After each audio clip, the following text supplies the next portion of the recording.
Still alive, still kicking. But yeah, don't worry yourselves. I'm feeling, feeling okay. The only thing that happens sometimes is I get a little tired during the day, but yeah, for the most part, I think I'm ready to come back to streaming. Obviously, don't expect any kind of crazy 12-hour Switch 2 streams, but yeah, we'll be getting back into it. Yep. My PC welcomed me back by immediately giving me a problem by locking my taskbar and having to reset my PC as soon as I started the stream, so things are back to normal.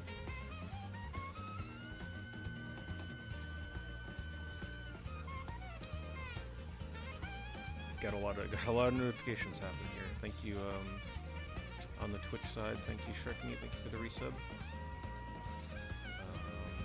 Frost, thank you very much for the 5 gift subs. Rebel, thank you for the 27-month resub. And Wheel of Life, thank you very much for the very kind super chat over on YouTube as well. So yeah, for those of you that are out of the loop, in case you don't use YouTube or you don't use Discord, music's a little loud. Yeah, I can turn it down.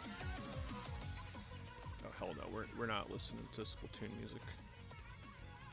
Nope, I did not live to listen to this on my first stream back. Promptly skip that. Yeah, so for those of you that are unaware, I did survive a massive heart attack a couple weeks ago. I understand that not everybody uses YouTube and not everybody uses Discord. Those are the only 2 places that I posted it. I didn't really want to blast it out to the world, but I figured people that are in my Discord are probably a core part of my community, and obviously if you're getting a post on my YouTube channel, that probably means you watch my videos, so I figure those are the 2 best places to post it. So yeah, we'll talk about it throughout the stream. We're not gonna just solely focus on that, obviously, but I'll tell you guys what went down, what happened, the severity of it. Yeah, we'll just look for games at the same time.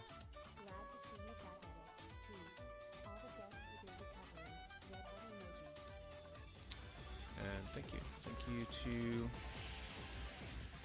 King of APOC. Thank you for the 38 months on Twitch. Thank you Chessmaster for the 42 months on Twitch. Sorry, I want to try clarifying because when we do the dual streams, it could be a little confusing here. Thank you Gabriel for the 49 months on Twitch. Thank you for the messages as well. Bandit, thank you very much for the 25 months. Desky, 103 months on Twitch.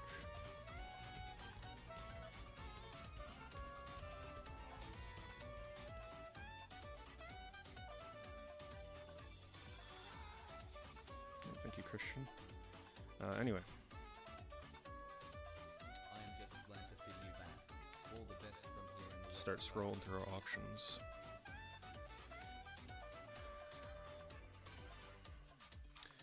Also, I want to say if any of you sent me a message, no matter what method you chose, I still have well over 1,000 messages I got to go through. I couldn't really read messages while I was in the hospital and the first few days out of the hospital because obviously I have to keep heart rate under control, and I'm sure reading all those messages would not keep my heart rate under control, so I will get to it. Don't feel like I'm ignoring you. There's a lot of messages. But I do appreciate everybody that reached out. And thank you, Pocket. Thank you for the 66 months. Kazu, thank you very much. Thank you for the $5. Just glad to see me back. Yeah, thank you. Yeah, we'll get into it.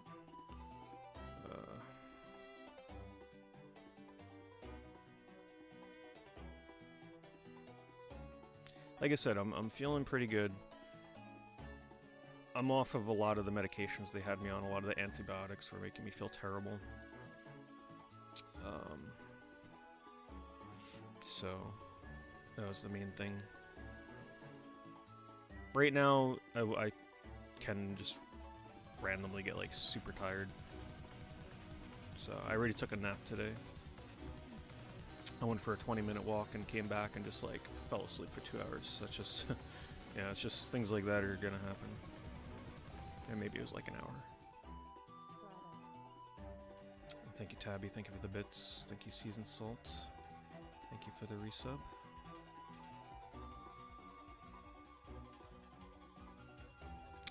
Thanks, Pudmantle. Appreciate it. Yeah, there's gonna be a lot of resubs since I haven't streamed in a bit.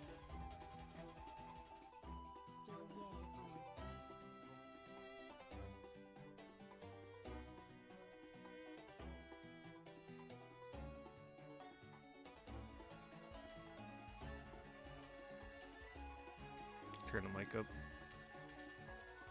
Yeah, hold on. It does look a little low, doesn't it? Hopefully that's better. Some new thing on Twitch. I don't know what the hell it is. Some kind of combo thing. I don't know. I'm not 100% what the heck that is. Probably something they'll retire in a couple of months. I'll figure it out. I'm not sure what it is, though. And thank you, TK. Thank you for the 74 months. Oh, I guess people anonymously contribute bits, I see. That's cool.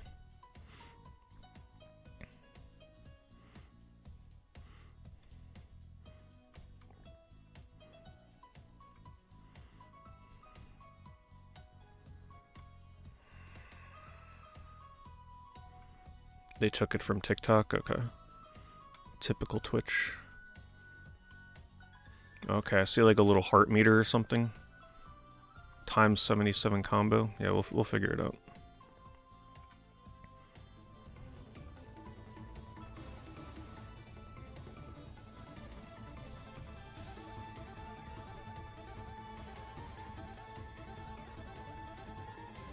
Thank you, Lan. Thank you for the 44 months. Okay, they thank the top contributors, I see.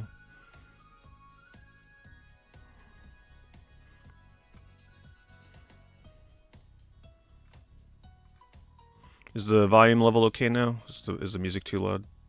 Or is it okay?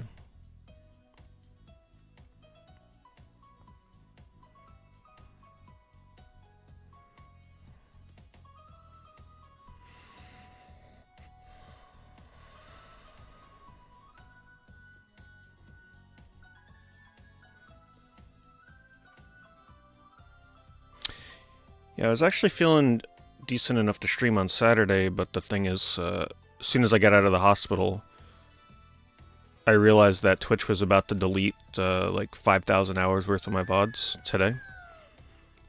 Because, you know, I was gradually working towards saving those. For those that don't know, today is the deadline. Today is the final day where Twitch is going to have everybody, not just me, everybody's full archives. So I have, you know, streams that were dating back to 2009. They're deleting the entire archive and only allowing people to store 100 hours. So I was gradually working on that before everything that happened. So when I came home, I couldn't just relax. I had to spend most of those days backing up well over 1,000 streams. Which thankfully I was able to pretty much pull off. I got mostly everything I wanted. I did eventually run out of space on my PC. Like completely maxed out. Both of my hard drives are just full. I didn't think I would need an external hard drive because I'm like, well, I got plenty of time. Obviously, things change. Man, there's way too much Splatoon music in this playlist. But I did pull it off. I pretty much got everything saved. There's a few streams that I couldn't save due to space. Like, I'm sorry, there's a Starfield playthrough. Couldn't save you. Even Dragon Quest 8 I can't save, but I also found out that I didn't archive the ending anyway, so like what's the point? It would have been an incomplete playthrough anyway.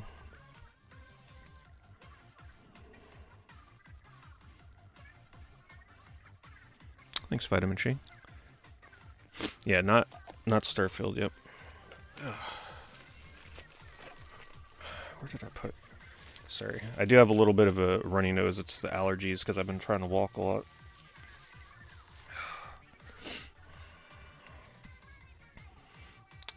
Yeah, the Starfield playthrough is really weird because I was super into it for like the first 10 hours. And then I started to realize its problems. Yeah, some games had to be sacrificed. Unfortunately, Starfield was one of them. But I did save pretty much everything else. All the horror month streams that I had are saved, so you don't got to worry about them. All my eBay streams are saved. Unfortunately, I'm not going to be able to just like mass upload those. You know, they'll be mostly privated access on YouTube. But yeah, if there's ever a stream that you remember me doing and you're like, oh, can you please upload it? Just reach out to me. I'll get it uploaded for you. I do have everything. It's just that it's going to take forever to upload everything to YouTube. It'll be uploaded on my VOD channel, by the way, not the main channel. So you want to go to my second channel to find those.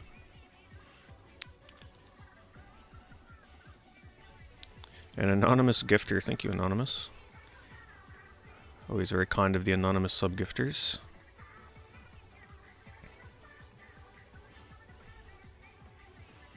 Thanks, Time Zones.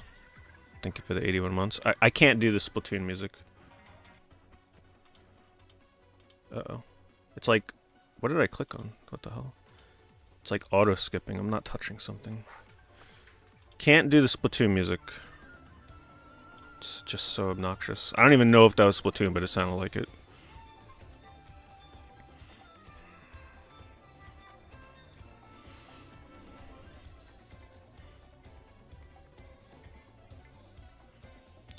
Thanks, Orphan. Yeah, for members. Yeah, because those older eBay videos are just like filled with copyright songs. All the music tonight is going to cause issues too, but at this point, I don't really care. I want to listen to some. I want to listen to some uplifting music from Nintendo and not sleep music. It was like 2 terabytes of streams, but a lot of the streams that I saved were not saved to my PC. They're actually backed up to my secondary channel. Like, I exported them to the channel. So, I had to manually... What happened was in the final day or two, I was completely locked out of exporting anything from Twitch to YouTube. Just did not work at all. So I had to, like, quickly download manually all of my streams. I downloaded them in 720p, otherwise it would have taken too long and I wouldn't have had the space for it. But I figure 720p is a good compromise. For most games, it'll look just fine. For retro stuff, you won't notice a damn thing. For modern, it's going to look a little, you know, not the greatest, but it's good enough. Hey, thank you, Will. Thank you for the 13 months of membership on YouTube. On YouTube, by the way, if any of you ever resub with a membership, please, like, send the notification forward. I have no way of seeing it live otherwise. Yeah, just make sure that you, like, do the little, like, notification thing. Otherwise, I can't see anything on my end. They kind of keep it hidden.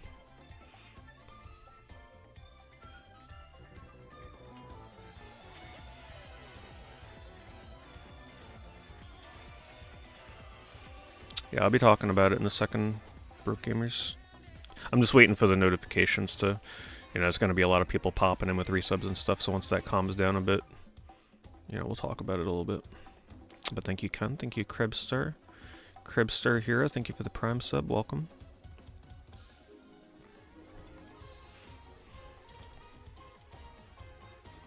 Yeah, that's the channel. More Pete Door. Thank you, Switch Addiction.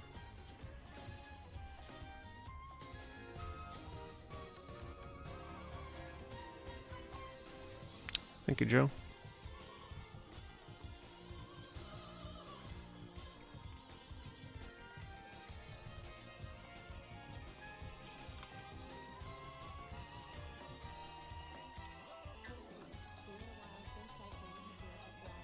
Thank you, Julie Harney. Thank you for that. Thank you for the 2 months on YouTube.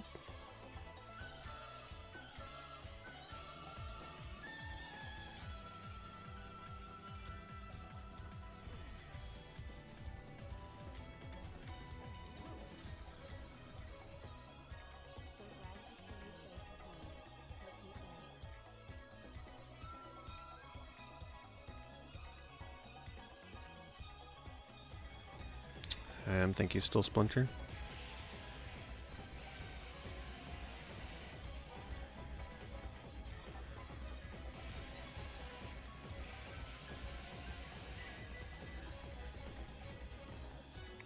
Thanks, Padrino. Thanks as always. Thank you for the tier 304 months. And thank you for doing the math for me. Padrino's now doing the decimal yearly math. That way I know when he hits those anniversaries.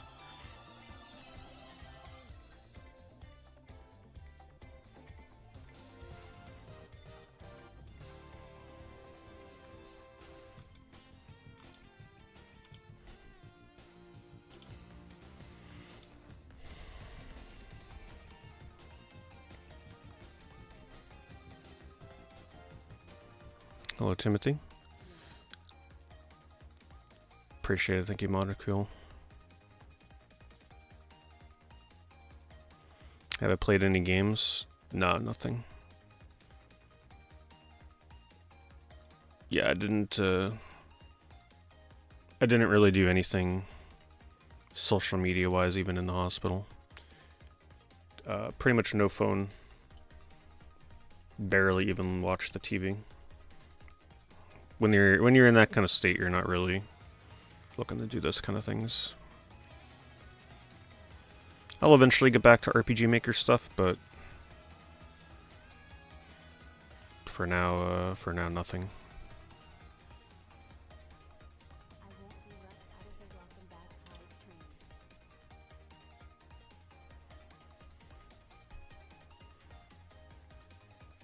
I thank you, Schizo.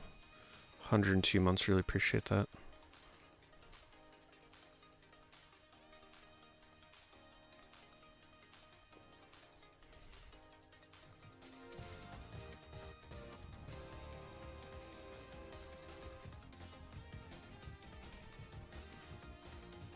Thank you, JP.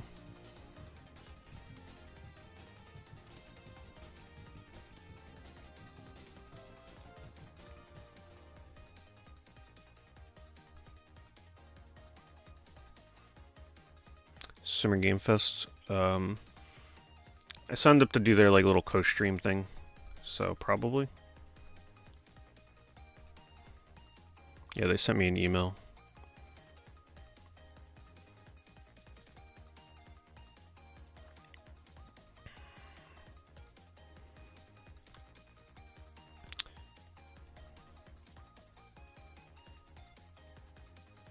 I've always been curious about this Ultima. I'm sure Ultima games on Super Nintendo, though, are pretty rough. No manual. Rough box.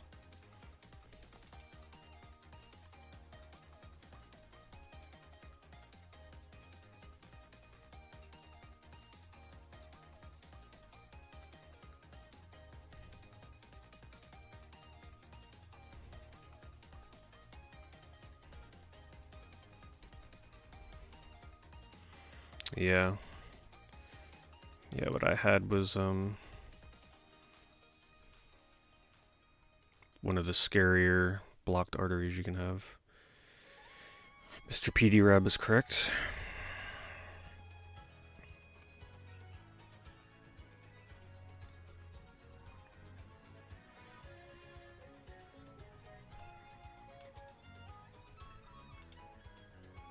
I don't think I've ever seen the box for this.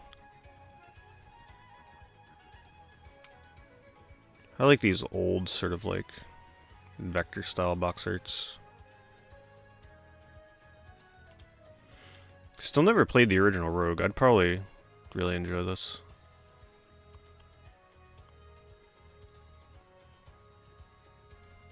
This is like the OG right here. So you have this game. You know, there are a couple others that were kind of monumental in the genre, but this game right here is what you have to thank for having games like Dark Souls and literally any other game that uses roguelike in its genre. This game right here. Fittingly named Rogue.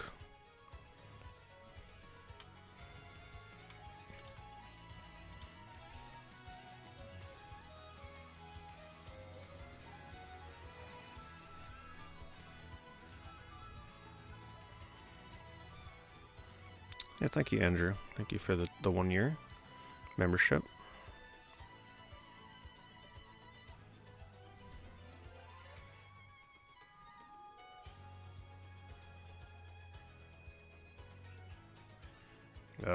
Not that I'm aware of, Rob.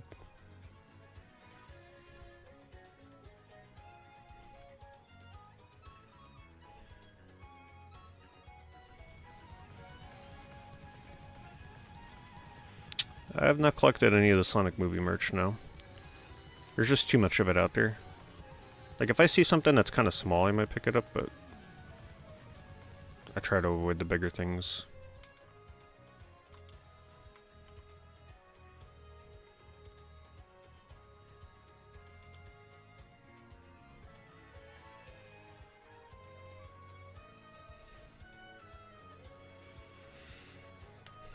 Thanks, Gaseous Snake. Thank you for the 88 months.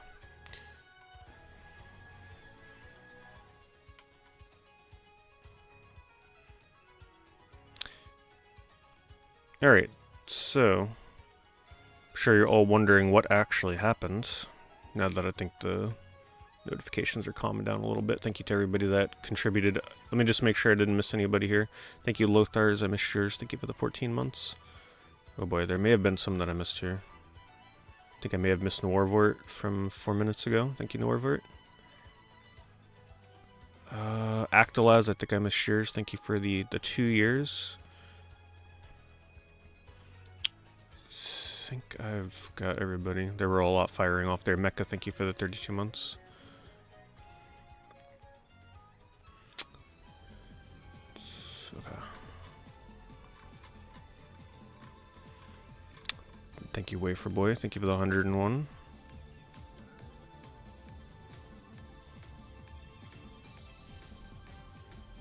Have you seen the way how Germs jumped in price? That game got expensive years ago. But I haven't looked at it recently.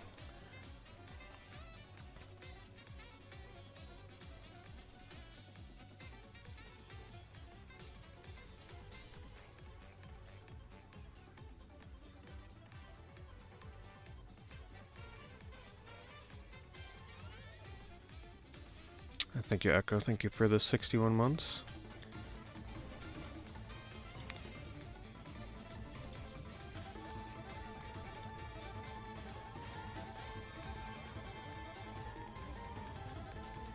Didn't expect me back so quick. Did you really think I would deprive you guys that long of your eBay streams?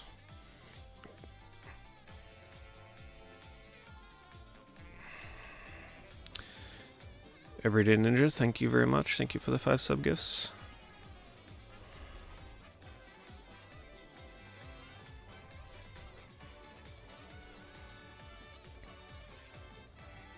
Skull and Bones is that bad. It was very poorly received, but the thing you gotta remember with a game like that, once the first couple months pass, and a game is deemed dead, and it's mostly just a game that you play online against other people, it just like the desirability of it, the resale value plummets. So it's not uncommon for a online focused game like that to... I'm surprised it's not even cheaper than $17, to be honest with you.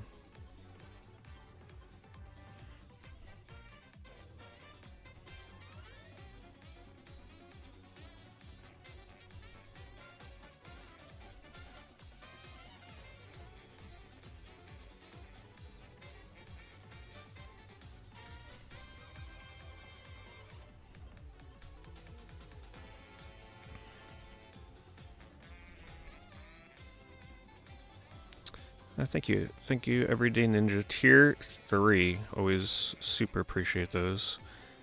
And thank you for the 22 months. Thank you, Dylan. Okay, so this happened. Make sure I get the date on this right. I got to be careful clicking my taskbar that forced me to reset my PC before. So I streamed Tuesday the 6th. That's when I did my Evercade stream. Wednesday the 7th. I was getting ready to stream. You know, I was feeling extra motivated. I was like, oh, well, I was going to do this thing where, like, I put a 1 new subscriber goal every stream. You know, just, like, trying to get myself motivated. Because streaming had started to become quite difficult for me because, you know, I was feeling very tired the past year or two. So I'm like, all right, let's just, I'm going to try this new thing, try and get one new subscriber every stream. Very modest, very, nothing too lofty. Kind of sub goal for every stream. I think it's doable, right? So I was feeling pretty good about that. But before I went to go stream, I started getting pain in my back, like upper back. But it's a pain that I've felt before. It's nothing unusual. So I'm like, okay, I'll just go for a walk. I think it was around 8:30 at night. A little bit, late for a walk, but I'm like, all right, let's just walk. Get the back moving, maybe like spinal fluids loosened up.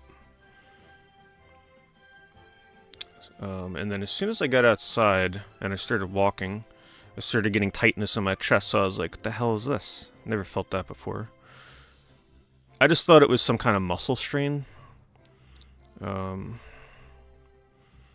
I figured maybe something was radiating from my back to my chest, like some kind of, maybe I pulled a muscle. So, kept walking. Got around the corner. And I did the walk today. I tried to count my steps, but I got a little distracted. But I would say like to walk from where I started to where I turned around is probably like normally to get there maybe 2 minutes. Like 200 steps maybe, 250 steps, something like that. But as I kept walking, the pain started getting more intense. Then I knew something was up because the pain wasn't just in my chest and my back, but it also started radiating into my left arm and my right arm. When it got into both arms, I'm like, alright, there's something going on here. And then I felt pain in my left jaw. And I'm like, okay. It came to my mind, I'm like, this could be a heart attack, because I know, left side of your body, that's where your heart is, having pain in your left arm and your left jaw. I'm like, this could actually maybe be a heart attack, but I'm like, it couldn't be because I'm young. But like, it crossed my mind for a second, but it just got so intense that I turned around, and there was a point where I was going to keep walking, which would have been a really bad decision. Because then I would have been further from home. I had no cell phone on me. And I can't say that if I would have walked further away, that I would have went up to a stranger's house. You know how stubborn you can be sometimes. Kind of awkward, like 9 o'clock at night, walking up to someone's house, like, hey, I need 911. I can't say what I would have done in that moment. But I made the right decision to turn around because the pain had gotten so immense. I had to walk home with, like, my hand on my chest, slowly. I start getting short of breath a little bit. I was not nauseous, I was not dizzy, but it can get to that point. I remember walking past a guy with his dog on the way back, and I remember thinking to myself, like afterwards, I'm like, man, thankfully if I would have went into cardiac arrest, which is very likely with what I had, at least that guy would have passed me by laying in the street, and that could have saved my life. So, it was a good backup, if something like that happened.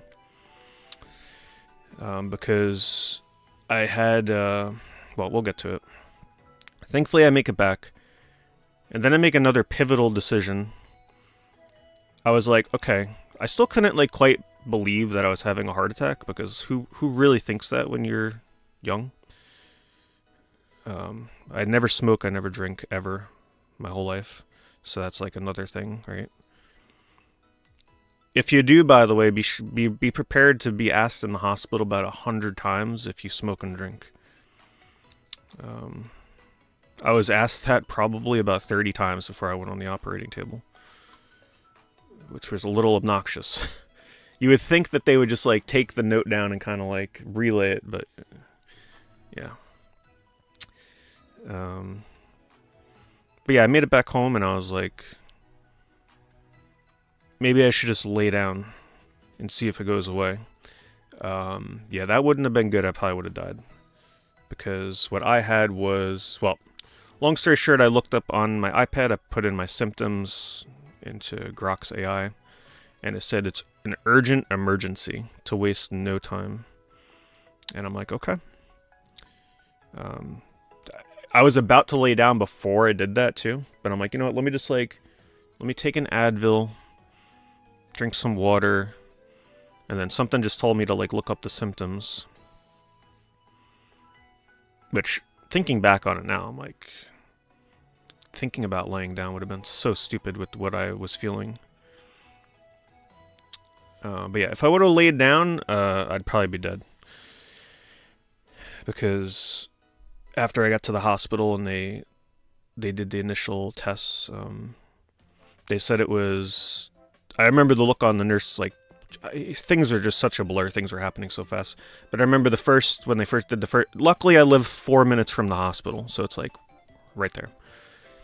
But I remember when they did the first test, the nurse was like, oh, it's a STEMI. I had no idea what the hell she was talking about, but all I remember was her face was like in shock, and I'm like, okay, that can't be good. I don't know what a STEMI is, but that ain't good. Because I could just tell by the way she was acting. So they brought me into the back room.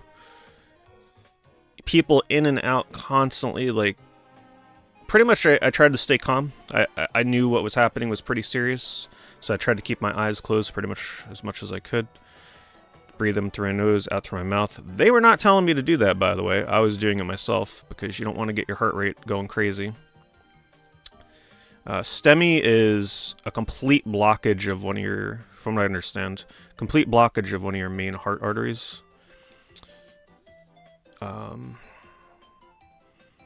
Which means that what I had was a blockage of what I forget the exact name of it, but it's called the LAD, which is like the biggest, most important artery in your entire heart.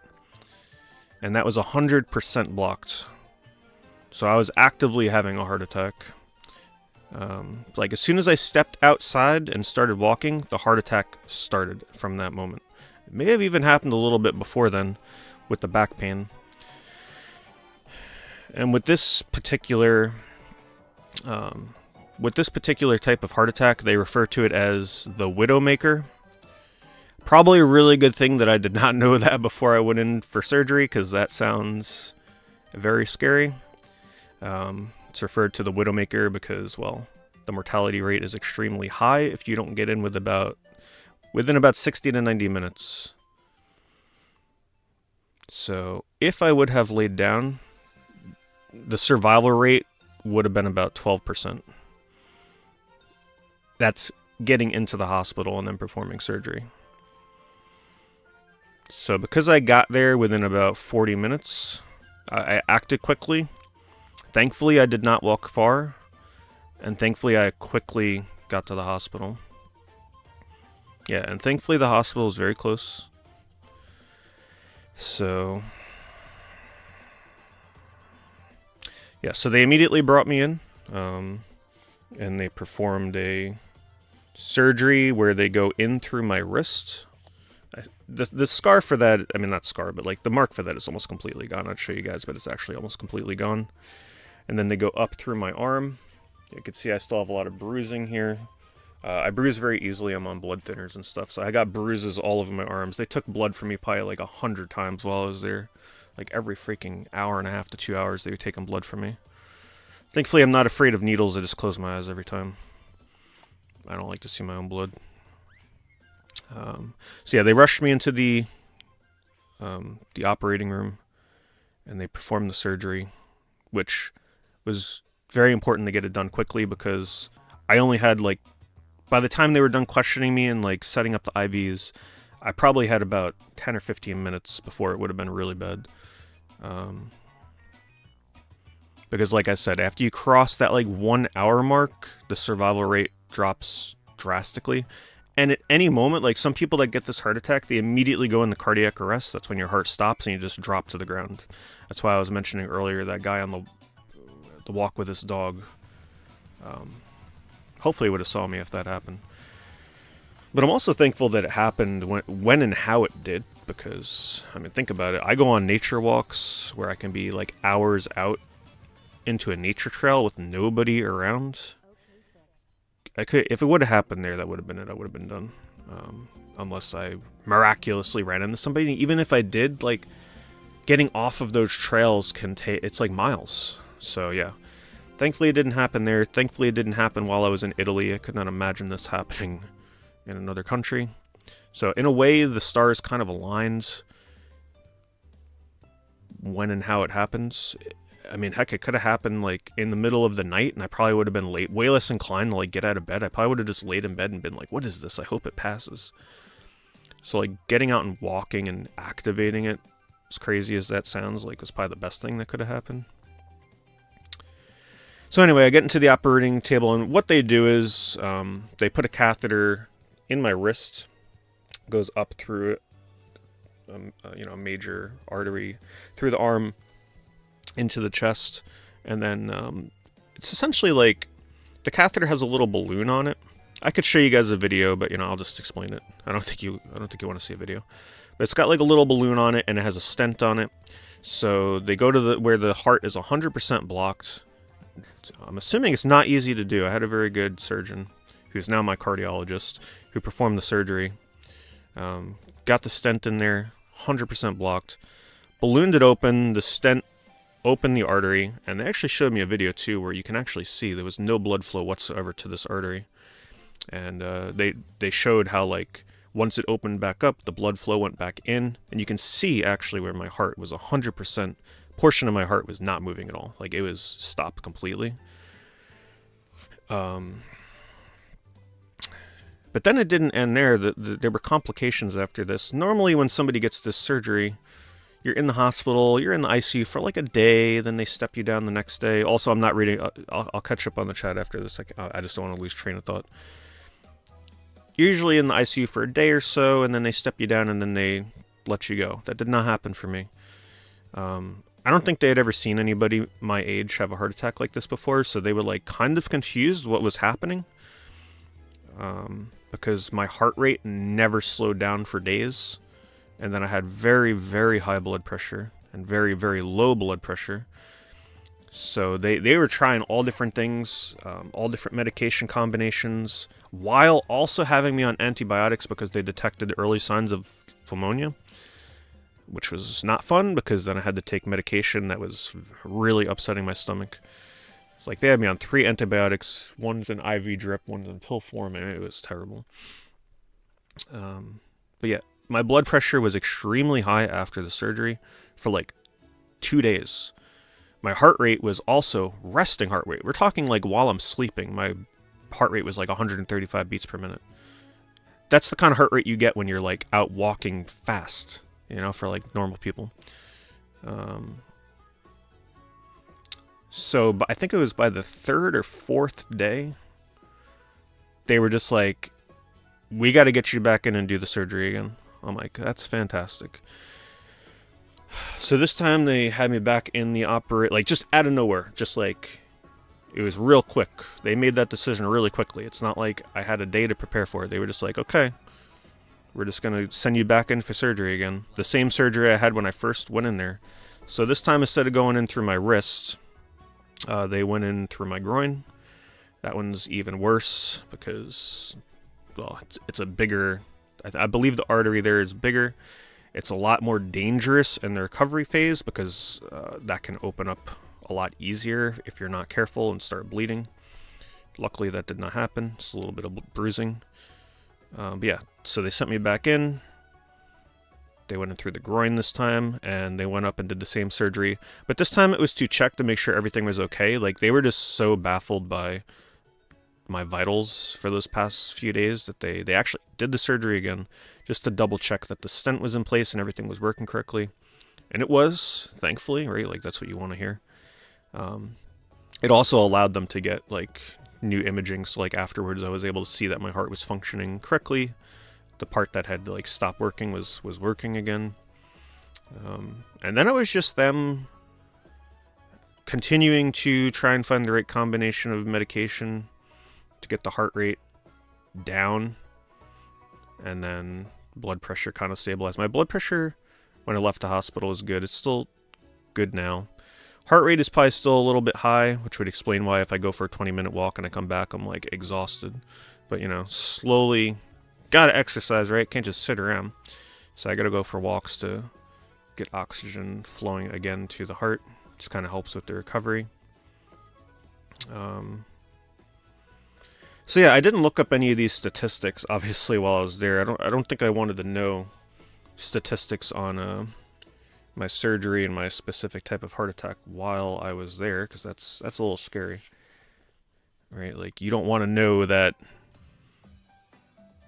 after an hour or 90 minutes, your survival rate goes from like 90% to like 12%. That's kind of, I'd prefer not to know that. So yeah, I looked these things up when I got back. I was a little curious.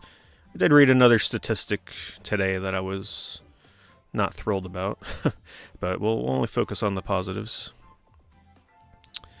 So yeah, I was in the ICU for a week, and then I was in the step down for like not even a day. Thank God, because oh my God, the difference between the ICU room and the step down room, it felt like a form of torture. I remember getting out of the ICU, and I got placed into the step down room, and I'm like, oh nice, I got a bed by the window. Yeah, a bed by the window with the AC on blast. And then a neighbor next to me that had this machine, some kind of thing that monitored his breathing. Randomly, like every minute or two, it would just like, it was like an air horn going off. So I didn't get any sleep, which I thought was kind of silly, because it's like, aren't I supposed to be recovering and like trying to rest? Anyway, I was so thankful to get the hell out of that step down room. Because I really do think like the stress that you're put through in those hospitals like keeps your heart rate up more so than it should. And then yeah, I was sent home, and you know, a lot of medications. And that's pretty much where we're at. So very fortunate. The type of heart attack I had, it's like one of the worst you can have. And it's probably just due to the past, you know, because I was on a pretty healthy diet for a while. Then COVID hit and everything, of course, you know. I'm sure everybody started eating way worse. But I guess I didn't realize just how bad it was getting. You know, I must have just been eating way too many salty foods. Cholesterol was very high. Like I said, I don't smoke, I don't drink, never have, never did, never will. So that was not a factor. But I think it's just a combination of streaming, sitting too much, not getting as much exercise as I used to in the past year and a half or so. Probably some hereditary stuff. I mean, it's got to be hereditary at that point. And yeah, pretty much everybody in the hospital was shocked, right? Because pretty sure I was the youngest person they ever had to have a 100% blocked heart attack. Not just a heart attack, but like one of the most severe ones you can have.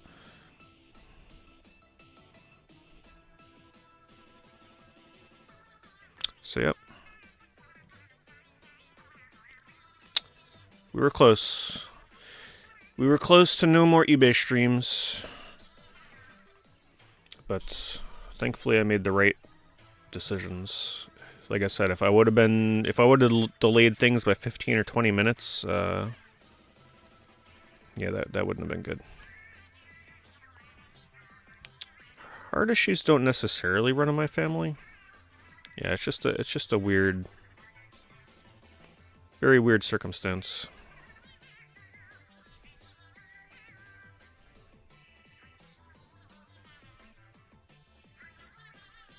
What game have I played first? I haven't played any games.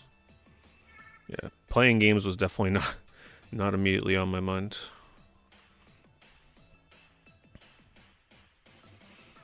Do I get yearly body checks? No. Yeah, I mean, that's kind of my own fault. I was never much of a doctor person. I very rarely get checked.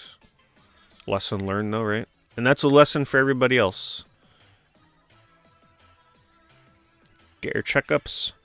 And man, if you ever feel tightening in your chest, immediately call 911. Don't go walking around the corner of the block like I did. Don't go consulting your Grok iPad for advice. Just get in, because with these things, every minute can matter.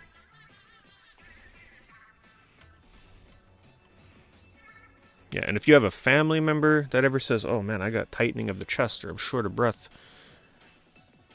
Especially if they say if they ever say that they have tightening of the chest or back pain that's unusual, ask them if they have any kind of pain or any kind of feeling in their left jaw or their arm. And if they do, don't listen to what they tell you. Just immediately call the ambulance.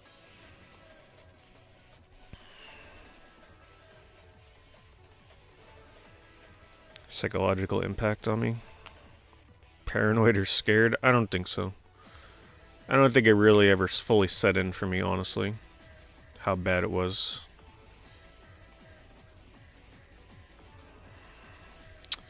Let me make sure I'm not missing these resubs here. Thank you, Lothars, for the 14 months. I think I missed yours earlier. Wafer Boy, thank you for the... Oh wait, I think I did yours. There's a lot to keep track of here. Stevo with 32 months. Fox Matrix, 35 months. Frankie, 38 months on Twitch. Stevo Supremo, thank you very much, Stevo. Thank you for the 50 bucks. Glad I'm doing well. Small debt in the medical bill, I appreciate that.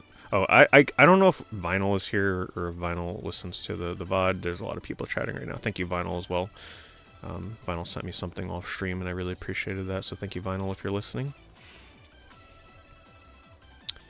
And thank you, Ostia. Thank you for the sub gift.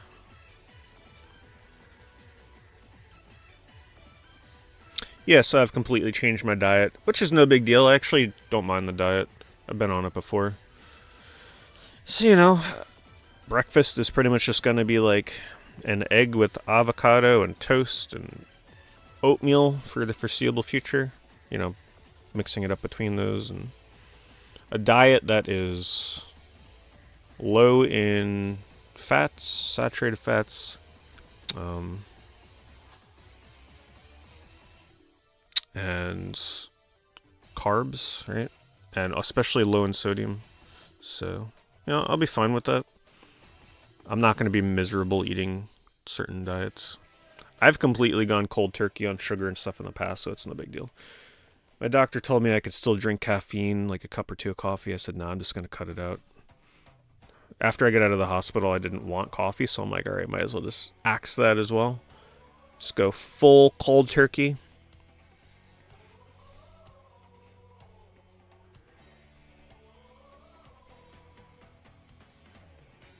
Is this why I've been so exhausted for the past few years?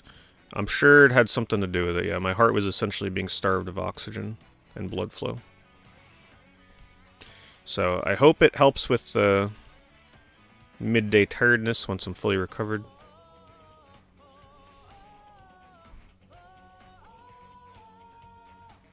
Yeah, I have a blood pressure machine.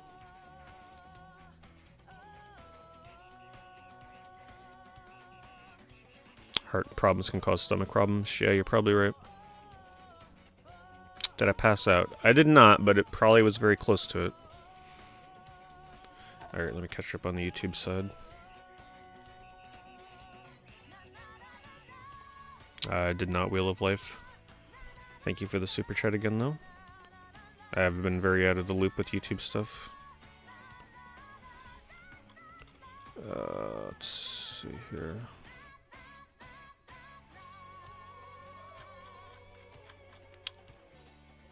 Start eating grilled fish. Oh yeah, I've already ate quite a bit of fish. I like fish. So, like I said, the diet thing will be no big deal.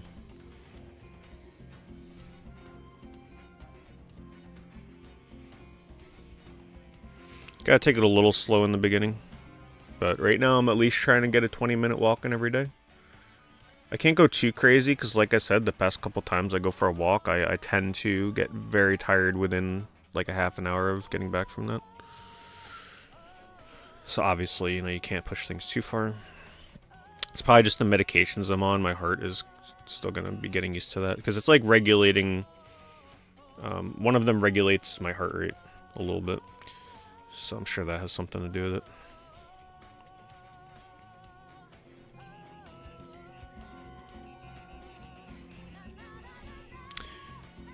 Well, the hospital selfie was a day after the surgery. I wasn't, like, incapacitated. I was actually awake during the whole process. I was awake during the surgery. Oh, that's another thing. This is how bad the pain was.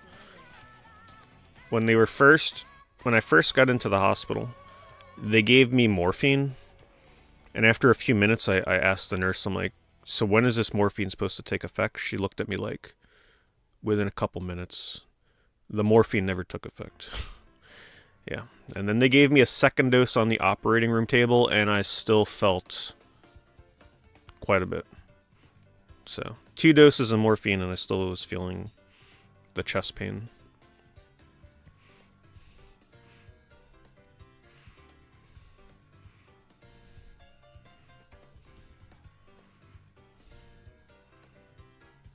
Yeah, they had to keep asking me my pain level. Because I guess they were waiting for the morphine to take effect. It wasn't really taking effect.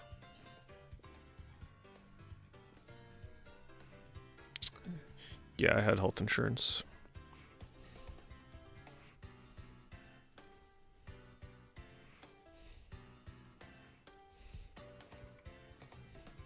Like, I'm sure I could have had my eyes open and watched them operating on my heart, but I think I'm good. I think I'll pass on that. Kept my eyes closed the whole freaking time. I knew how important it was to try and stay calm.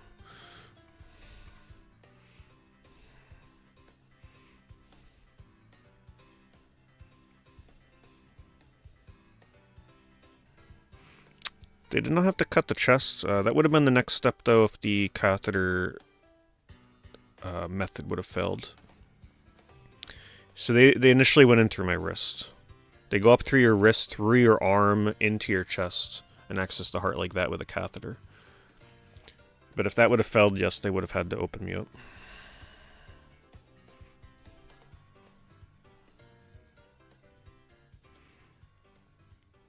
I think they started doing that form of heart surgery like maybe 13 years ago, based on a YouTube video I saw, where they were like, it's now possible to do heart surgery through your wrists. It's a video from 13 years ago. Why do they keep me awake? Maybe I wasn't supposed to be awake. I think they tried sedating me, but I didn't feel any sedation. The second surgery, when they had to recheck and make sure everything was okay, I felt a little drowsy, but I was still awake and conscious.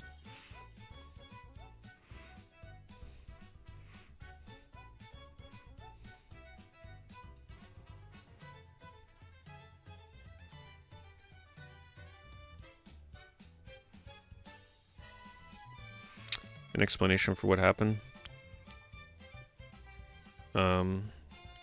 It was probably just the past few years prior, just like a poor diet mixed with not as much exercise as I was supposed to be getting. But the warning signs were just like not... It's not something where you would ever think, gee, I'm about to have a heart attack. Right? It's like, it's a lot of things that a lot of people feel, where everybody feels slow and lethargic and tired midday.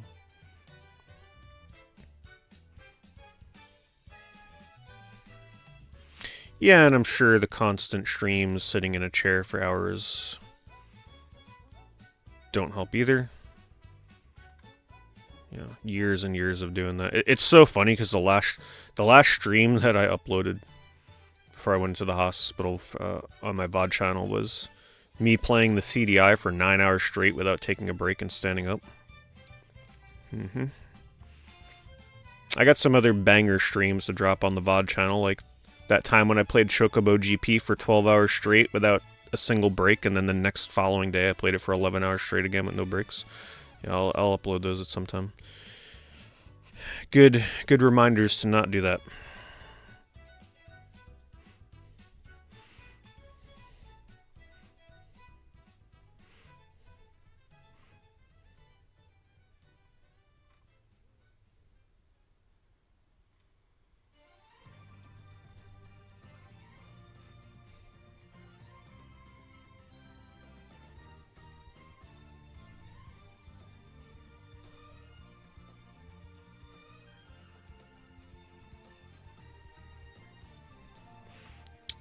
They were. Yep. Thank you, David. Thank you, Amadeo. From Italy, huh? Italy was a very nice place to go to.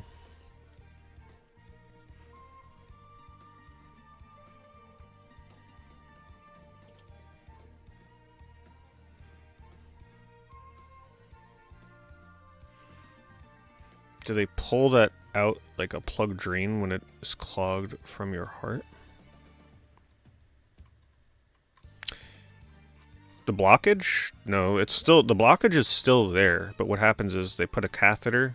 They essentially put a catheter, lodge it into the blockage, and then it inflates like a balloon. And that balloon has a mesh around it. And then the mesh will stay in place. The balloon deflates, and then they pull the catheter out. So the blockage is still technically there. It's just like pressed up against your artery.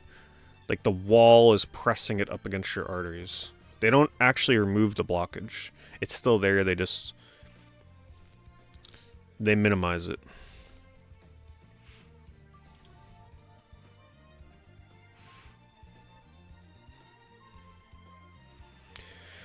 So yes, very important, and I hope some people learn from this, right? Like, hearing from me. Because a lot of us just assume that heart attacks happen people that get a little older, right? So, like, if you ever have a family member, doesn't matter if they're 30 years old, if you hear them getting the symptoms that I have, you now will know what it is and to not waste any time. Very important.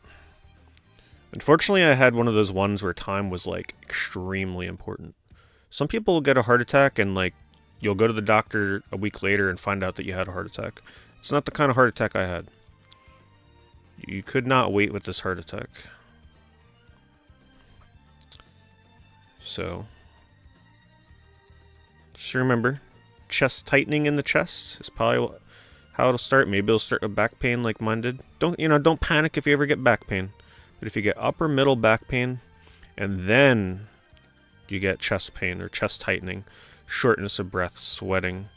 I didn't have some symptoms like the nausea, the dizziness. Might have had a little bit of sweating. I don't remember. But especially if you feel it in your arm or your jaw. So you can remember to ask somebody that, your family member, friend, whatever, if they ever complain of chest and back pain, ask them about the other symptoms. And if they say, yes, I got like pain in my arm, my left arm, yes, I have tightening in my left jaw, you now know that they are having a heart attack.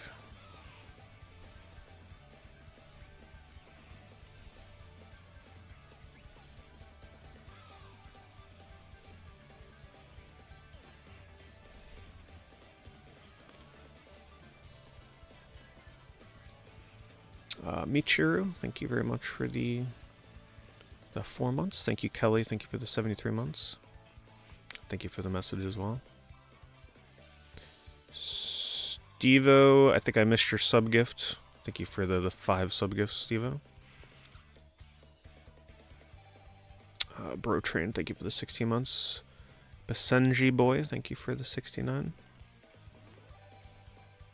Worgley, thank you for the 1 year. And Mike, thank you for the 23 months.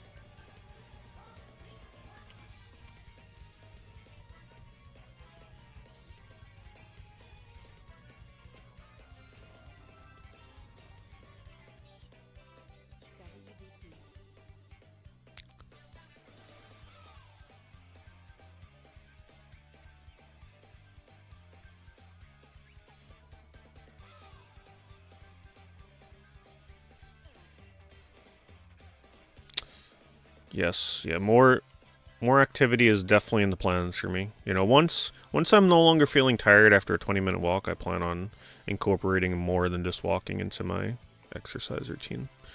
Joining the gym is certainly something that is going to be done this year. Just making sure I'm not missing any messages here. You witnessed your dad have one? Looked like he got hit by a train in a matter of minutes. Yeah, that's a good way of describing it.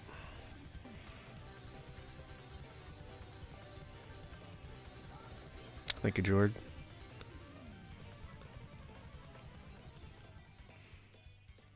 Thank you, Donnie. Thank you very much for the 8 months. Sorry, there's just so many messages popping up here.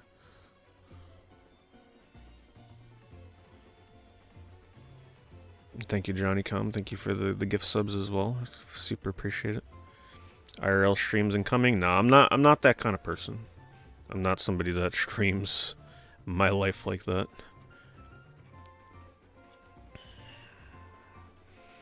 No, I'll prefer to just listen to my music and mind my own business.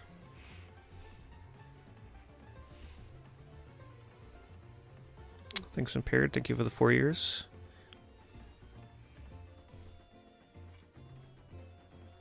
Thanks, Sky Blue. Appreciate it.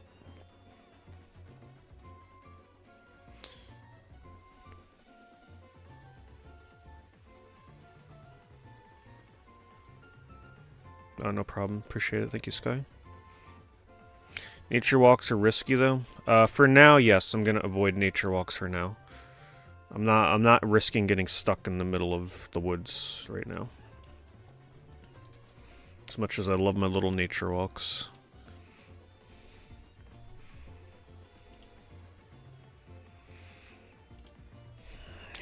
Yeah, so the one statistic that I read today that I did not know prior.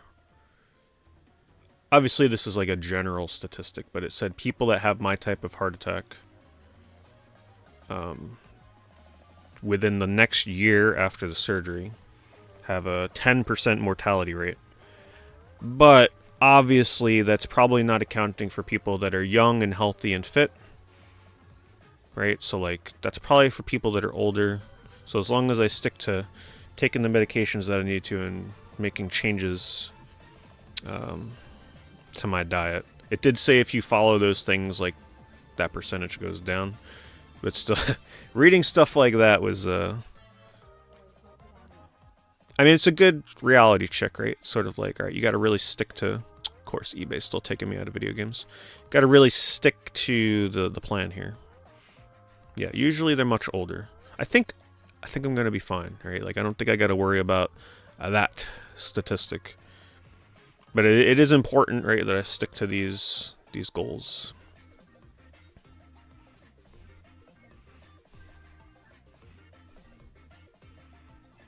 Yeah, it's like you can just have a stroke or whatever the hell else other stuff it was saying.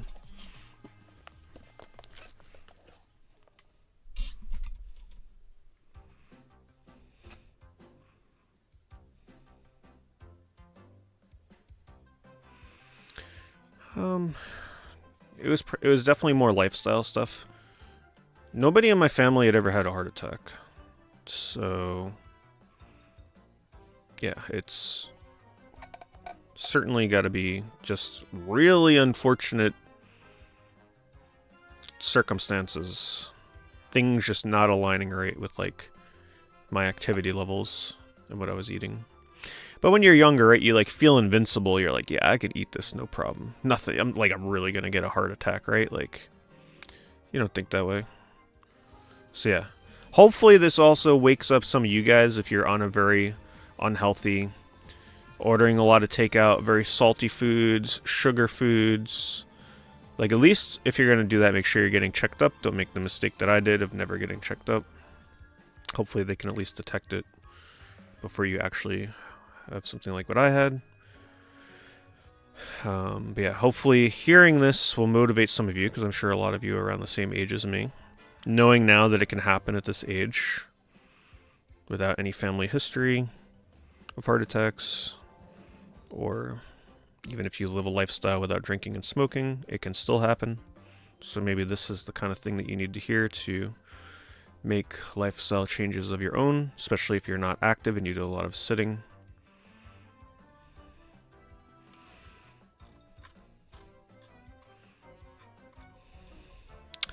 Thanks, Weasel. Thank you for the 19 months.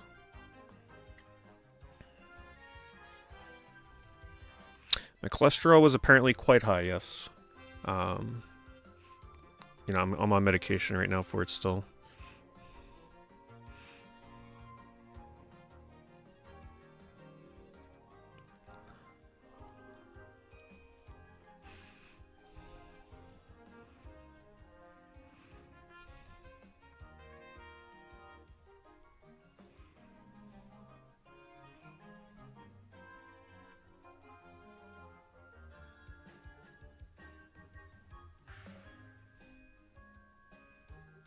Thank you, Psychoi. Thank you, bird dog.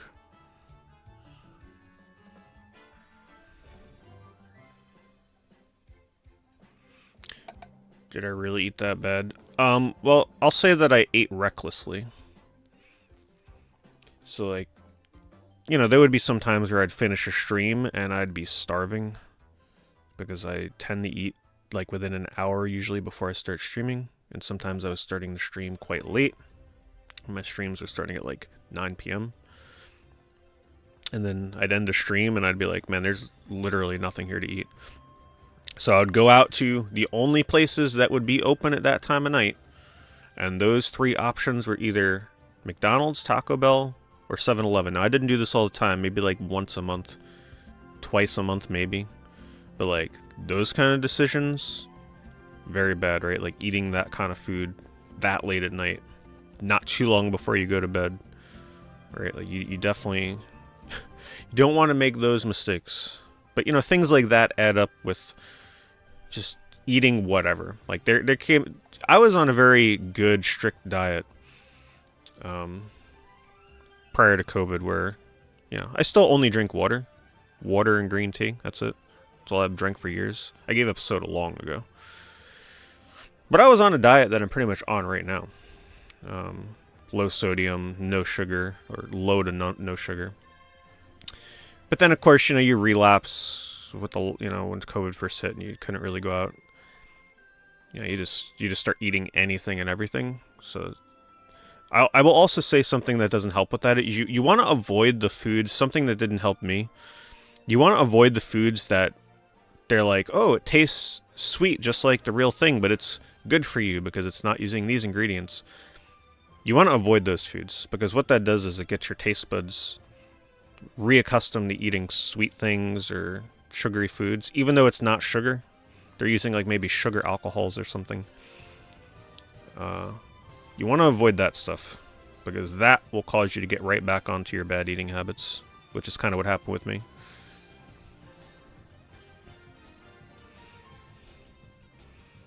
Thanks, Ethical. Thank you for the 7 months.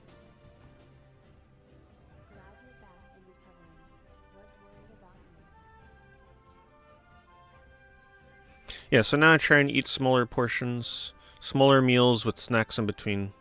Fruits, vegetables, love my little cherry tomatoes, nuts, seeds. Yeah, I'll be fine with the diet stuff. I'm not worried about that. I've done it before. I've gone cold turkey in the past, no problem. I remember one time I went cold turkey, I gave up bad and sugary foods and soda all at the same time.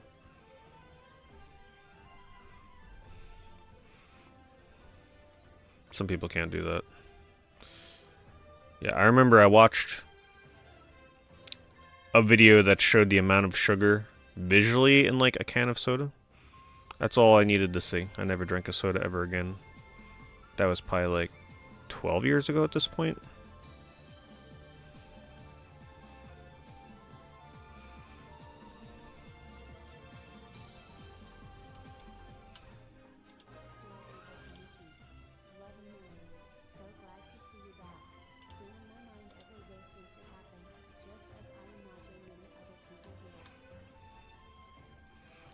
Appreciate it, Justino. Thank you. Thank you for the kind words. Thank you for the resub.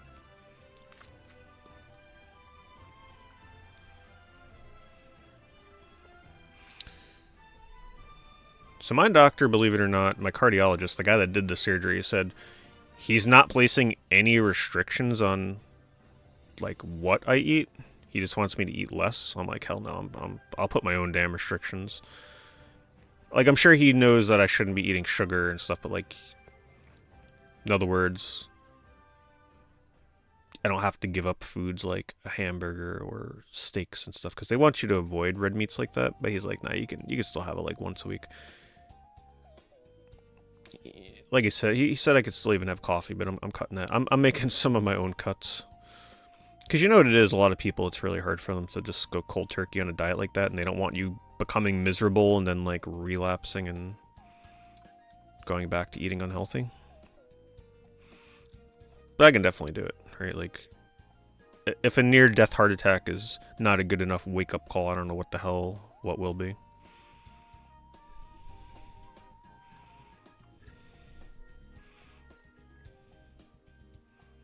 It's actually a really good lot. Decent.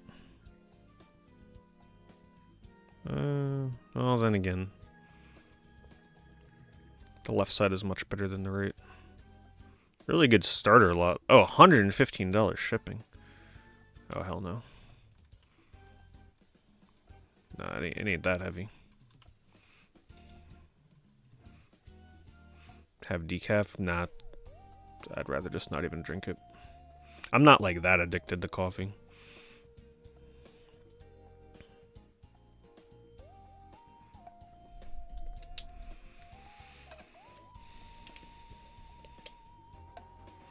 Thanks, Anonymous. Thank you for hooking up Epic Playa.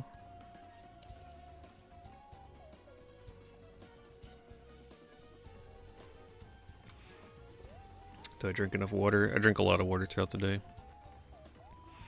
Kimchi? Is kimchi supposed to be really good for you or something? I very rarely have kimchi.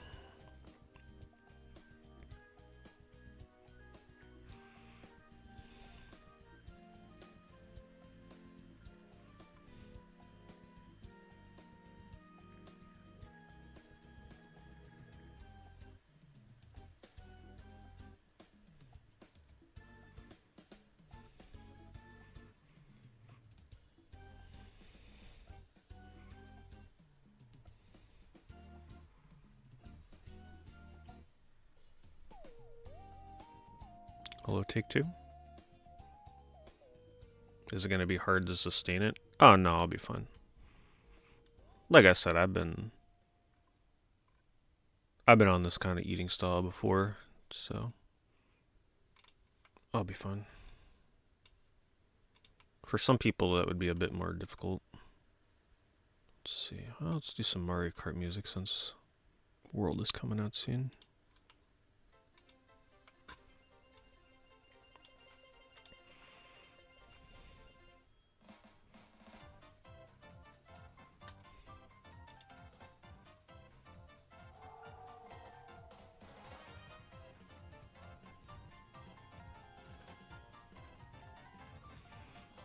Thanks, Pog. Thank you for the 20 months.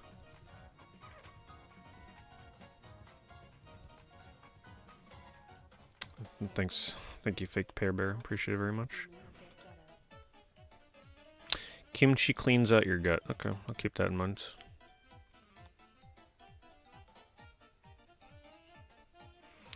You drink decaffeinated coffee because they said it's very good for you. Yeah, I'll look into it. Maybe I won't mind it.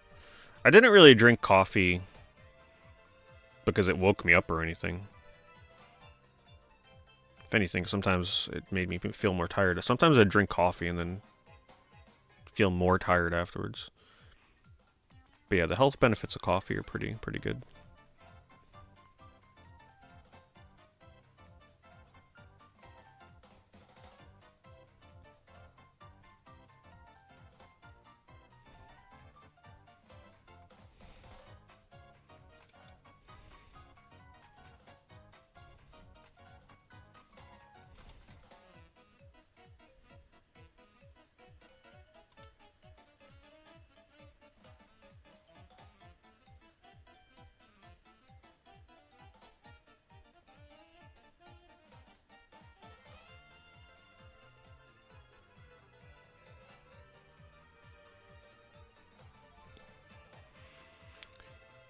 You got diagnosed and you used to run 50 miles a week? Wow. Yeah, it just kind of comes out of nowhere, huh? Can really hit anybody. Hello, Caesar. I've had a lot of people reach out to me. There's still a lot of... I have over 1,000 messages I still got to get to. But yes, I did have some people reach out using various methods, which I appreciated very much. How much sleep was I getting per night on average? Man, that would vary. I would say anywhere between 5 to 8 hours. 6 to 8 hours. I didn't feel like sleep was really an issue. Though I do feel like I gotta get checked out for like sleep apnea. Laundry list of things to look into.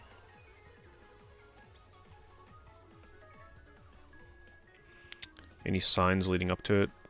Just a lot of tiredness, midday tiredness. Wafer Boy, thank you very much, Wafer. 10 sub-gifts going out on Twitch. Also bringing you up to, oh, I was looking at a wrong number there. Thank you, Wafer Boy. Thank you very much. Very generous.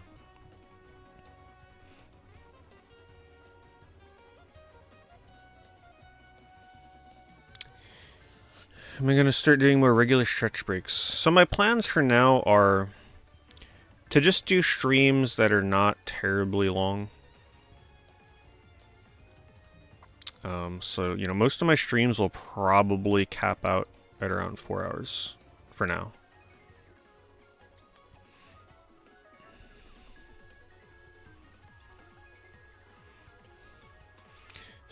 But the plan will be more frequent streams. Especially if I don't feel as tired as I used to.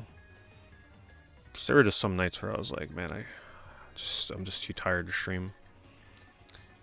More frequent streams, but they won't be as long for now.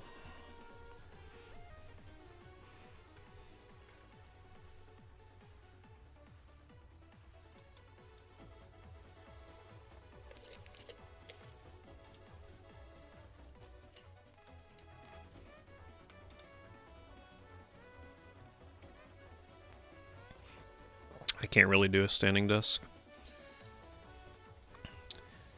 Not with the amount of stuff that I've got going on here. Plus my TV that I play games on, like there's no possible way. I would be standing like feet above the thing and I'd have to look down. Like it's just unfortunately not possible.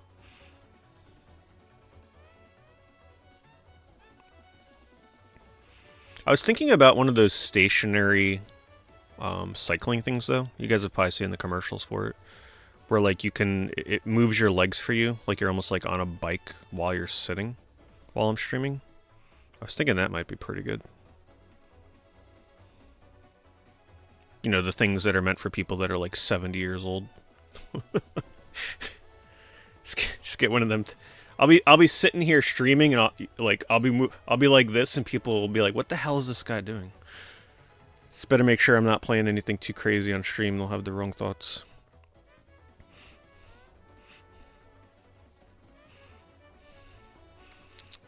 Will I do a room tour anytime soon? Well, that's one of the things that kept me going. I'm like, man, we're approaching 15th anniversary of not giving people a new room tour. Can't give up yet. Gotta reach that anniversary.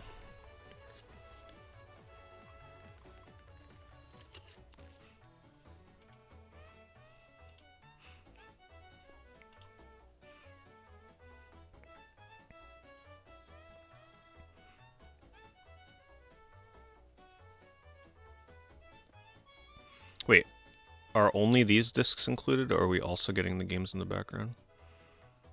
I think it's only these games.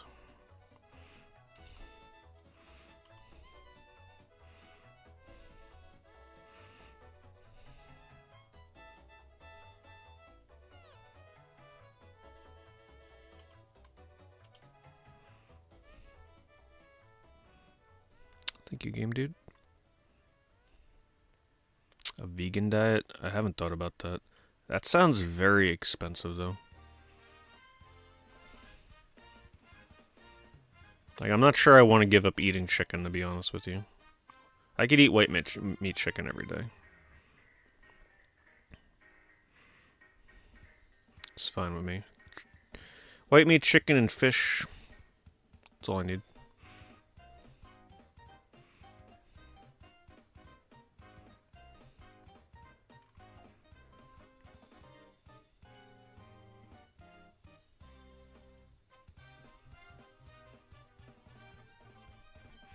Yeah, luckily I have a very convenient health food store by me too. That makes like little prepared meals that you just heat up for the convenience for right now. And they put all the stuff on the packaging. You know, sort of like one of those meal kit things that you would send away for in the mail, except this one is a few minutes away from my house. Well, they'll put like sugar content, they'll put sodium, they'll put all the details on there. So that's been nice. So at least I don't have to really be worried about eating the wrong things as of right now.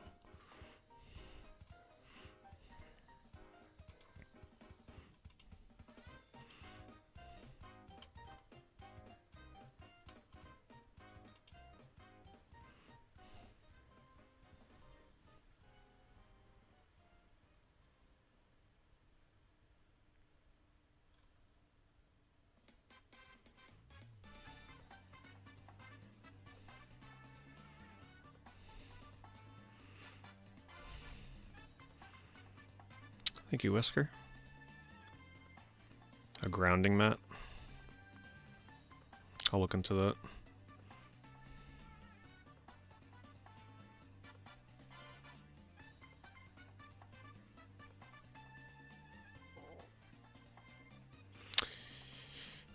Incline walking on a treadmill, yeah. The plan will be, like, I can't do crazy stuff like that yet. I still gotta take it a little easy. I think after my next checkup with my doctor, which is in about 2 months, my cardiologist, that's when I'll start incorporating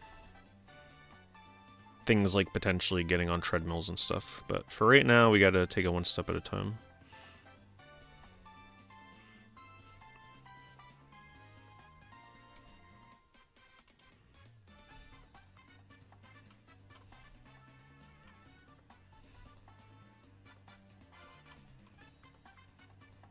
It's actually a nice little lot. I like the variety. This is definitely... Well, I'm not sure what Croc is going for now with the remaster. But about 50 bucks shipped, it's not bad. Some people are really big fans of Sheep, too. Still haven't played that game.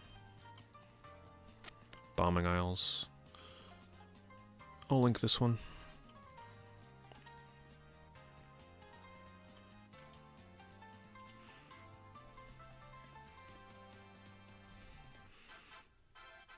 A tree that you smell toast during an attack? I don't remember smelling anything, honestly. I was outside, so might be hard to tell.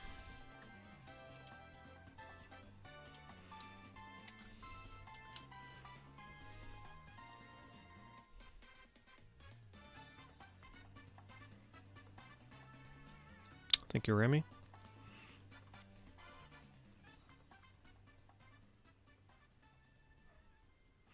I appreciate Nicola's. But yeah, don't worry about it. I appreciate the gesture, though.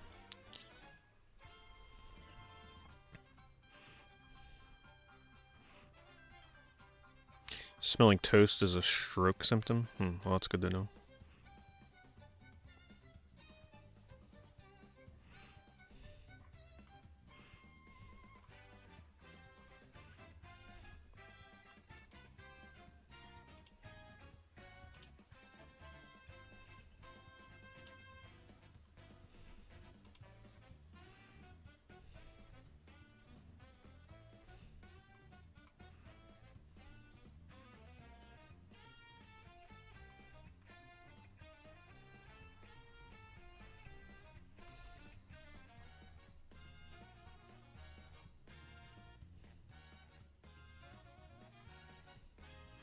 So I put in my request for Capcom Fighting Collection 2 to get the code for that.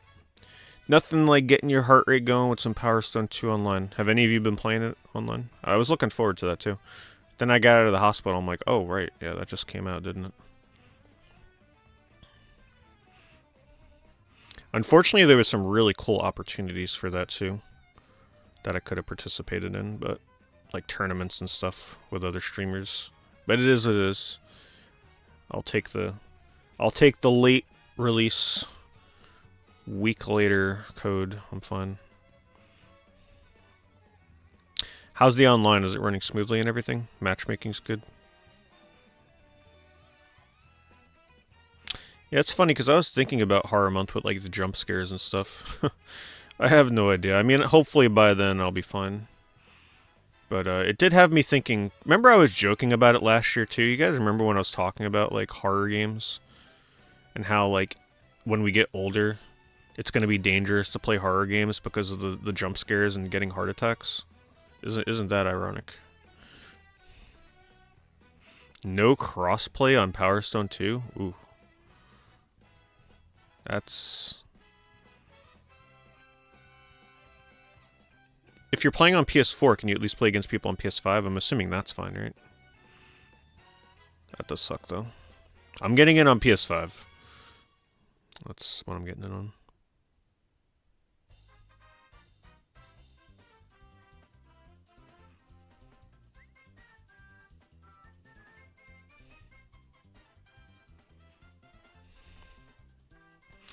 Well, I probably won't be playing anything like Outlast or games that are nothing but jump scares, right? Like, I'm sure a little mini heart attack here and there during Horror Month won't kill me, but yeah, we're gonna avoid the ones that focus on nothing but scaring the shit out of you the whole time for this year.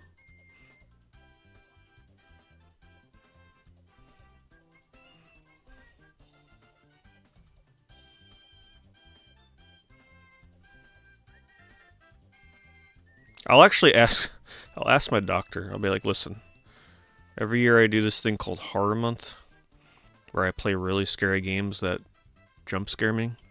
Will I be okay? He might be like, yeah, that's good for the heart. Give it some exercise. You never know.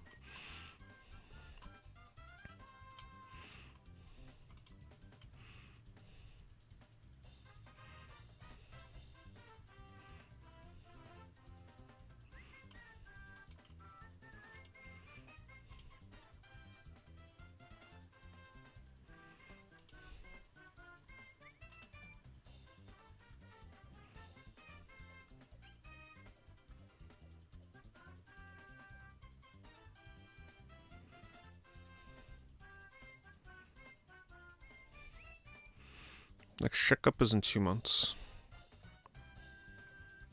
And by then they may take me off of some of my medication too, which will be nice. But I do think until then I'm going to struggle with like a little bit of tiredness.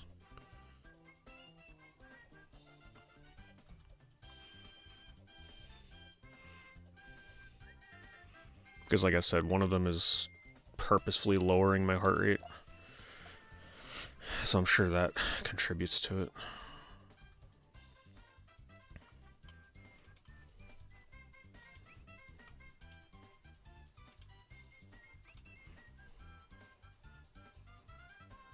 Will I be playing Fantasy Life? I don't think I have any plans to play Fantasy Life, no. I never really got into the 3DS one, so...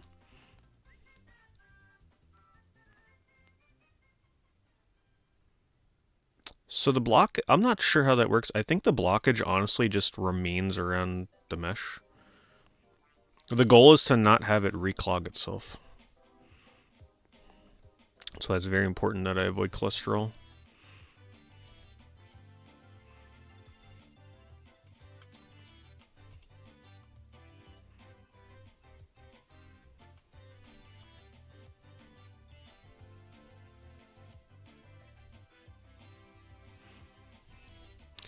I'm on like, man, they had me on so many pills, Wargly. They got me on like some kind of blocker right now. I don't know, I just take whatever they tell me to take at the moment.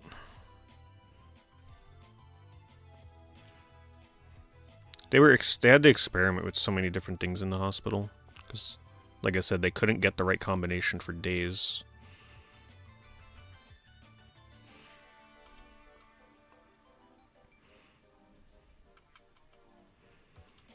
They pretty much said that my heart rate was probably very high because I was young, and that my heart was reacting differently. Because the normal thing for heart attack patients is, like I said, they get the heart attack, spend a day in the ICU, their heart rate usually kind of returns to normal, blood pressure kind of returns to normal. That did not happen with me, and it was very confusing for them. I don't think they had ever dealt with something like that before.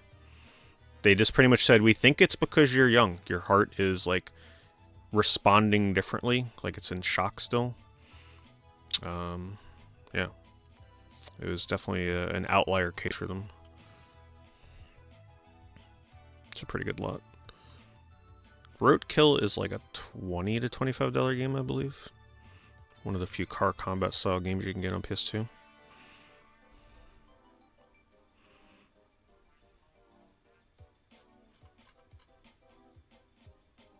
The other games are a little lackluster. If this had the poster, it would be worth like $30. Doesn't look like it though.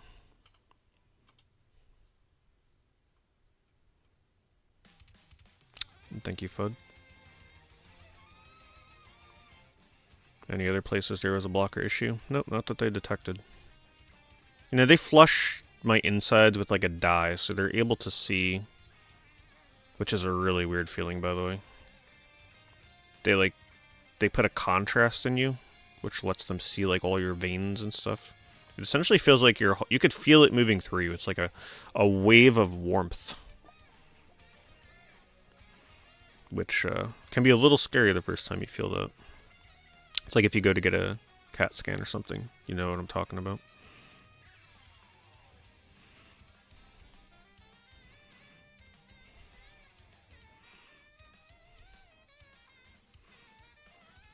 But the thing is, you're not supposed to have those done a lot. I had that done to me 4 times in the hospital, the dye. I remember one time one of the doctors got really mad because they gave it to me like the day after I previously had gotten it. And you're not really like supposed to do it very often, apparently, because it can complicate things, especially with heart issues. Yeah, they put that dye in me 4 times.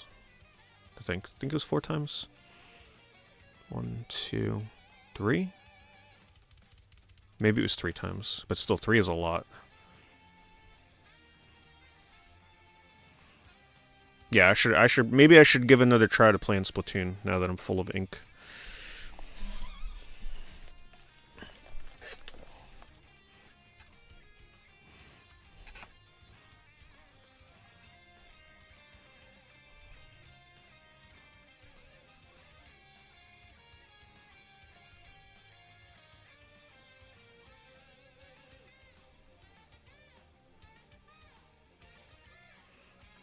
Eating beef heart, like literally eating like a heart. I don't know about that one. I mean, if it's good for me, whatever, I'll eat what I gotta eat, but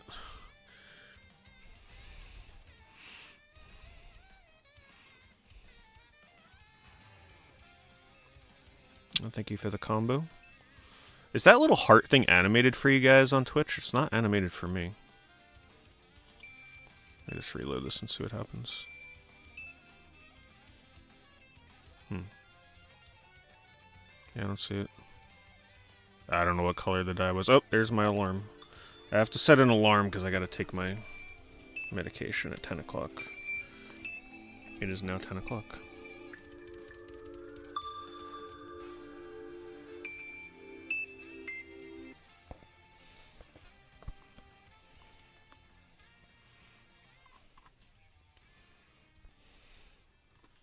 It's a good thing I set that alarm because I was almost forgetting. I have that alarm set for every day, so I won't miss it.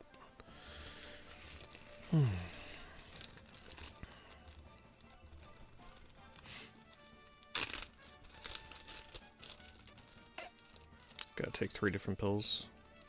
Luckily, I'm just down to 3 in the morning, 3 at night. 2 of which are different in the morning.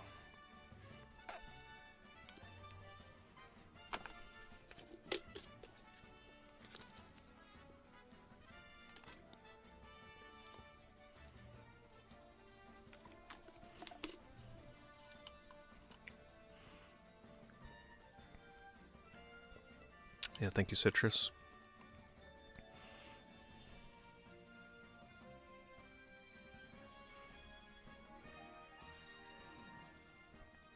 Beet powder, yeah. Yeah, I was eating these little beet chews, too. But obviously that's not gonna stop a heart attack. But yeah, beets are very good. I gotta remember to get some beet stuff.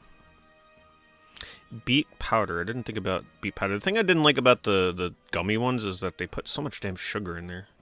It's like, listen, I don't care how bitter it is, just give it to me raw. I don't need it to be loaded with sugar.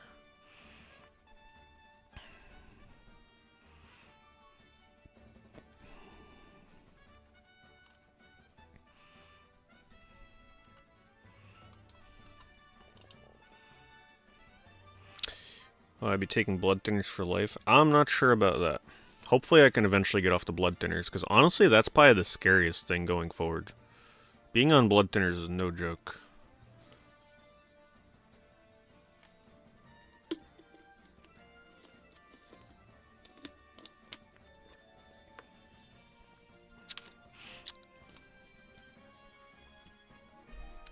Not recently will, but hopefully we can chat sometime soon.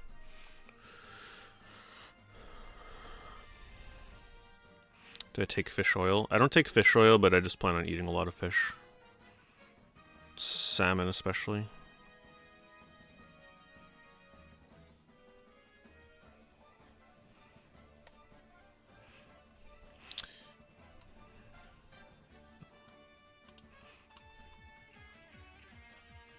Did I feel strange days before the heart attack? No, not really. It just kind of came out of nowhere. Eliquis. I'm pretty sure they gave me Eliquis. I don't think I'm on that though. Like, that was just temporary in the hospital. I don't remember what blood thinners they were giving me so much different stuff. Yeah, it's kind of hard to keep track of all that stuff when you're in the hospital. Like, they just wake you up constantly. And they took my blood pressure every hour. So, like, literally I couldn't sleep for more than an hour. Because the blood pressure machine was set to go off every hour. It's just like eventually everything just starts blending together for you while you're in there. Waking you up at like 4 in the morning to take blood. And then 2 hours... Like every 2 hours after that. I mean, sometimes it felt like every hour practically.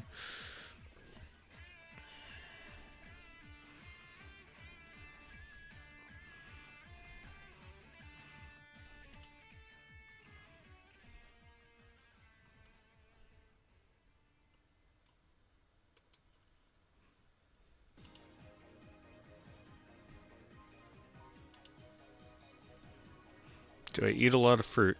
I like fruit, but I wouldn't say it was a big part of my diet prior to this. It used to be.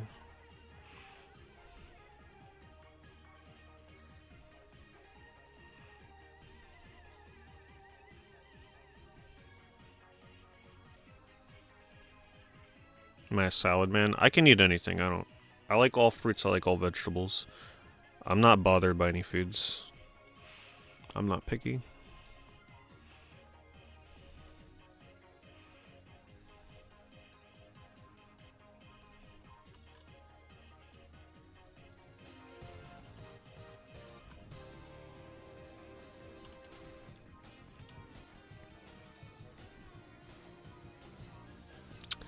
Thanks, Shay Living. Thank you for the resub. Thank you for the message. You eat a big bag of mandarins. Yeah, I've been eating mandarin oranges. The ones that are like the little fruit cups.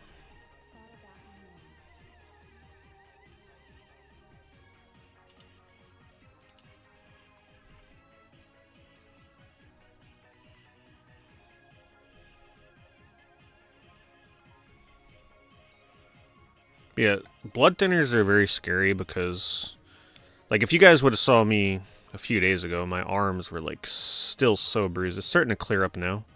I just still got that one really nasty bruise, but man, you bruise so easy. But the scariest part is while you're on blood thinners, all you have to do is fall, and you have to go to the hospital because you can have internal bleeding. So, like, if I'm, like, walking up a set of steps and you just kind of, like, slip, if you just, like, even if you take a little tumble outside or something, you trip on a branch, you know, on a nature walk or something, it doesn't matter, like, how inconspicuous it seems, you have to go to the hospital because you could be bleeding from it. And then, man, God forbid that you actually get cut, right? Like, you're probably not going to see me opening anything with a razor blade anytime soon. Can't risk it. Gonna have to use dull scissors. Because if you cut yourself, the bleeding is intense.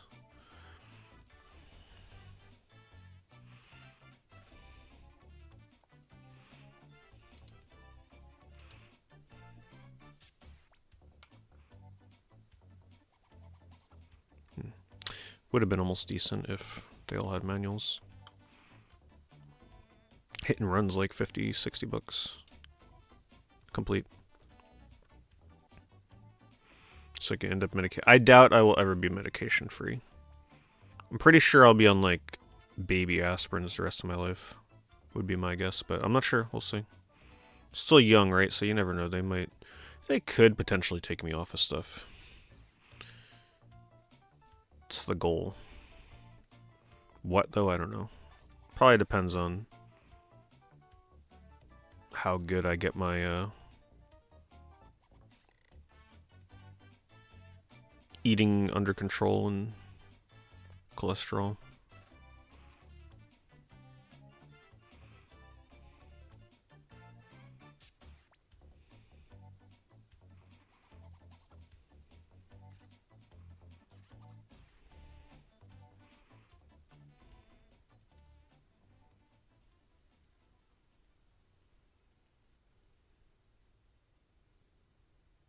Coughs can linger. Yeah, I have a slight cough.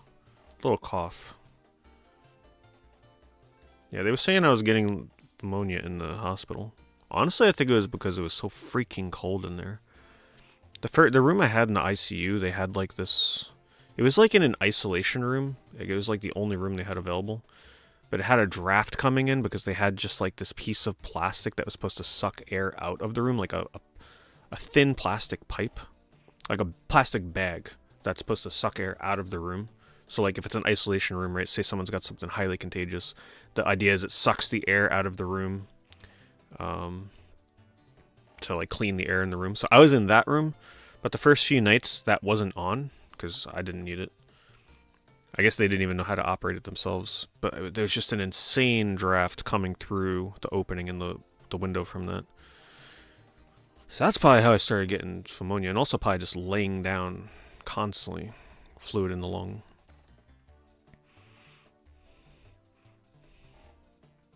Then eventually they turned it on, so it wasn't quite as cold, but then it started getting really hot in there. Like, it was just whatever. I mean, I can care less about, as long as I make it out of the hospital. I don't really care about the process in which I had to stay in there.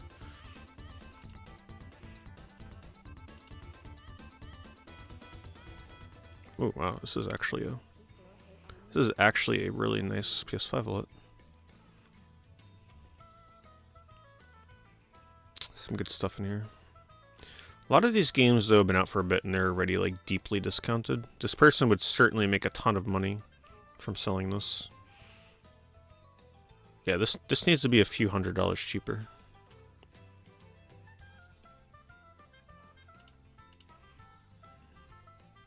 I'm gonna link it though. Maybe someone here wants to send an offer or something. Thanks, Fever. Appreciate it. Was the hospital food I didn't mind. Yeah, I actually like quite a bit of the hospital food. First couple days I had no appetite whatsoever though. But I didn't mind the food. They pretty much put me on my diet while I was there. They were surprised at the end when they asked me how the food was, and I said it was actually pretty good. I guess because most people say it's terrible. Because they're not used to eating very bland foods. Every single morning they served me an egg white with spinach and mozzarella frittata, which I actually really liked. I'm going to have to start making that myself. Or at least just do egg white with spinach and mozzarella. It was quite good.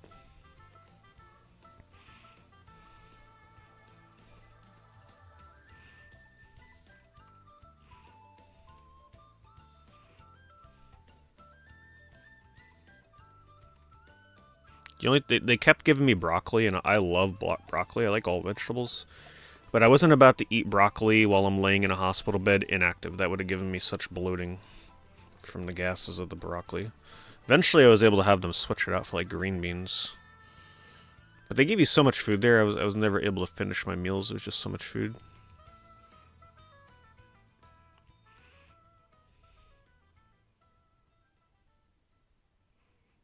No, I was not playing any.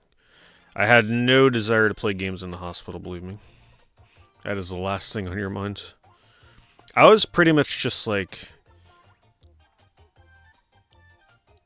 I don't even know what kind of state I was in. No phone. I would just like put the TV on, but not really watch it, not really even listen to it. I would just have it on for background noise. And like honestly, you didn't need any other stimulation because you were just constantly checked on by doctors and nurses and blood pressure. I mean, it was just nonstop. You never had time to do anything else.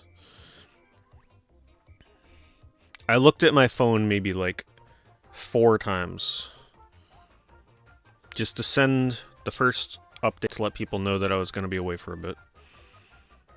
And that was pretty much it.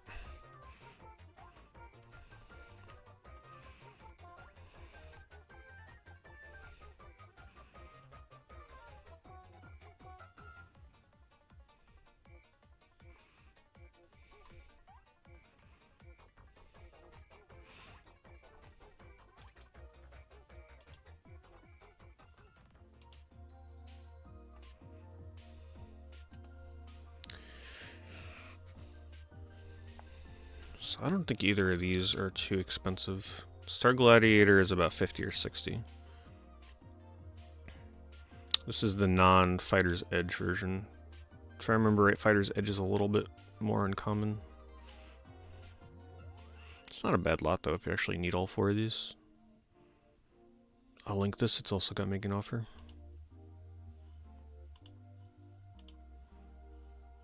This is, yeah, it's not an XLR, it's a USB. Rode NT USB.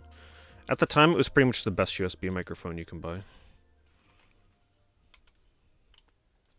I don't know if that's still the same.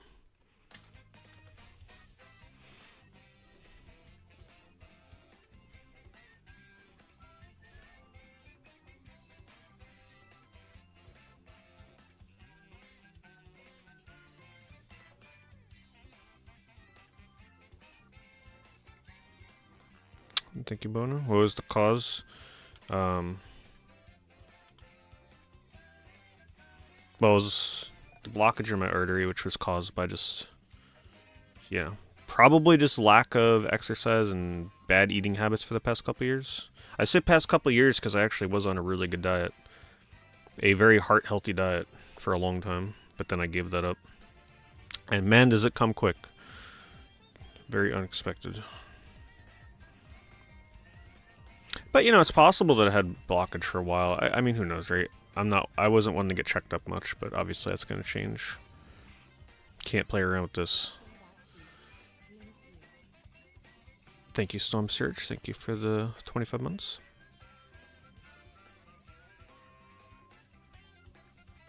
Hello, Pizza Gamer. Everything's pretty much under control right now, yes. Thank you.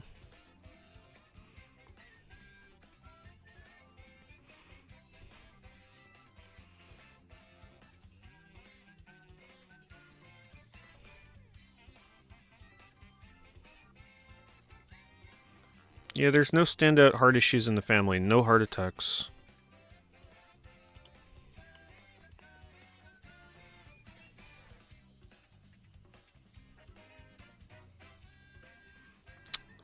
Thank you, Punchy.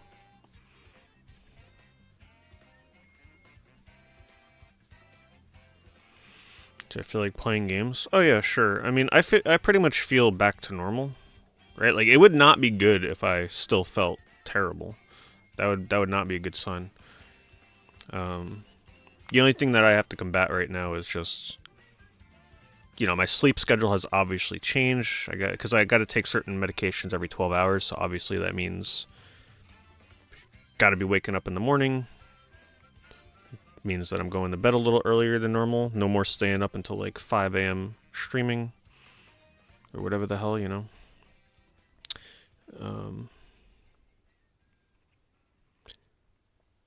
I'll eventually, you know, I'm going to be streaming games and gradually get back into RPG Maker stuff. Like, I definitely miss working on my RPG Maker game, but that's not the priority right now.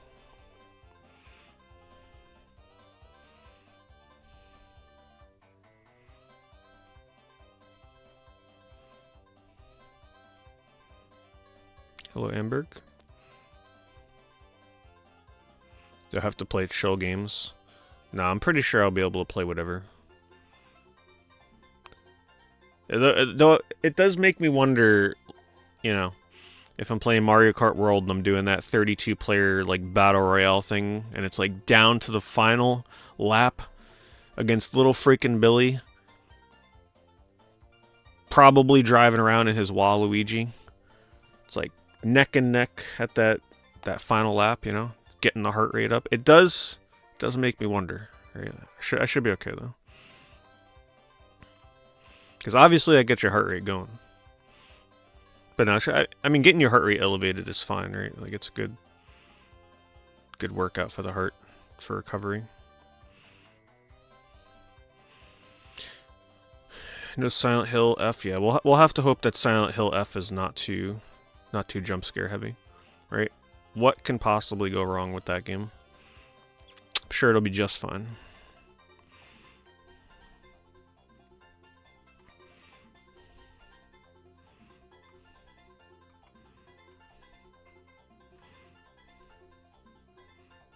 Maybe I gotta bring back the heart rate monitor for safety. Heart rate monitor was never 100% accurate anyway, though. It's like anytime I talked or drank water, that thing went crazy.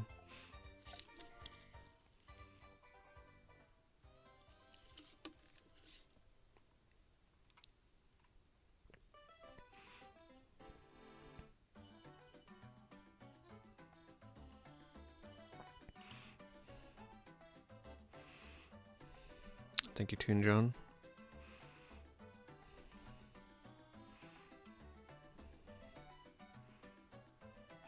How long since the attack?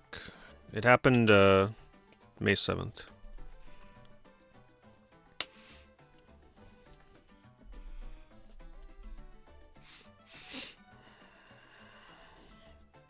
Yeah, I mean, I had you know, chest pains and stuff for a couple days after the surgery, which is what they were really monitoring, which was unusual. Because, like I said, most people after their heart attacks, well, they got them out of the hospital like within a day, which is crazy. But yeah, I was still having chest pains like 2 days after the surgery. But after like the third or fourth day, I felt pretty good. It's just that they were still struggling to get vitals under control, but I didn't really notice much other than severe discomfort of constantly sitting in a hospital bed and being given antibiotics that upset your stomach 24/7.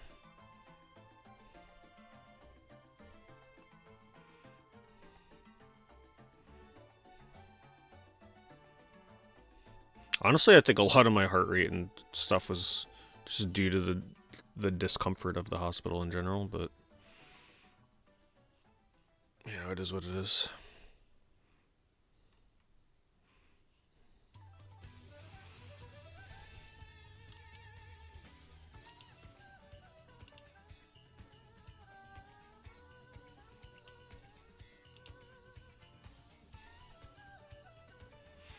The one for Apple Watch works decent. That's actually not a bad idea, getting a watch that like monitors your heart rate. I'm sure it takes, well, it wouldn't do blood pressure. Or maybe they have a way to do it, who knows. But yeah, you know, maybe I would think about getting one of those fitness watches. It's actually a nice little motivator too. Take it out and walk.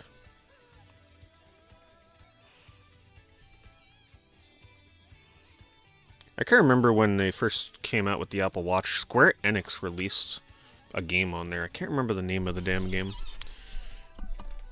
It was like a game where you like go out and walk and like fight monsters with some kind of like time manipulation I wish I could remember the name of it. It was so obscure.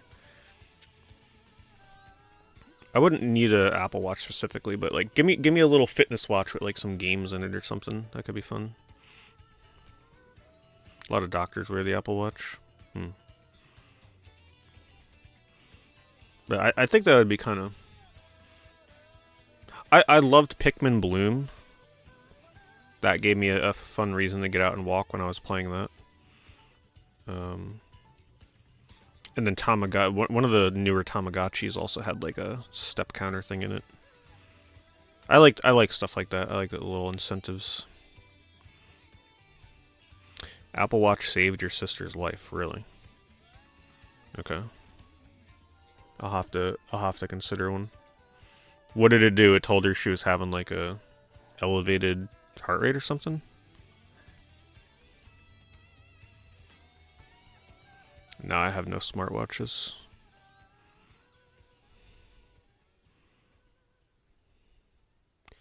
Probiotics like raw yogurt. Yep. Yeah, I've been eating plain Greek 0% fat Greek yogurt, which I don't mind. Just gotta get a good brand. Some of them are more bitter than others. Just put some fruits in there. I'm good to go. No honey. Honey's too much sugar.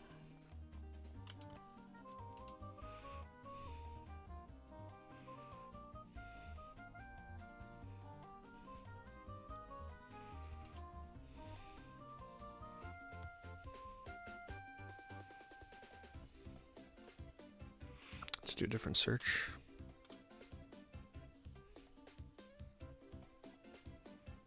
The only thing about a bike with me is my back. Alright, like I still have a lot of back pain. I'm not sure how I would do on a bike these days, honestly.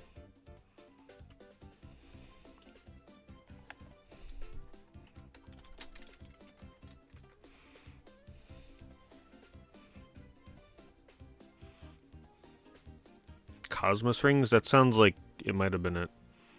Yes, Cosmos rings. That sounds familiar. Let me see. Cosmos. If that game's still available, that would be kind of cool. Partially lost. Cosmos Ring. Oh, maybe they took it down. Cosmos Rings is a role-playing game developed by Square Enix for Apple Watch, released in 2016. Damn, so long ago.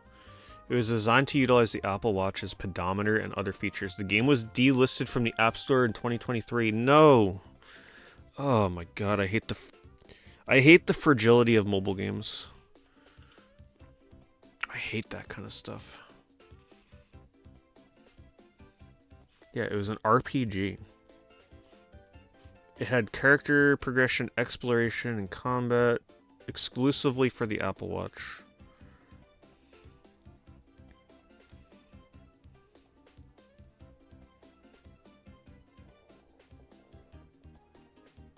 It's tracked active calories burned, tracked minutes of brisk activity. So it had an exercise ring that tracked how long you were briskly moving, a move ring that tracked calories burned, and a stand ring, the number of times you stand and move for at least a minute per hour. Man, that would have been like the perfect game. God damn it, Square Enix.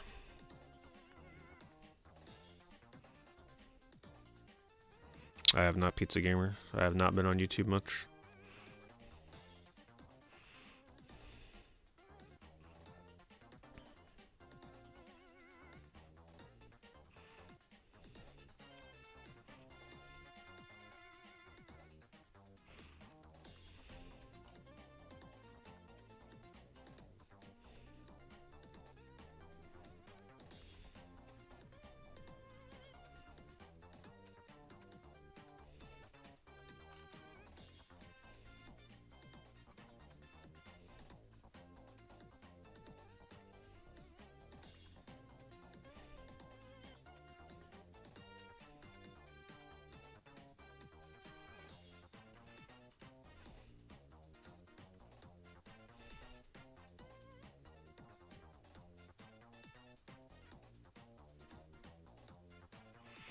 Not much water damage games anymore. Yeah, we find them from time to time, but not as bad as it used to be back in the day.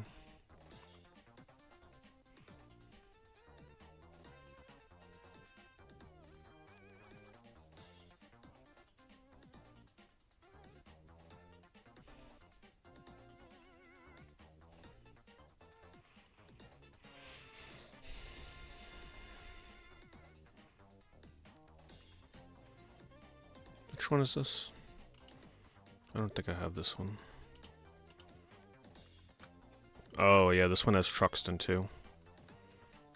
That would actually be really interesting to play, because I have Truxton too. I've played it on the Marty, but the Marty version crops it. It's actually the hardest version you can possibly play of Truxton 2. It's also known as Tatsujin O. Because it's normally, it's got that more vertical style, arcade, accurate resolution. But on the Marty, they crop the top and bottom to make it 4:3. So that you have very little time to react to enemies appearing and shooting at you on screen. Oh, man. Yeah, this is definitely in an Evercade collection you gotta get sooner rather than later. This will get expensive.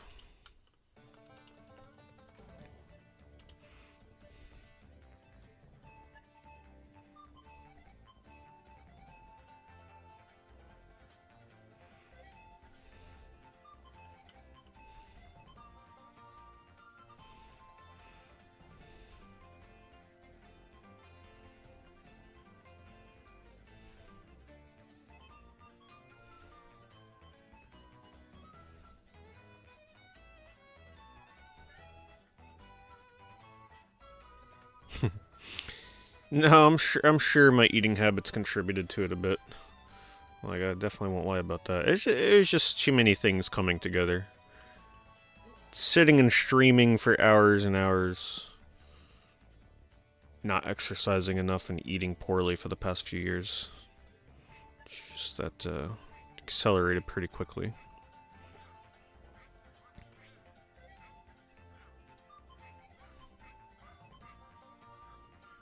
Evercade does not use retro achievements. That would be cool if it did, though.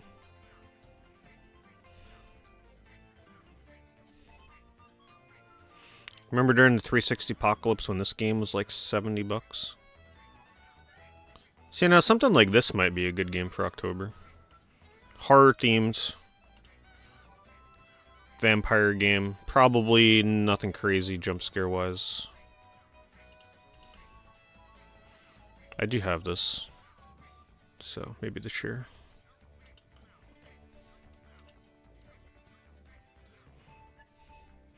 Stress related? I don't think so. Some of the Evercade stuff rare. I wouldn't say rare, it's more so some of the older games go out of print, and if it's a good compilation with like good desirable games on there, the price gets pretty high on some of the older retired carts.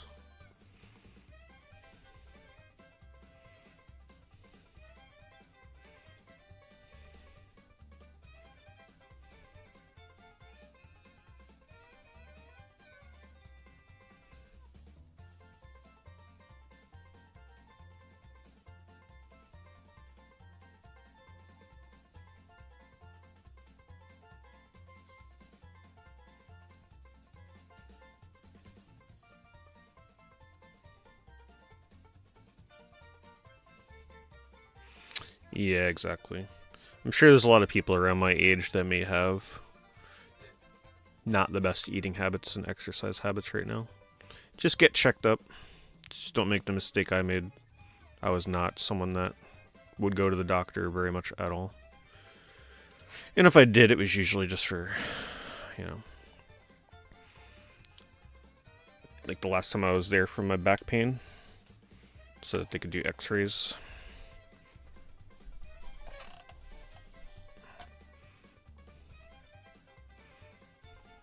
Why did I click on that?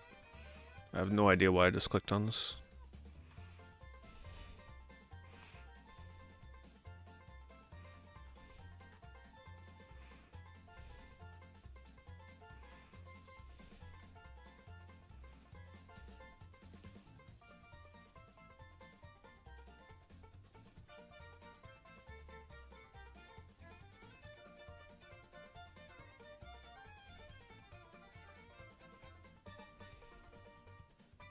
And thank you, Cinco.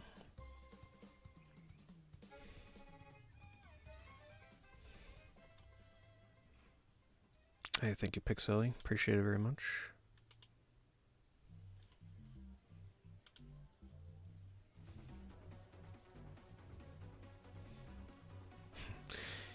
Yeah, 12 hours straight streaming. It's actually 12-hour streams are brutal. That's usually my absolute limit. I don't think I've ever streamed longer than 12 hours all these years. Those are, like, you feel like death at the end of a 12-hour stream. At least if you're somebody that tries to entertain and speak for the duration. Yeah, those streams are brutal.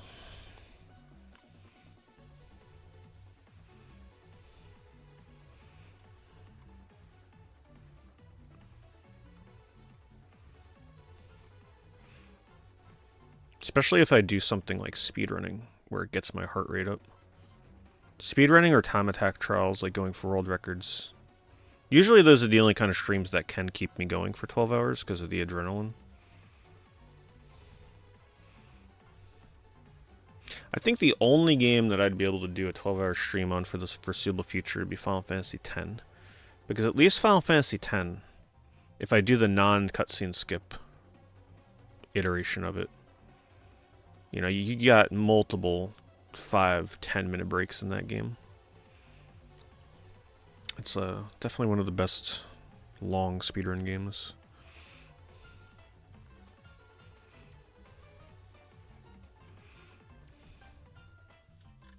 Oh wow. I just saw it.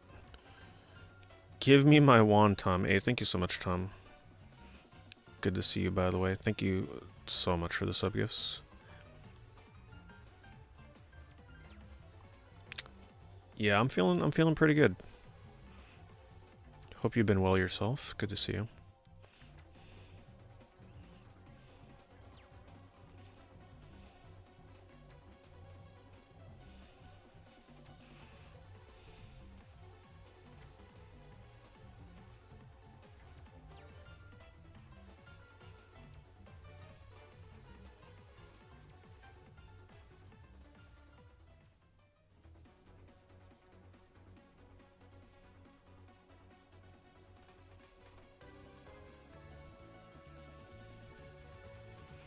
You're trying to test out your fan translation cart from Mother 3. My Mother 3 fan translation cart, that thing is huge. Like, I don't know what they got stuffed in there, but that cart is, like, thick as hell. It almost doesn't even fit in a Game Boy player. In fact, I don't even think it does. The last time I tried it.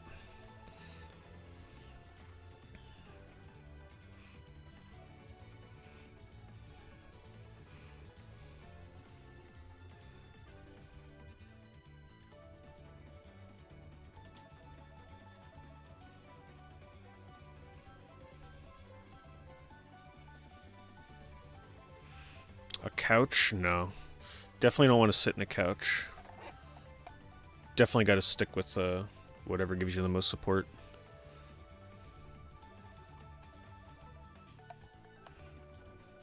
Sure, it's not the battery. No, it was like that when I bought it. It was a brand new cart.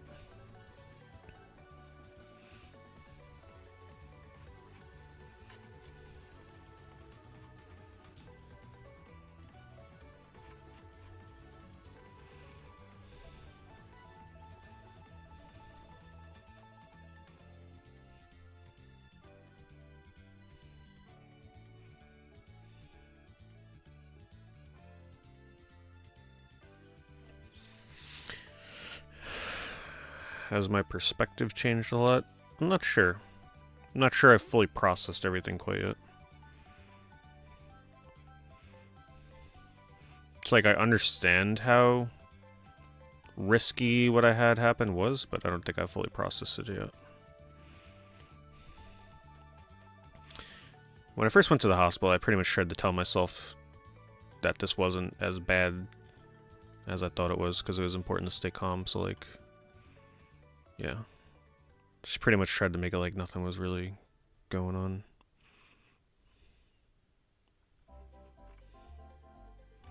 But then when I read the statistics after I got out of the hospital, it's like, oh. It's like, oh, what's that? If I wouldn't have got to the hospital within like the 15-minute window that I had, I would have had a 12% chance of survival. Oh, okay. Yeah, I guess it was pretty serious. You know, like, I'm not quite sure I fully processed that yet.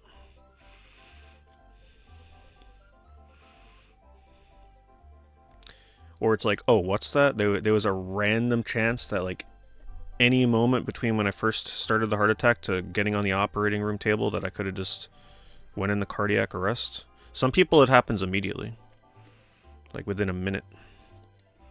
But I think because I was young, that didn't happen too early. But pretty much if you get the heart attack that I did, unless you're like already in a hospital, most people kind of like don't really take it too serious. Or they're like, you know what, I'm just gonna like lay down and see what happens. Yeah, those are the people that don't make it. Have 1 hour from the moment you get the heart attack to being on the operating room table. If you're not on the operating room table within an hour, it's not very good.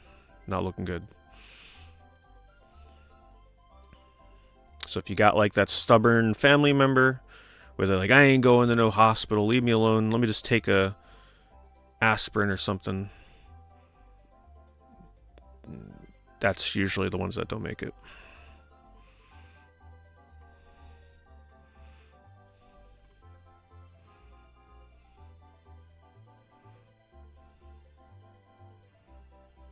Yeah, they call it a widowmaker for a reason, exactly. It's really good they didn't call it. It's good that they didn't say you're having a widowmaker heart attack before the operation. Otherwise, I would have been a little more nervous, I think. They told me after. No, my body didn't feel numb. I didn't get all the symptoms, thankfully. Tightness in the chest, pain in the left arm and left jaw is the big one. Thank you, Moggy. Appreciate that.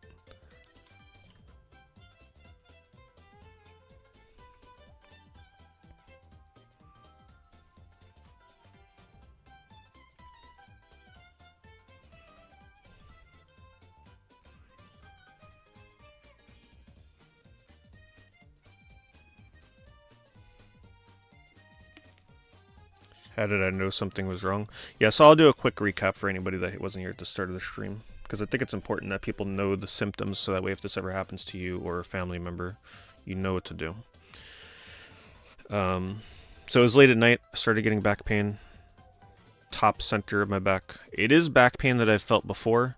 It was always a very weird back pain though. It was usually a back pain that I would get a lot after I ate, like a big meal, which is freaky, right? Like, it had to be something going on with blood pressure or something, but it was a very indescribable back pain. It's not like a normal back pain, but I've had it throughout the years, honestly. So I didn't really think too much of it. So I started going for a walk. As soon as I started going for a walk, I started getting tightness in my chest, but I figured it was like muscle strain in my chest. So I kept walking, and I made it, a few minutes away from my house, and the pain just got to be too unusual and too intense that I had to turn around, and luckily I did, because that was a life-saving decision right there. Because I can't say for sure that if I would have been far... I didn't have a phone on me. I can't say for sure if I made it too far that I would have went up to someone's house and say, call 911. I can't say I would have done that. But yeah, extreme tightness in the chest. Hard to, a little hard to breathe. Essentially walking home with my hand on my chest. And pain in my entire left arm, somewhat in my right arm, left jaw, very important. Those are the telltale signs that you or someone else is having a heart attack. So if someone ever tells you, I got tightness in my chest, first of all, right then and there, you should probably get into the hospital. Don't waste any time. But especially make sure you ask them if they have pain in their arms, especially their left arm and their left jaw. Any other pain on the left side of the body. That's where the heart is. Especially if you feel dizzy. I did not feel dizzy. I didn't feel like fainting. I may have been sweating. I don't remember. I really don't remember. But those are the telltale signs.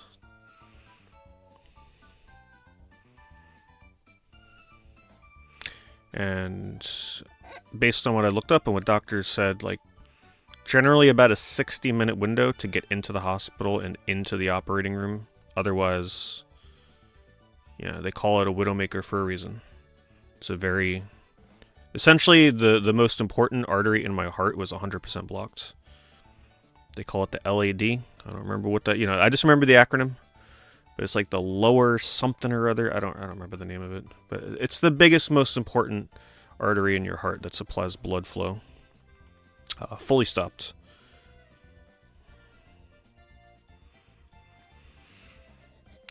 They go up with a catheter into my wrist, up to my heart, blow up the balloon on the catheter with the mesh on it, reopens the artery. Sure, it's not an easy procedure when it's 100% blocked. Normally they're doing it when it has an opening, when it's like 50% blocked, 40%, 70%.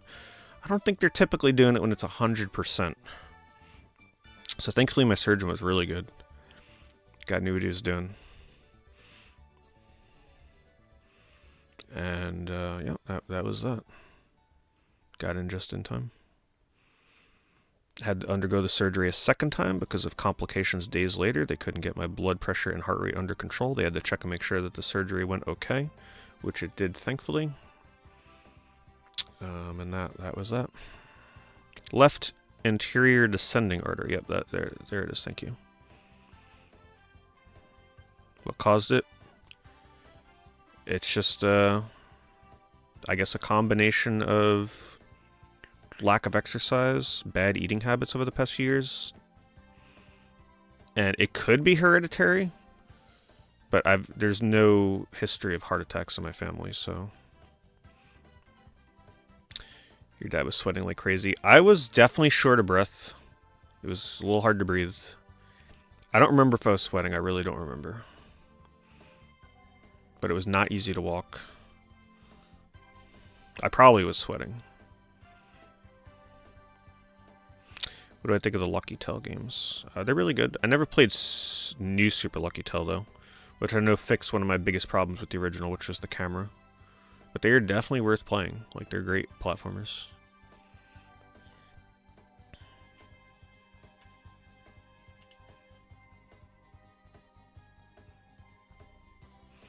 No, it definitely, I don't think it was underlying pneumonia. I think I developed that in the hospital.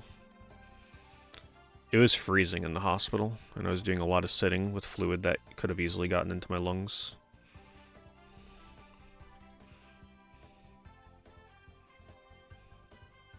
Alright, let's get our affiliate review ready.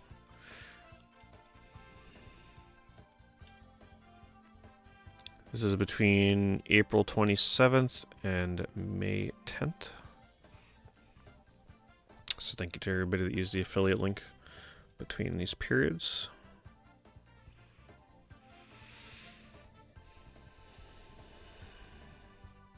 What did I buy after everything went well? Nothing. Yeah, I'm not really thinking about that at the moment.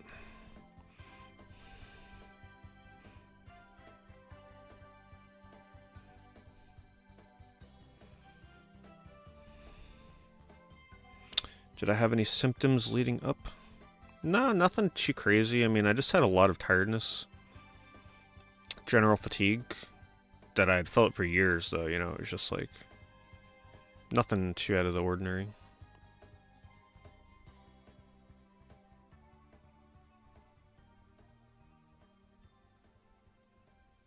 No open heart surgery, thank God, because that would have been the next step if they couldn't get the stent in correctly with the method that they use.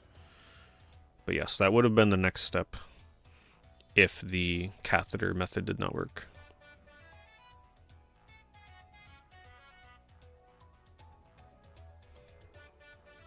Thank you, Chris. Really appreciate it. Also, while I have everybody here,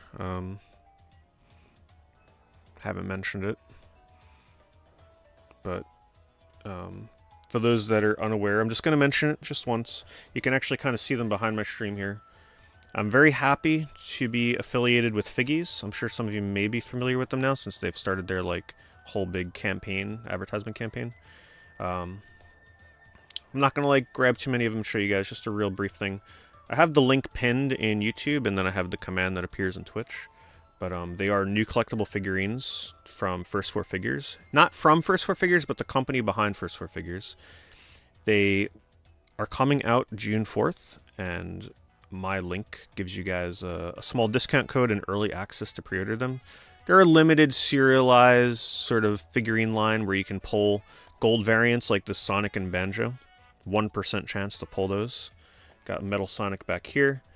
I've got X here from Mega Man. This is how they come in the box. So I'm very happy and thrilled to be partnered with them because you guys know me. If you know my old school YouTube videos, man, I've been opening and collecting and showing First 4 Figure statues since I first started my channel. So to be partnered with the creators of First 4 Figures on their new line is pretty special. And you will see me bringing these up over, you know, the length of however long I'm working with figgies. So here's the link for this on the Twitch side. And then the link is pinned on the YouTube side. Going to that link, they're just going to ask you for your name and your email. That's just to alert you, like, hey, like a week before the release date, just to remind you that the pre-orders are going to be opening. Because especially, I would assume the Sonic ones are going to sell out really quickly. There's only 1,000 of each figure. So for those of you that sign up through my link, it is helpful. And if you purchase through my link, I get a little bit of a commission from it. The more people that buy, the better my commission gets over time. So it's a fun little way to support the stream and get something out of it. But yeah, thank you to those of you that have done it already. But if you haven't looked at figures, we're not going to get into it too crazy tonight. I just wanted to briefly mention it. The full breakdown is like from my previous the stream that I did on Twitch when I streamed the Evercade the night before my heart attack. Watch that stream. I opened Figgy stuff for like 45 minutes. So that's a stream you want to look at if you want to like really see them in depth. Anyway, Retro Game Challenge. Somebody picked. I still never played Retro Game Challenge. I know, I'm shocked myself. I remember like people would not shut up about this game on YouTube back when this came out. There were some big fans of Retro Game Challenge. Still never played it. Is it 2D? Can it stand up when it's out of the box? Yes. It's a magnet. It comes with a metal plate stand. You can put it on refrigerators and whatnot, but they do come with metallic plates that you can display them on. SOCOM 2, US Navy. I'll talk about them more in the future, but tonight I just wanted to do a really brief little recap on them. Probably next eBay stream I'll open up a new one for you guys to see. SOCOM 2 US Navy Seals for $750. Always love to see that. It does make me wonder if the person that bought this is going to plan on playing it online, or if they're just playing it for the single player. Sun 2. Can't remember what I thought of Sun 2. If I remember right, it was good, but for some reason I think it was difficult, if I remember correctly.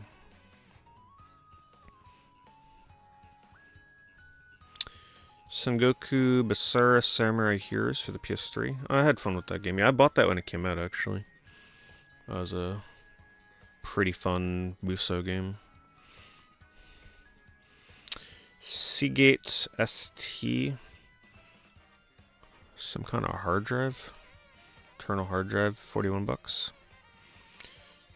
Midsommar. Oh, interesting. That movie's okay. You know what I actually watched last night was the new Wolfman movie. It was okay. It definitely had good atmosphere, really good lighting. What I liked about it was a very classic style horror movie. No frills, no bells and whistles, just like literally a family out in a cabin in the middle of the woods with a werewolf. You know, there's a twist or two here and there, but it was just a good classic horror movie. I would recommend it, but I wouldn't recommend it for people that are looking for something beyond literally what I just described right there. Just very straight up werewolf movie. Pretty basic, with good atmosphere. Yeah. From the Saw Invisible Man director. Yeah, I forgot. Honestly, I didn't even pay attention to who directed it.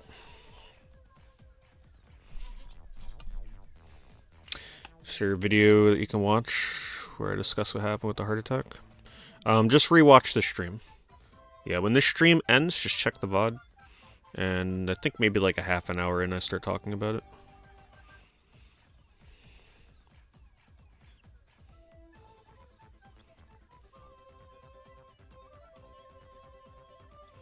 Is this live? Yes.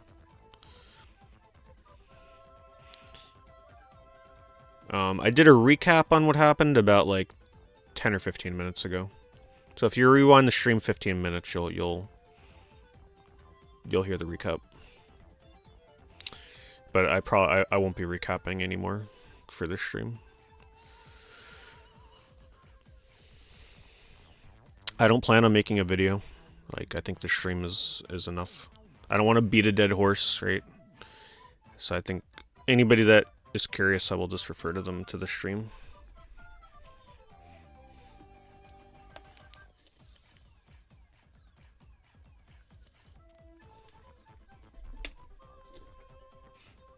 Logitech Pro camera. Let me actually see what camera this is.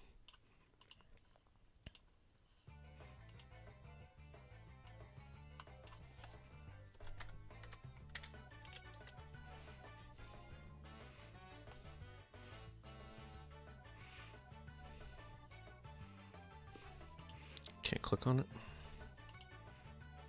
Thanks, Linkia. Bought Stains the Sands Red. Stains the Sands Red. I can't even remember what movie that was anymore. Is that the one? Oh, that's the one where the girl's in the desert, right? Yeah, that one's pretty original. But this is like surveillance equipment. Yeah, it's gotta be. 50 Lego friends and other figurines and animals.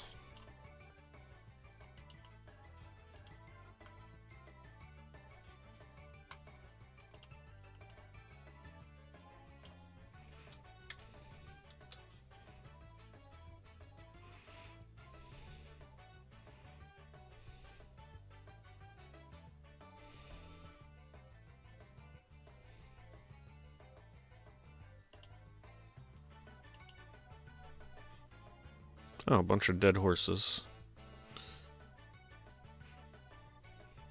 I love the mix here, though. It's like, okay, a bunch of little, like, dogs and bunnies and, like, some teenage girls and then dead horse skeletons. Like, what the hell? What is this? Is this all from the same set?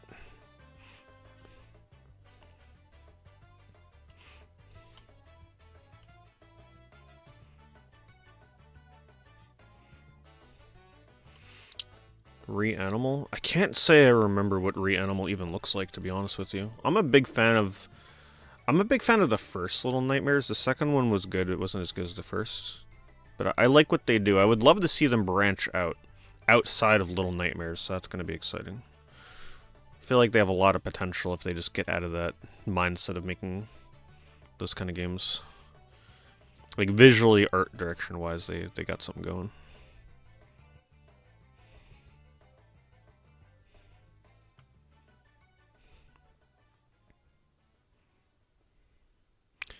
Mini SAS HD cable, $12. Vex for the original Xbox, 15. Great game. I would say Vex is one of the games that I am disappointed in myself the most for not having played when it came out. I was always turned off by the character design. I never really liked the way he looked, the main character. But after I played it, like, it's everything I would have loved and wanted out of a 3D platformer back then. So if you think you've played all the 3D platformers out there that have really fun levels to explore and like collectathon style gameplay, gotta play Vex. Really good. Hasbro Transformers 40th Anniversary, Bombshell and Ramhorn figures. 10-pack UV and scratch resistant double disc jewel case for the PS1 protectors. Oh, somebody bought blank double disc cases. So they're probably not like one for one with the originals, but as long as they fit everything close enough. Oh, one of these. Okay. I thought they meant like a jewel case. Yeah, just slip-in protectors. Oh, this is from Collector Protector. Yeah, this is who I bought mine from. The problem that I have with Collector Protector is that they're a little too, like, over the top with their logos.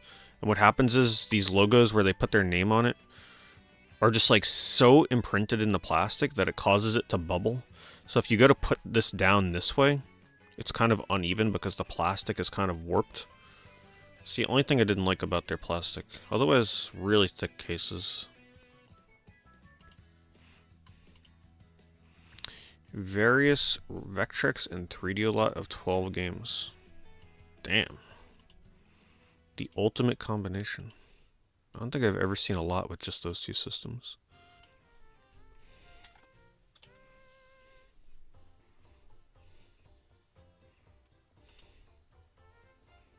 Thank you, Kinetic.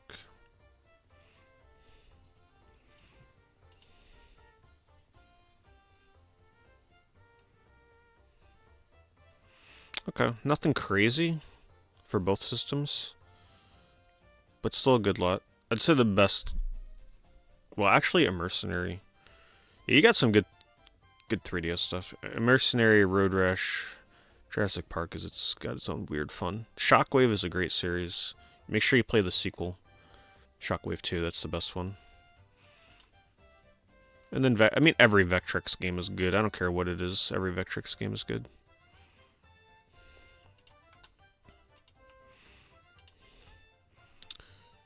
Super Micro. Bunch of gibberish that... Oh, man, that thing was expensive. A server board for $1,800. Alright, well, we're going to have to take a look at this. I don't know what I'm looking at here. But somebody paid a lot of money. A server board. I don't know. It feels like something Bovine might buy. I don't know. I don't know who here is buying server boards.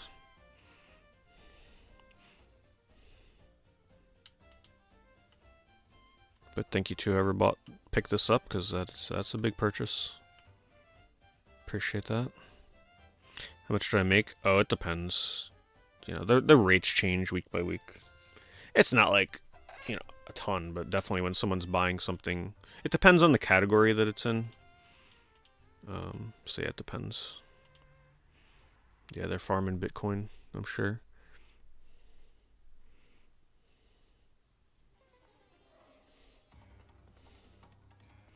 Any interest in Croc Remastered? Not at the moment. Wonder how that version of Quarantine is. I played it a long time ago, and I really don't remember. I just remember it being a little hard to tell what was going on at times, like in terms of frame rate, I think, and particle effects. But I had never played Quarantine prior to that, so I couldn't compare it to anything. The Analog 64, yeah. That's the kind of thing where I'll get it when I can get it. I'm not too concerned about pre-ordering that. But I'm sure I'll get it one day, maybe. My N64 has like HDMI output, but I'm sure the analog would make it look so much better. Anonymous gifted a sub to Furl Fan. Thank you again, Anonymous. Topps Chrome Chicharito Orange Refractor, number to 25. SATA upgrade adapter for the PS2. Yeah, somebody is probably definitely playing SOCOM 2 online. Beauty and the Beast 25th anniversary Blu-ray, $9. Medal of Honor Infiltrator for Game Boy Advance. Now that's a great game right there. Very underrated game. Yeah, I remember enjoying that one on stream. You wouldn't expect it, but it's good. It's one of those like top-down isometric games. Very challenging, fun little tactics game. Not tactics in the sense of like grid-based, but it's got a lot of strategy behind it. Great graphics too. A lot of details in the explosions and environments. Also pretty difficult to find complete in box. Commodore 1531 dataset cassette player recorder for Commodore 16 computer. 3 boxes velvet pencils. Velvet pencils? The hell? Let's see what this is.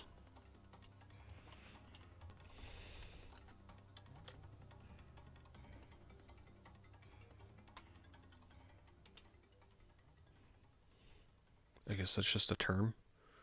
The brand. Oh, okay. I was thinking like the pencil was gonna be velvet.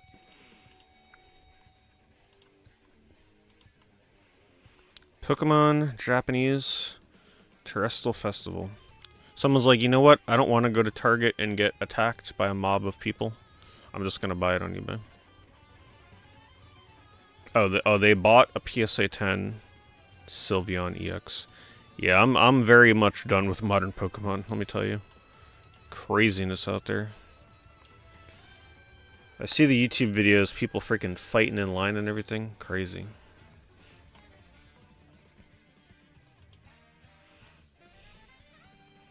Now, if this was the English version, this would be like, what, $1,000? Japanese version, much cheaper. So this is the thing with modern Pokemon, the cards are so busy. When you look at this from a distance, you can't even see the Pokemon. There's just so much going on these cards. Not my thing as much as classic Pokemon. Classic Pokemon, you just got the Pokemon and a nice simple background. My favorite old school Pokemon cards are the ones that look like they're on top of like a Windows XP background. You know the ones I'm talking about.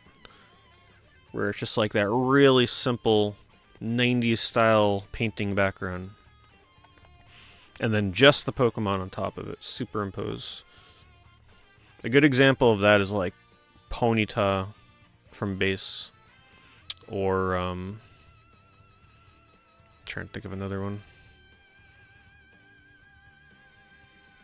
Well, a really good example is Dragonite from the Japanese Pokemon trading card game. Let me just show you.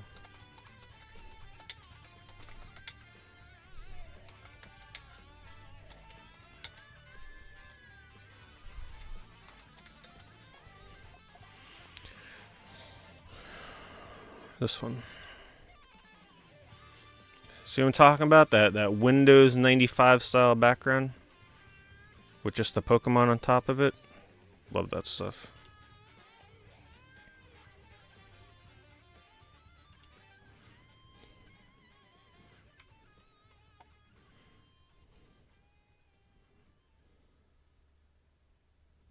Then yeah, some people hate the 90s CGI cards. I love them. I love all the old Pokemon cards. After you see the newer ones, it just makes you appreciate them more. The other Dragonite, yeah, that's from the Pokemon movie.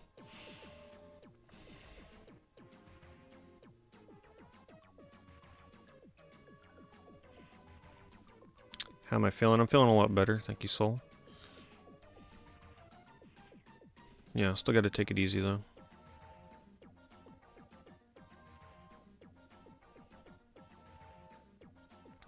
If I can let any developer take a crack at any video game franchise, what's something I'd want to see? I want to see Square Enix literally just make a new turn-based Final Fantasy game. There you go. That's my answer. Come on, Square Enix. Get the balls back to make a new turn-based Final Fantasy. Mainline. Final Fantasy 17. You know you want to. After Expedition.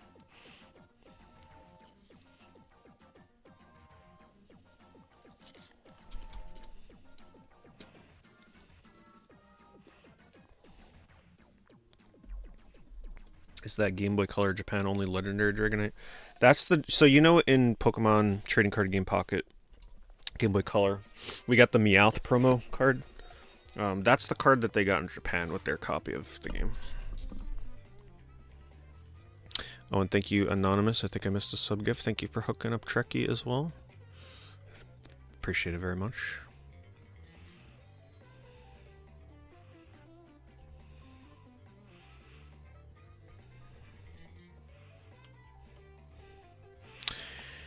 Yeah, I gotta get around the Expedition. They gave me a review code, and it's like getting to the point now where they're gonna get mad because I didn't play it. You know, I'm not gonna message them and be like, "Oh, I was in the hospital." You know, it is what it is. But I do need to get around to that hopefully before the end of the month. At least one stream of it, just so I can see the prologue. Be like, "Yep, I streamed it."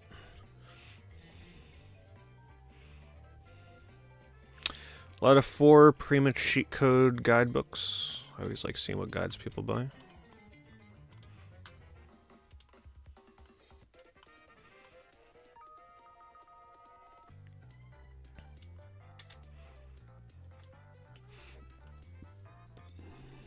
Do I think the next Final Fantasy would sell more if it were turn-based?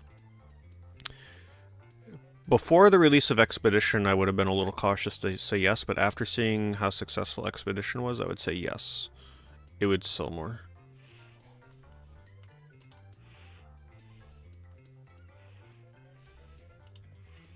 Damn, these are some thick guides. Look at that PlayStation Gamers Guide. Holy moly.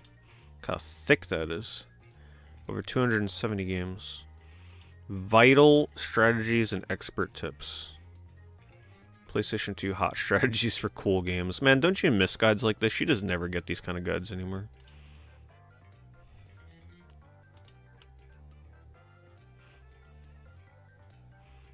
This is you, Trekkie. You picked those books up? That's a good guide pickup.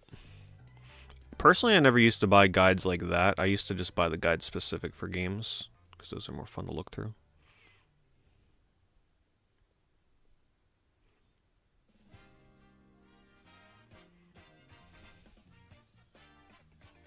What was the first MMORPG I ever played? Well,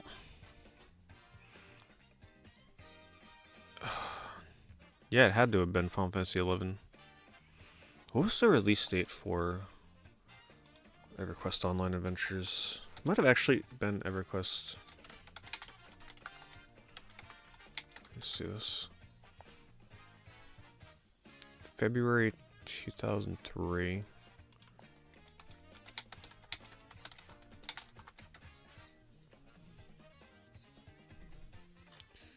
Released in March 2000. Okay, I thought that was...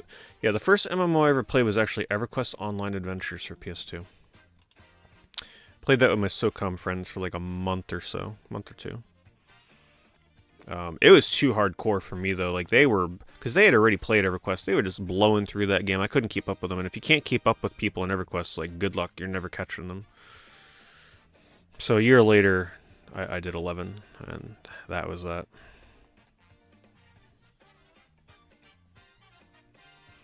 Is it still online? It's not, but there's apparently a fan project right now where you can play the game online and it's somewhat functional, which is new. If I ever hook up my PS2 for online again like that, I might see if I can get it working, but I'm not sure on the method you gotta go through for that game.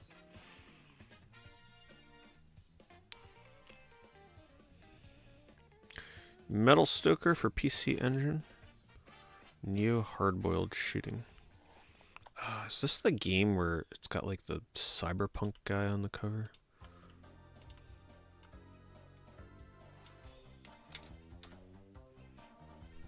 Yeah, that's the one I was thinking of. Always remember this cover. So one thing about PC Engine cases, you can't look at the screenshots on the back. Mary Kay Hint of Mint Lip Balm, limited edition. Nice eclectic mix on here tonight. Alexi Lawless, Top's Finest, numbered to 25. Pokemon Terrestrial Festival Art Rare Jolteon EX. So are they going for all the evolutions? Look at that Jolteon Disrespect in the PSA 10, only $74. Sylveon was like $150. Type O Negative World Coming Down album, $16. Great seat cushions with frame fits international fits cub seats and components, cushions and covers. Gray seat cushions with frame. See, they were like, there's no way Pete's gonna look at this. No, we're gonna look at and judge your seat covers because you paid $190. There they are. Wow. There it is. It's like a baseball seat or something. Does not look like something I'd enjoy streaming in for a while.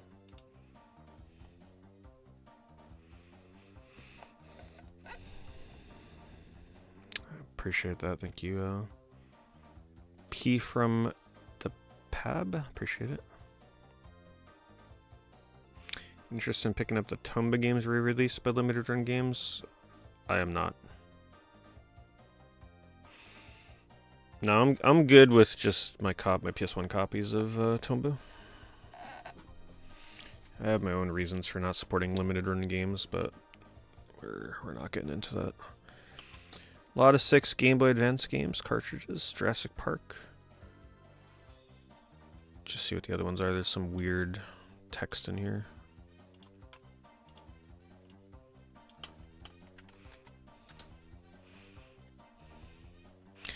That seat cushion is yours, but for your cousin for his sitting mower. Oh, okay. Yeah, it did look like something that was very specific for something like that. It's an expensive seat cushion, huh? But they really get you with those things. I mean, it's like so specific, right? Not a lot of people probably make those as a replacement. Lego Knights Kingdom. I'd be interested in how that is. Apparently a lot of Lego fans are really mad because some Bionicle game got shut down recently that fans were working on for like 8 years, and Lego just out of nowhere, even though in the beginning they were like, sure, you've got our blessing to make this fan game. No problem. 8 years later, they're just like, you know what? Nah, you gotta shut it down. Messed up. Super messed up.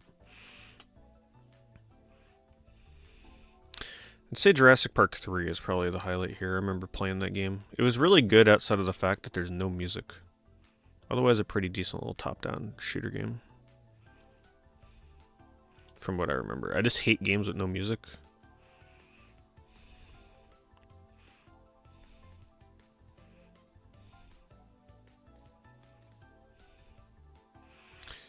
A lot of 4 Brute Force, Xbox Dead or Lab, Brute Force again in Casino, and NASCAR, $23. I think that's one we might have found on stream. That sounds familiar. Brute Force and Dead or Alive. Brady Quinn. Signature Auto, 3 out of 15. And Diego Fagundes.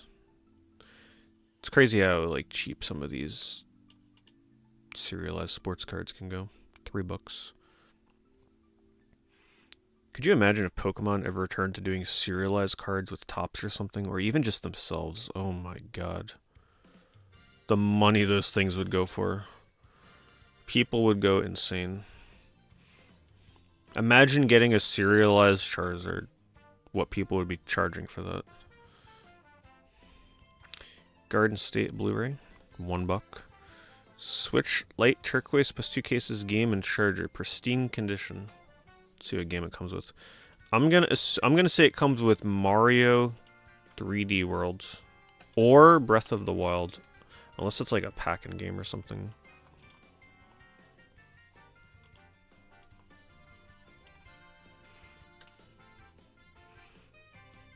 They looked everywhere, but they couldn't find it. Switch Lite is yours. Tried to fix my son's and made it worse. I can't see what game it was.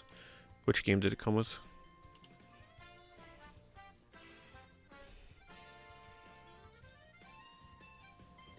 Came with Spyro. Okay.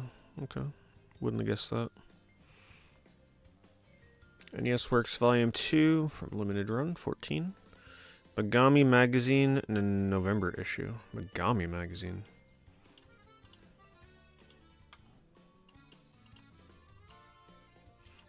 It's like a model kit magazine or something.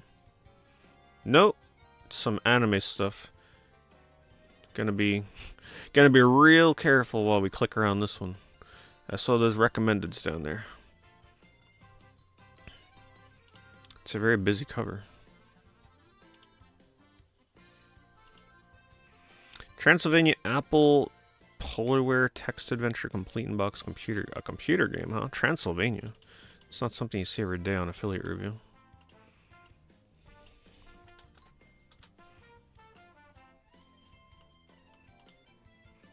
This is cool.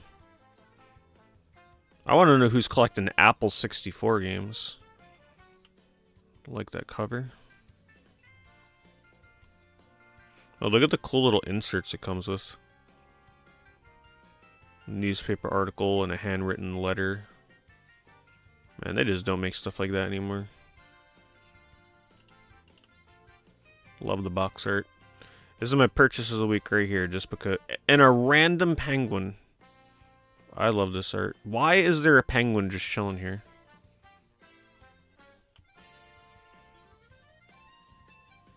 Maybe because it's the mascot for Polarware?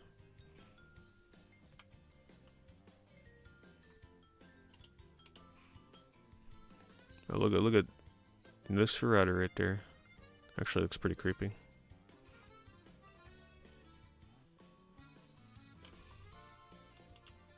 Well, thank you to everybody that used affiliate. Appreciate it as always. Just a reminder, if you're on YouTube and you want to have your stuff show up on here, we do affiliate review every week.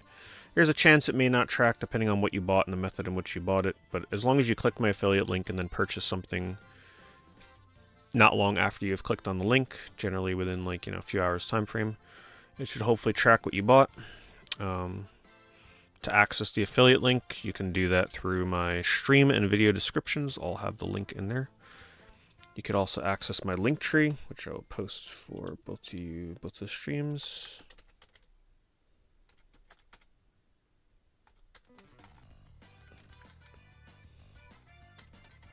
Hopefully this is right. I can never remember how they do this stupid link tree URL. I think that's it. You get the idea that you can see it.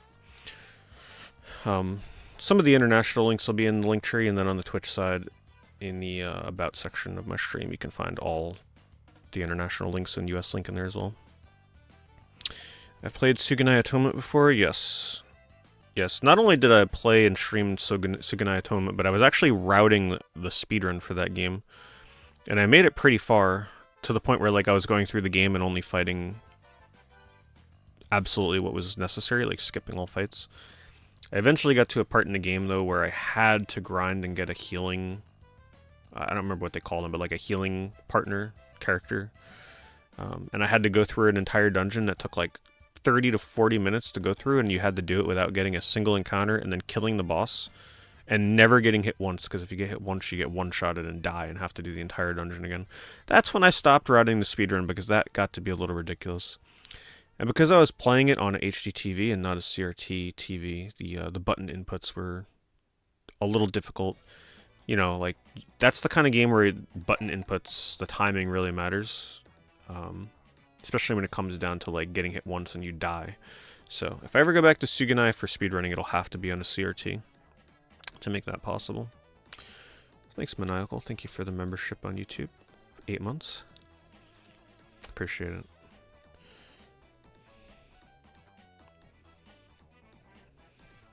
So I collect old game magazines. Not anymore. I wouldn't even say I collected them back in the day. I just got them in the mail, and then I just never got rid of them. But these days, yeah, I do not go out of my way to acquire gaming magazines. I've got plenty.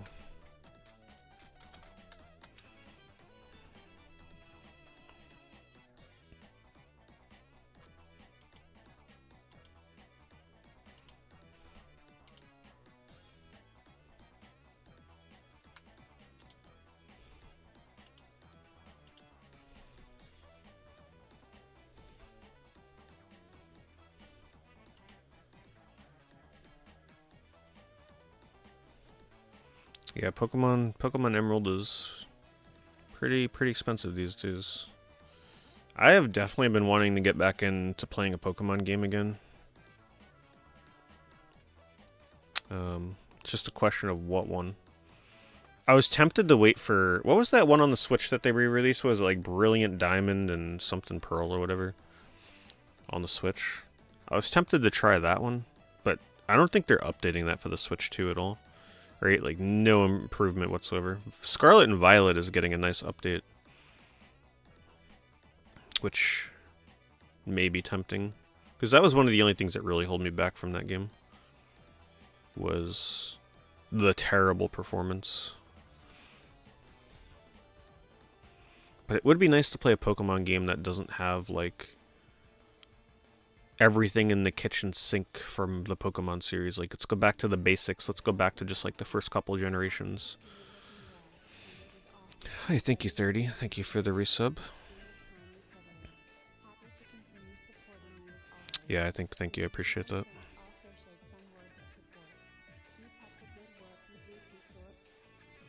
Yeah, I still got so many messages to go through.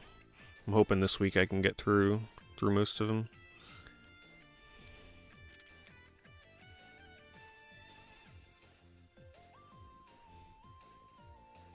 Brilliant Diamond and Shining Pearl, but it's worse. Yeah, I'd still be interested in trying it out. As long as the music is good. As long as they got some, like, super hyped up battle music, that's all I need.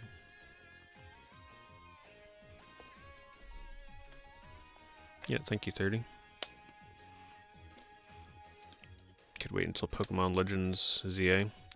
That's the first Pokemon game I'm not super excited about, I'll be honest. I don't know. I'm just not thrilled about the location that that game takes place in. One of my favorite things about Pokemon games was everything outside of the cities. Being out in the wilderness and, you know, being out in the forest, catching Weedles and shit. Like, I'm not super thrilled about the direction they've taken this one, I'm gonna be honest. But I'm a little interested in the combat system because it's so much more active-oriented now. I kind of wish that they would have taken this formula and applied it to the first Arceus Legends game. Like, give me the first one with this improvement to the gameplay. Same location, same gameplay improvement.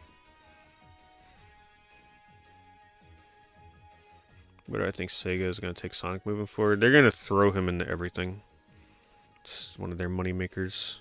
They already said their plans are to release, like, alternate one, like, not mainline Sonic game every other year, or like every 2 years, and then one mainline Sonic game in between. So they're going to alternate between, like, games like Sonic Frontiers 2 and games like Sonic Superstars.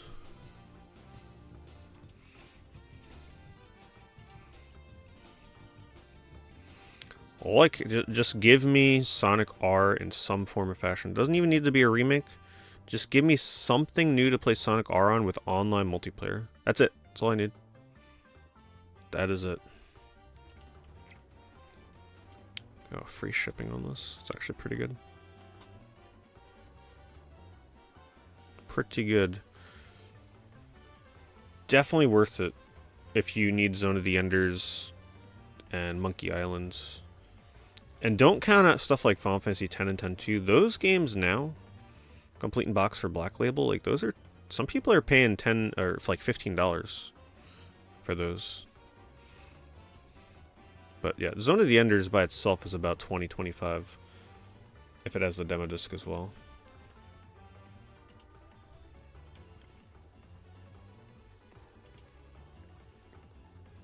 Which it does. I'm gonna link this, but it does look like this seller has a bunch of other auctions ending we'll take a look at.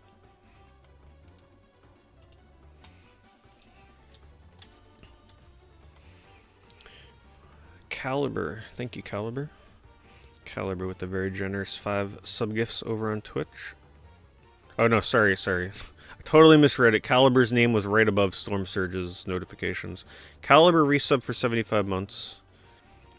Oh my god, there's so many notifications here. Thank you, Brandon, for the 54 months. And then Storm Surge afterwards with the 5 sub-gifts. Thank you, Storm Surge. They showed the order of that a little weird. Thank you for gifting out 5 subs to everybody.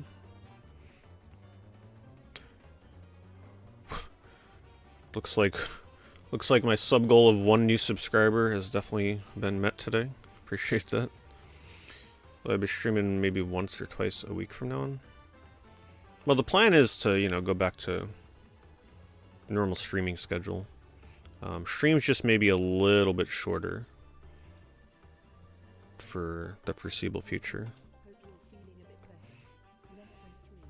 You know, like, I'm gonna aim to make most streams no longer than 4 hours. Unless it's a special occasion like the Switch 2 launch or something.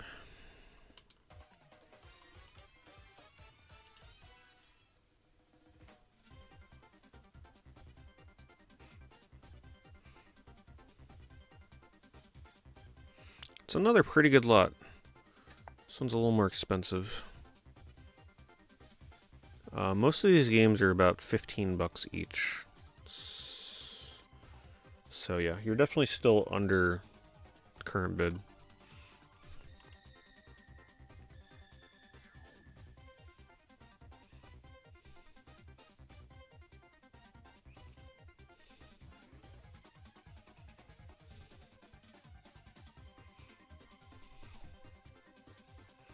I can't really think of any series that I don't support because of a drop of quality off the top of my head.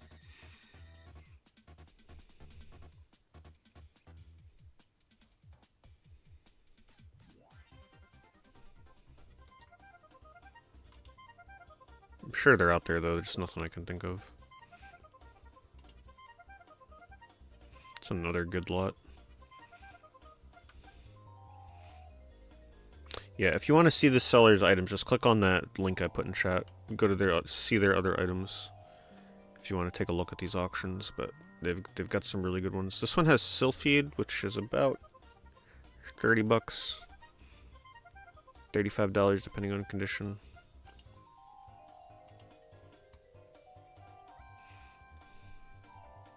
Got some Singular RPGs ending as well.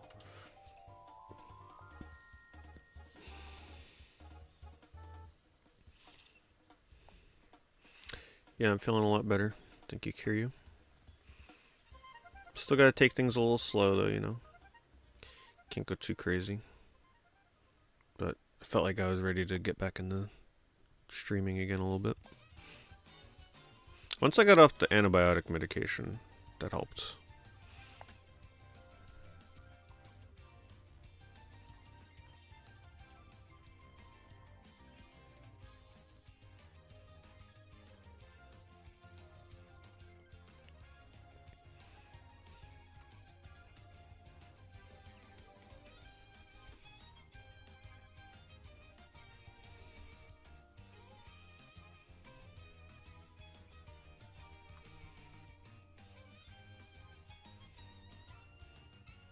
Is there a reason from pulling back how much I stream? Well, it's just I don't want to be sitting too much. Right, like, I don't want to be sitting for 6 hours straight kind of thing. So, my plan is to do more frequent streams. Like, if I start feeling really good and I don't feel tired midday anymore, I want to do more frequent streams, but have them be slightly shorter. And it'll kind of work out to even itself out.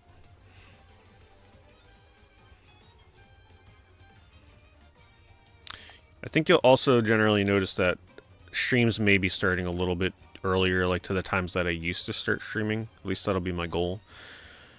I really hate starting streams late, so I want to start streaming, you know, 7 p.m. Eastern, 8 p.m. Eastern will be like the goal.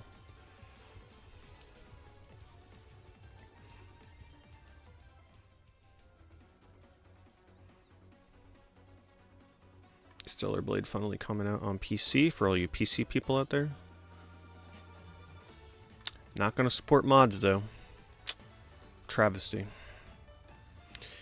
Thank you again, Storm Surge. Storm Surge with 6 gifted subs this time. That targeted extra 1 sub gift. And it goes out to Hawk2A Gaming. Wow, what a... Knew there was a reason Storm Surge did that one. Thank you, Storm Surge, very much. Was I sick? You could say that. No problem, Caliber, don't worry about it. Thank you for tuning in.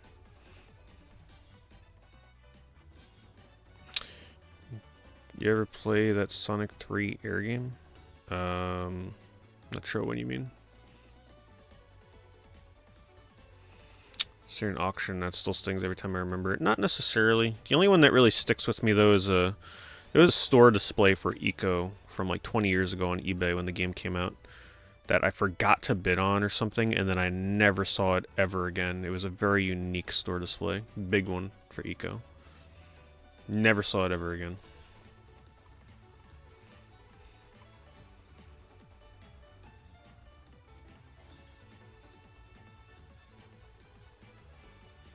Thanks, Dubious. Thank you for the 61 months.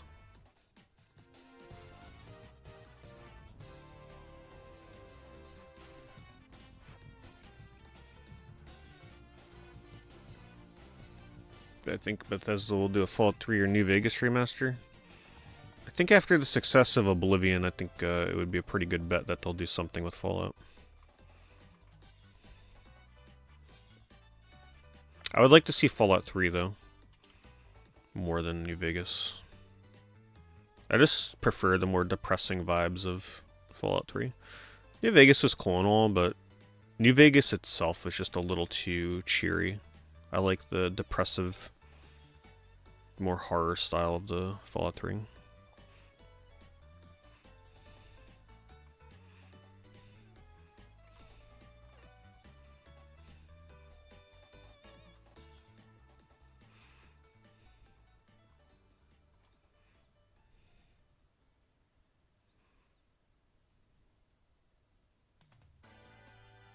I don't remember how much the Cindy went for, no idea. Thanks, Caliber.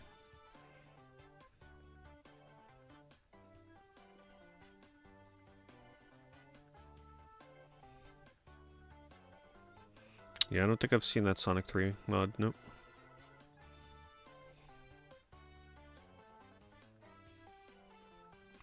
Morning streams? I'm definitely not much of a morning person.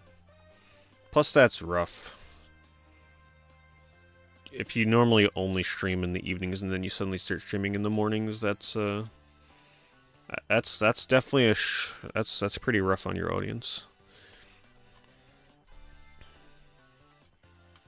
The analytics on that would be crazy. It would reach a whole new audience, so I'll tell you that.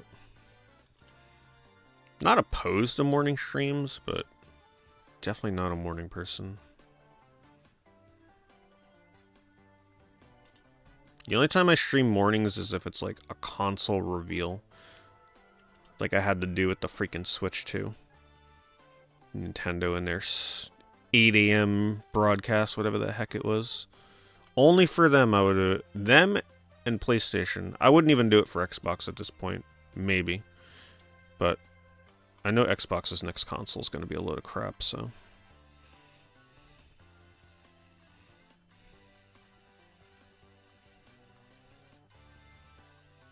Just gonna be like a streaming box. Who knows what they're gonna do? I'm pretty much just over Xbox at this point.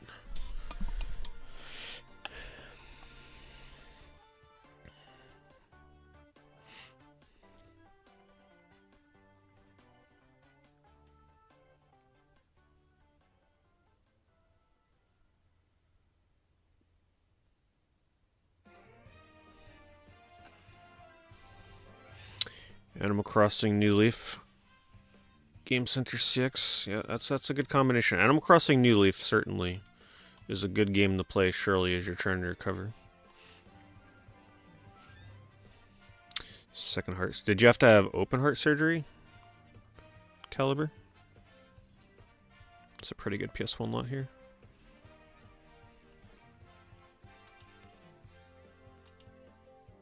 Not terrible. You're definitely getting $93 worth of games, but $7 shipping is reasonable. I wouldn't go too much higher. A lot of $15 to $20 games here, outside of, you know, these rows up here. But yeah, it's good value here, if you need these games. I'll link this one.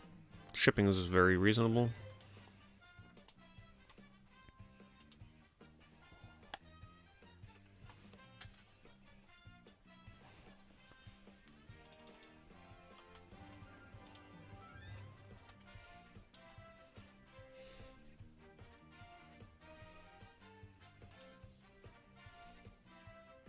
Hello, Adam. I'm feeling a lot better, thank you.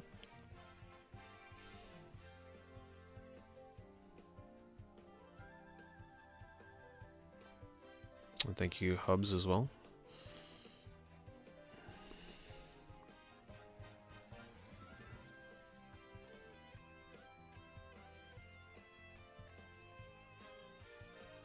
What song is this? These are all Mario Kart songs. I can't currently see the current song, though. Hold on. Yeah, I can't see it. Hold on. This is Wario's Goldmine, I believe, from Mario Kart Wii. Figure we listen to some Mario Kart to get us ready for Mario Kart World soon.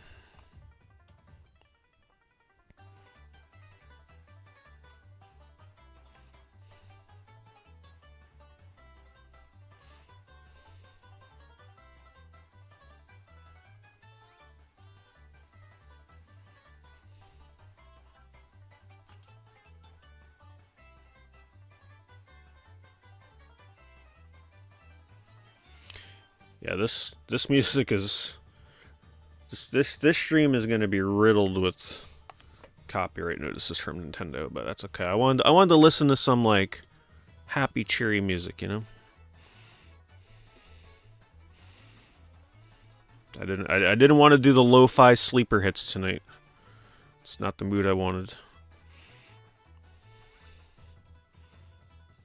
Did I manage to get a pre-order? Yeah, I got my pre-order in through Walmart, so it should be here launch day.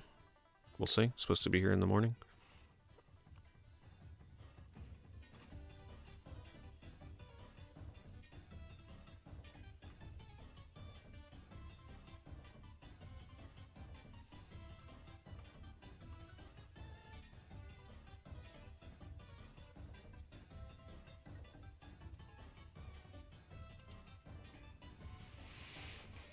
Have I ever seen the anime Black Lagoon? No, I'm not a big anime person.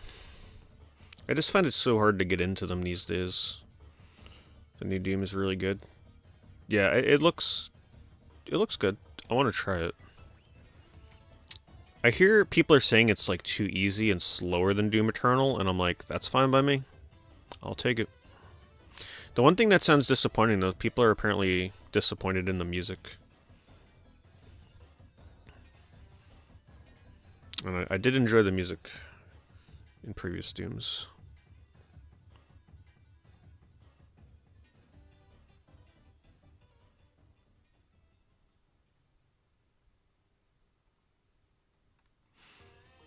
Where do I stand on all the keycard stuff?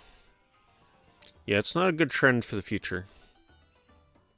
It's just a very tricky way to fool people into thinking that they're getting physical games when they're really not. It's like, who cares if the key is on a cart? It's still a digital... It's still digital access to the game. If the servers go down 20 years from now, that cart is still not going to do anything. So, yeah. Yeah, the gaming industry is moving in ways that, like, we foresaw them coming. Digital future is definitely where things are pointing towards. Just that they're trying to make it slightly less painful for some people that don't exactly know what they're buying with that. The only good thing about the digital keycards is it is better than them just selling like, okay, here's a code in a box. Because once you put that code in, that's it. You can never sell or trade that game to like a GameStop or eBay. At least with the keycard, you can technically have resale value and value behind your digital game. So that is the one thing that I actually like about it. Because it sucks when you buy a game digitally for full price and then like a week later you stop playing it or you don't like it as much as you thought you would. You're stuck with it. Now at least you can be like, you know what? Let's throw it up on eBay. Try and get like 80% of my money back.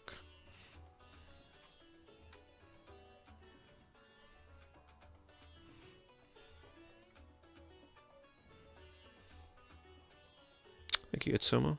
I just want to say, by the way, if anybody left a message on YouTube or Twitch and I missed it, I do apologize. Tonight the chat has been pretty busy.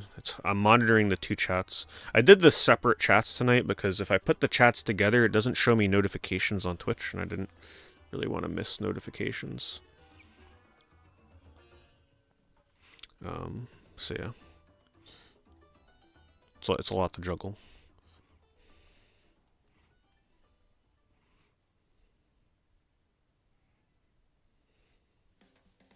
What physical collector is going to buy a digital physical? Well, if it's their only choice and they want to play the game, and Nintendo knows it.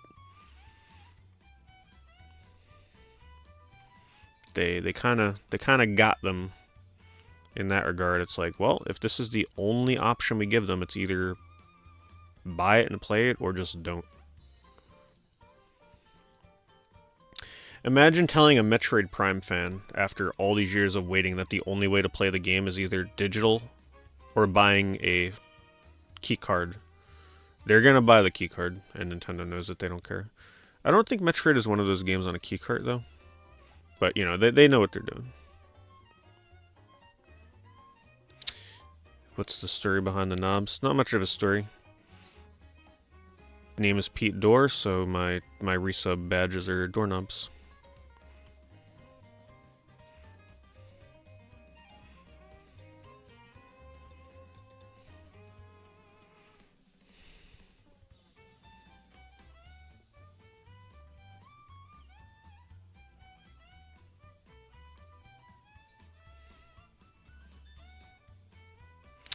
Basically, all I can say is just like I think the next console generation is gonna be like the last for physical games. So enjoy it while you can.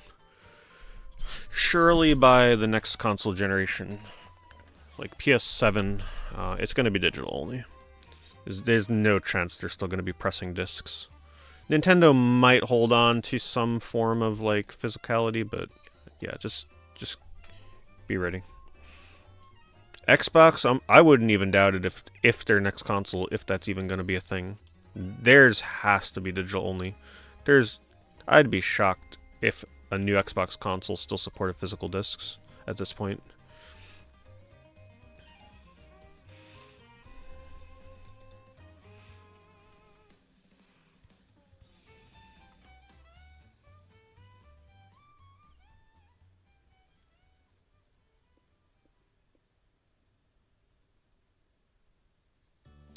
The only reason third-party games are all on keycards right now is that Nintendo only made one cartridge available and it's 64 gigabytes.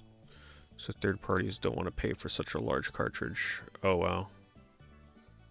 Ooh yeah, that's interesting. Especially if you're a smaller indie kind of game. Thank you, Power Tip, appreciate it. So I have still not touched Lightning Returns because I never beat 13.2.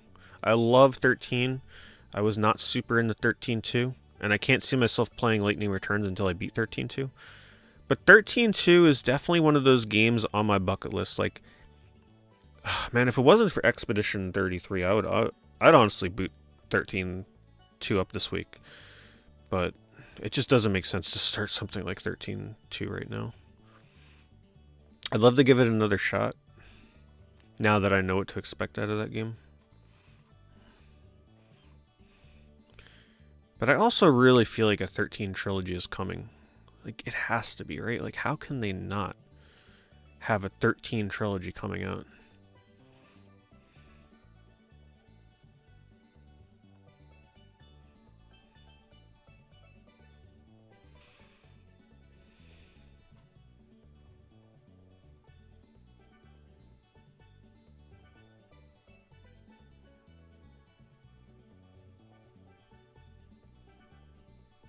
Lightning Returns is a very interesting, very Valkyrie profile with its limited time aspect. Yeah, I'm very curious about getting around to that. I really want to play Lightning Returns, but like I said, it just never made sense to me unless I beat them chronologically.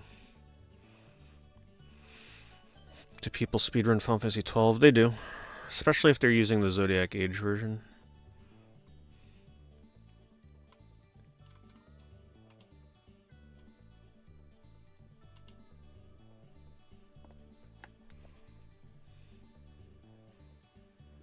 Oh, thank you, Aloha.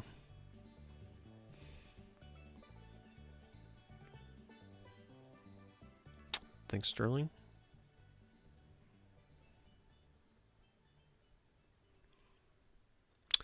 I've played Ridge Racer 7, but I vastly prefer Ridge Racer 6.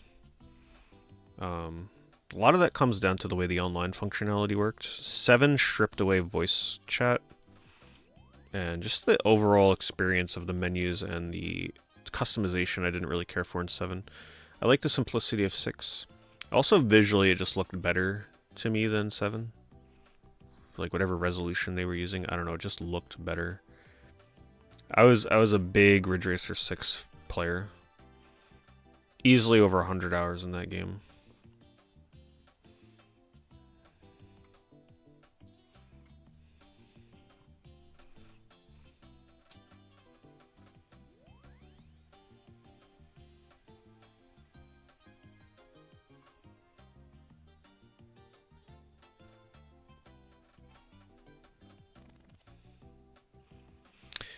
Bandai Namco bringing back Xenosaga. That feels like it would be like the perfect trilogy to release, right? You would think.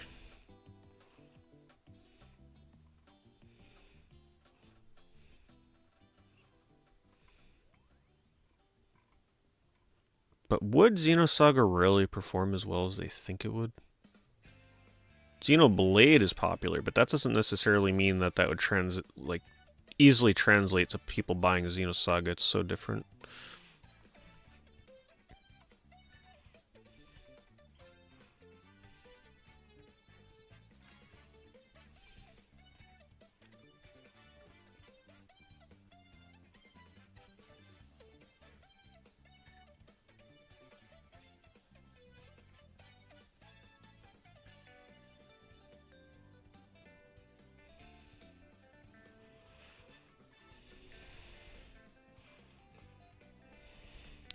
I actually still have not played the Dead or Alive Extreme games. Wasn't there a new one that just came out recently or something? I don't remember the name of it. I think it's like out in like where you can get the like import copy with English on it or something. What's the name of that new one?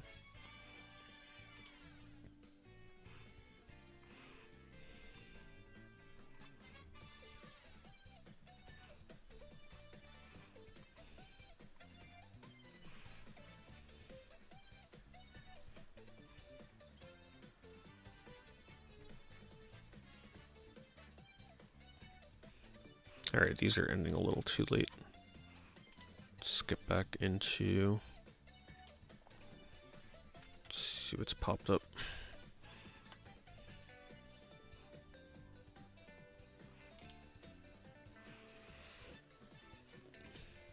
Are they bringing Dead or Alive Venus to the US, or is that going to be import only for now?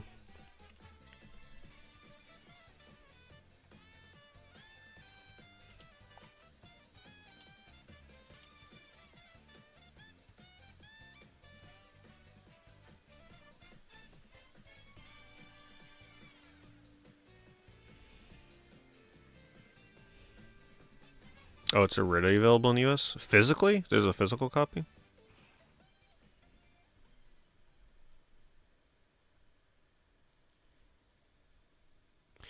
You recently rewatched Attack of the Clones? Yeah, I've been wanting to rewatch Phantom and Clones. I haven't played the full retail release of Clair Obscur yet. I played an early look at it, so I have played about 5 hours of Clair Obscur before it came out. Which, you know, I can infer a lot from those 5 hours. I don't doubt the praise for it. I came away from it thinking it was about an 8 out of 10 based out of what I played. But I went in without the context of a prologue or any of that stuff. And not the full game, obviously.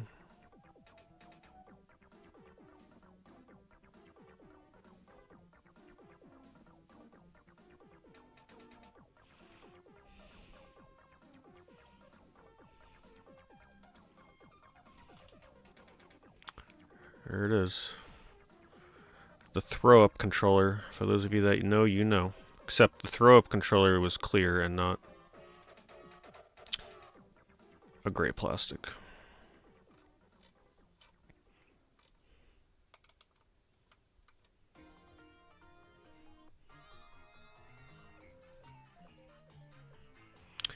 Only the All-Gen Gamers listeners would know.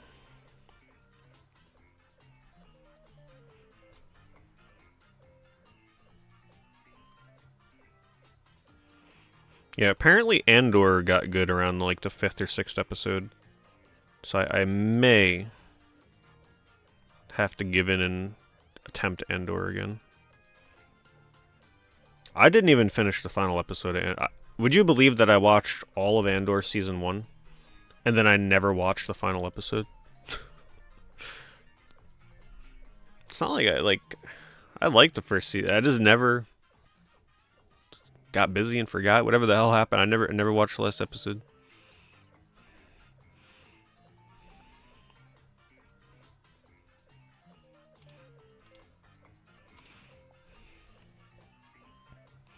I haven't yet, Ostia. I really have not been on YouTube much, but I'll have to check in with him. It's unfortunate everybody's having problems. Hopefully he's okay.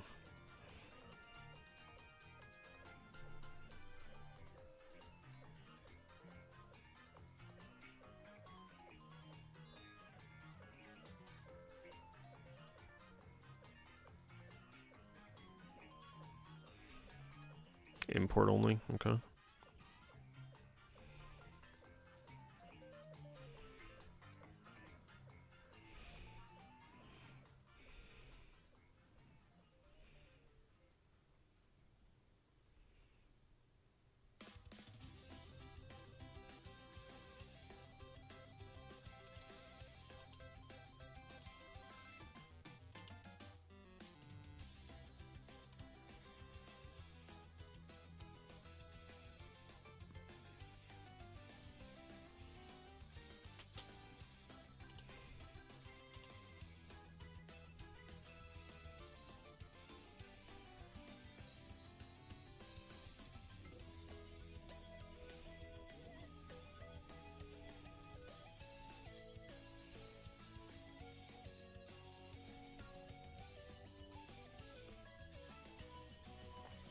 Do I still have the controller? Oh, of course.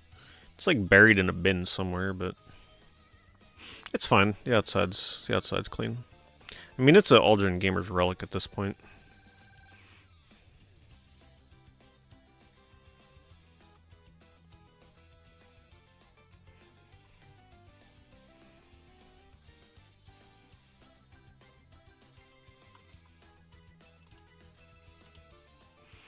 Guardians Crusade disc only, Beyond the Beyond, and Eternal Eyes. Wow. Imagine getting a PS1 and being like, you know what, let me try to get into the RPG genre, and instead of buying like Legend of Dragoon and Final Fantasy and Chrono Cross, you get Eternal Eyes, Guardians Crusade, and Beyond the Beyond. I could see where their collection ended there. Nothing against these games. Okay, maybe Eternal Eyes. I like Guardians Crusade, and Beyond the Beyond is okay. But most people do not like them.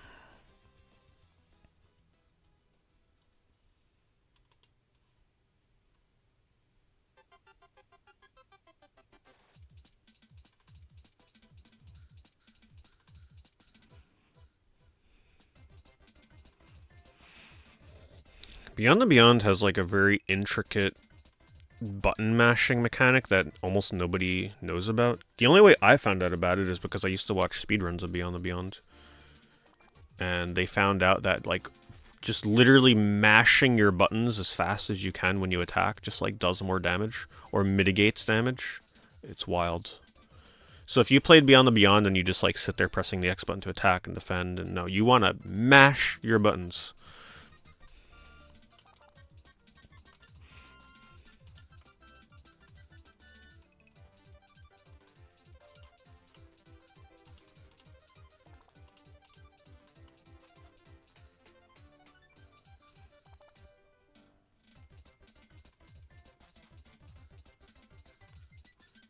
Thanks, KFX.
Do I play MLB? I don't play any sports games. If that's what you mean.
25 Wii cases, $30.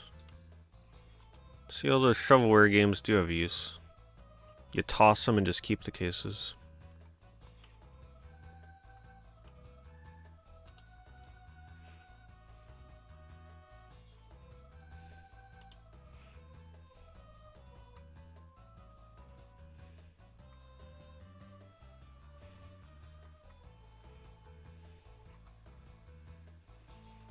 $44 PS3 games.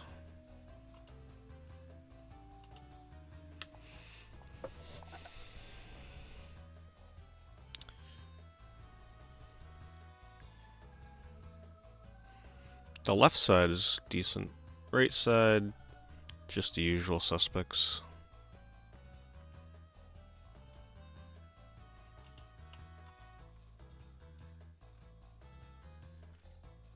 Mutant League Baseball. It's been a while since I played a Mutant League game.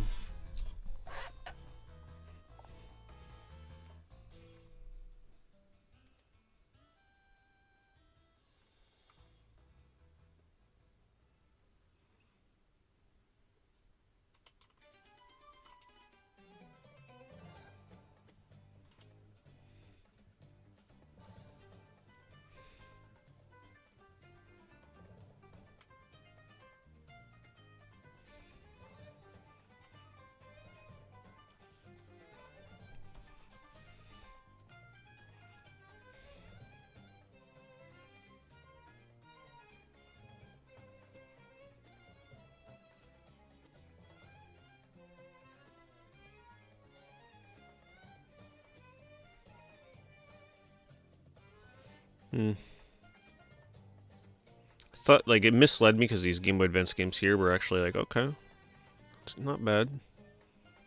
But then everything else is just kind of not worth it.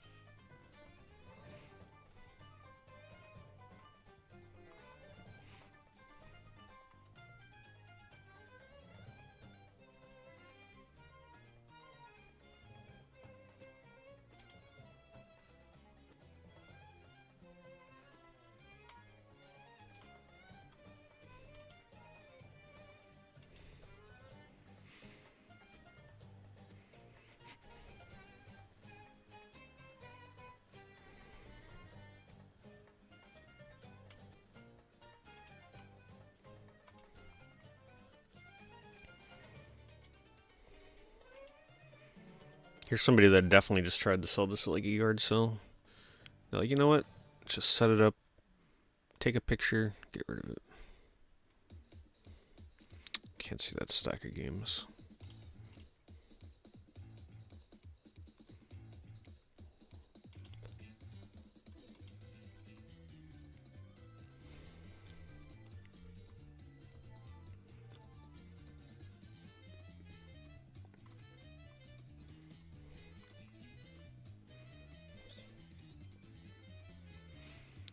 Random video game part lot. $4 to buy it now. $20 shipping. Well, you get Red Faction disc. Broken ColecoVision controller or some sort over there. Looks like an Xbox One controller, maybe. You know what the crazy thing is, though? You're probably getting your value back here. I wouldn't even doubt it if this Justice League controller is worth something. I'm gonna list this, or I'll link this for anybody that's into this kind of junk. Just the Xbox controller and the various other controllers, if they work, might be worth it to somebody. Like Justice League and Xbox.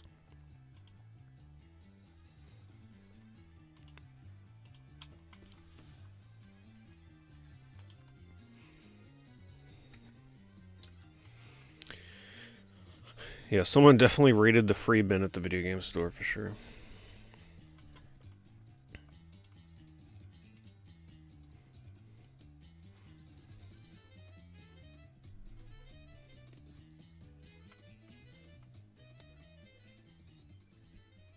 Price on this is about right if you add everything up individually.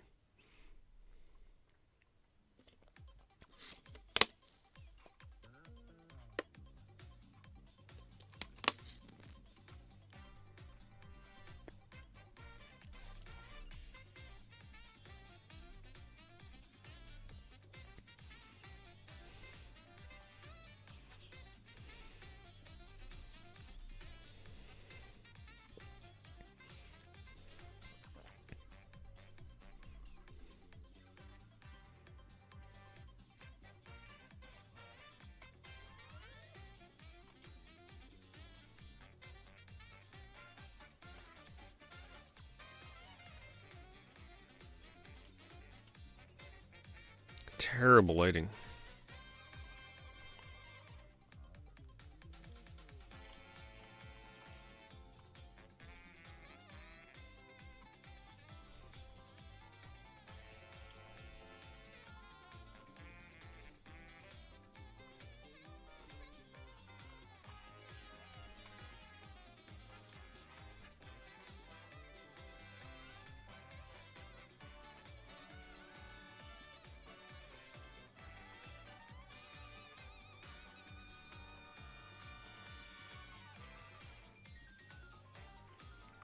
Did we look at this earlier? Have I caught up in things I've looked at already?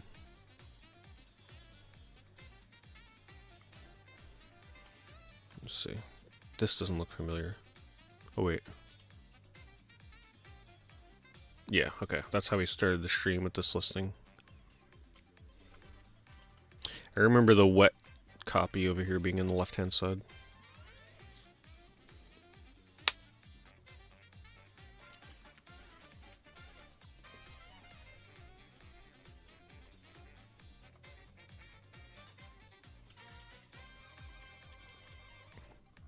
Let's take a look at what things are selling for.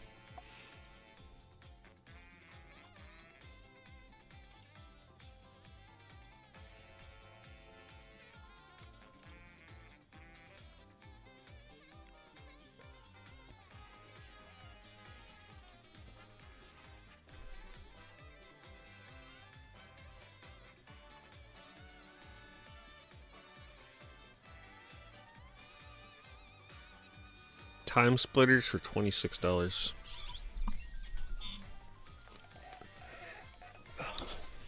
I consider any PS2 launch game that goes for like more than $25 to be pretty. That's pretty pricey for a PS2 launch game, considering how many copies are out there.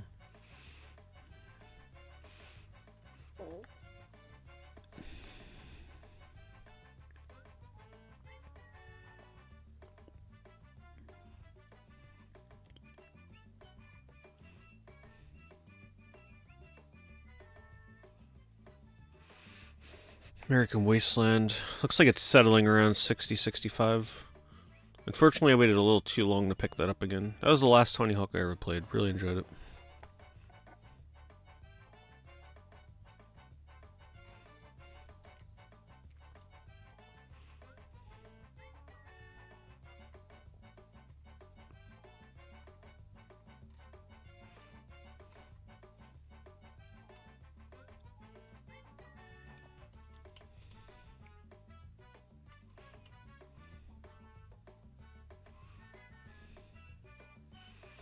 See, these Bratz games I always tell people to be aware of when you're looking through lots. This one especially here. Bratz Forever Diamonds. It's the kind of thing you'd see in a bargain bin or a lot of games and just assume it's worth like $3. But they're actually worth like $20. This one especially. I know there's another one, I don't remember. But I think this is the one that holds a little more value. So it's the kind of thing you can get in a lot and just like flip it and get $20 back from your lot. Maybe the seller didn't account for that being worth that much, you know? It's the kind of thing you'd look at and not even think about pricing.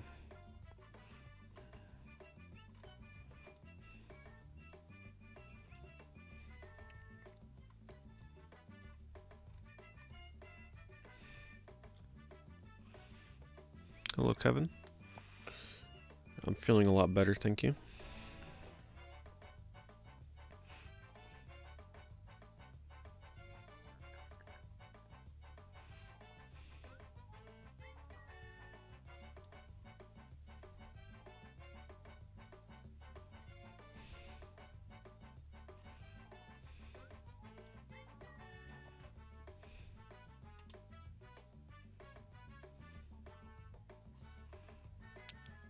Oh shoot.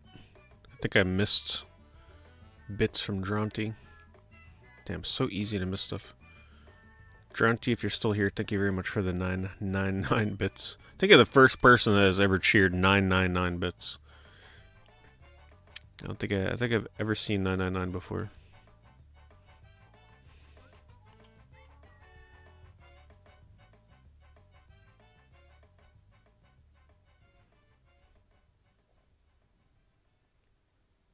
Yeah, eBay streams are good for sleep, that's for sure.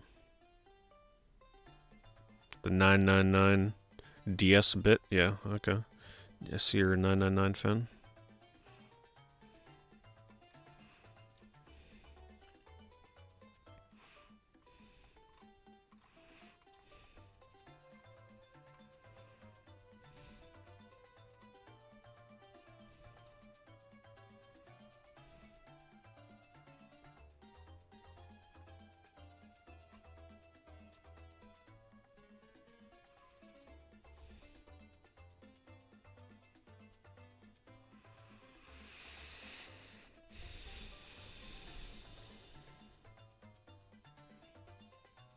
Thank you, physical copy.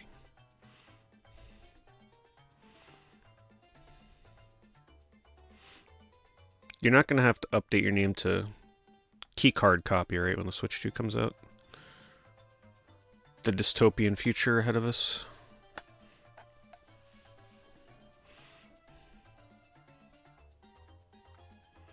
I have not been playing anything.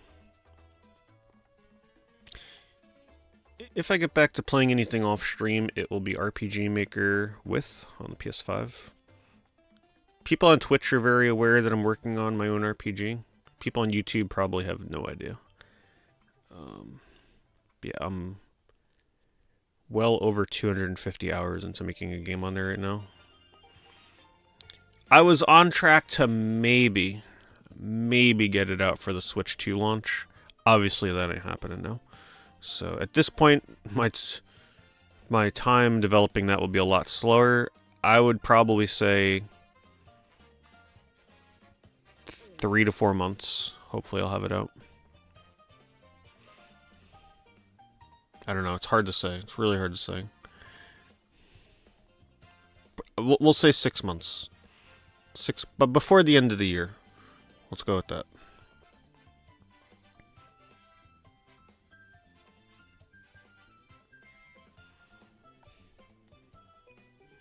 Thanks so much, Jay. Thank you for that super chat as well. Thank you for the kind words.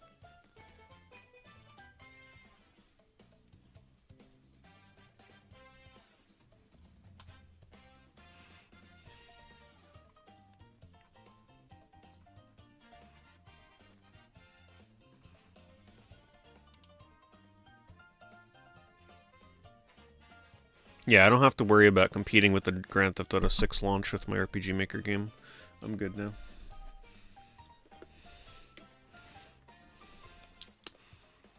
Where can we play it? So it's coming out on the console versions of RPG Maker, which means that it's free. It's just a passion project. The only way you'll be able to play it is if you have a PS4, PS5, Switch, or Switch 2. It'll be backwards compatible, cross-compatible with any version. So even though I'm making it on my PS5, you'll be able to play it on a Switch. Doesn't matter. You need the RPG Maker with, not MV, not MX, not with. That's the newest version of RPG Maker. You need the player for that. You don't buy the game, you just literally download the player, which lets you play other people's games. And that's how you'll eventually play mine. Don't worry, I'll do a YouTube video once it's done. You'll know about it. I'm putting a lot of time into it. It's not going to be what you typically expect from an RPG Maker game on a console version. I actually am putting a lot of effort into it.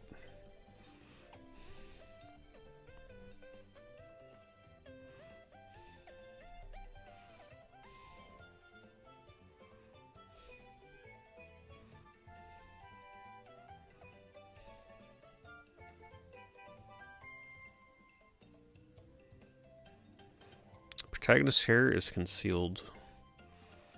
Unless it gets unconcealed later on.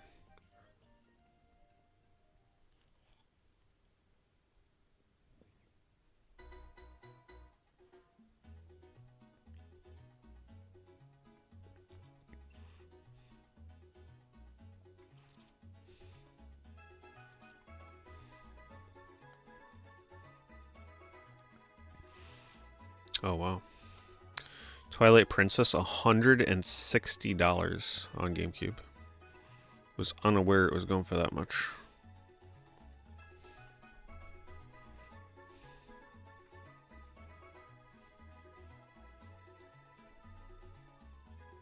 Yeah, thank you, everybody. Thank you, Nomads. Thank you, No Username.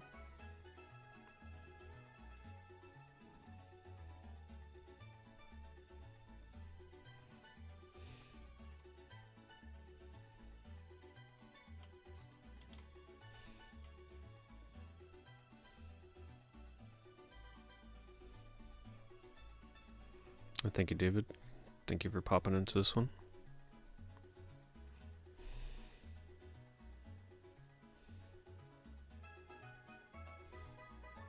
You know what I'm really disappointed about with Zelda, though, with the Switch 2? They're not upgrading the frame rate on Echoes of Wisdom and Link's Awakening. Surprising. I don't care about updated resolution. I want those games to run smoothly.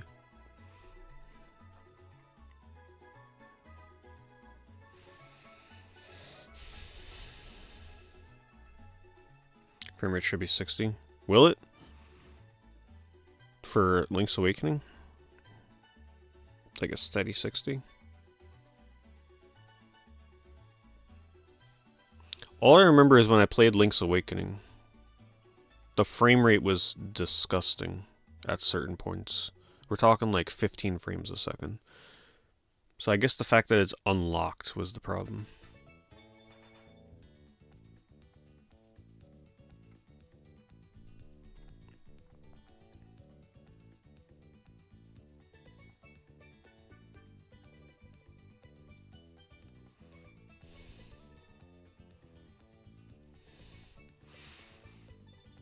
Well, that's good to hear, Shane. I appreciate it.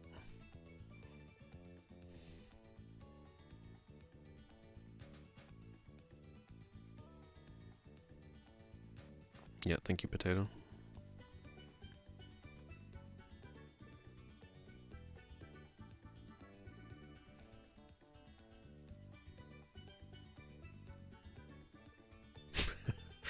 Yeah. The step-down room in the hospital, certainly. I'm sure everybody has a story from their step-down room in a hospital.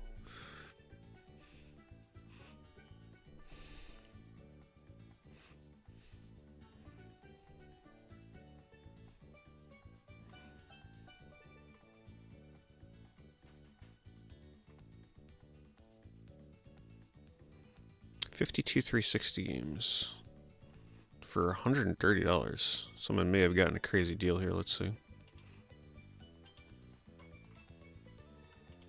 Can't zoom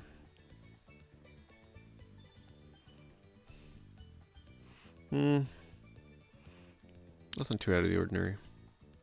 Just a lot of games.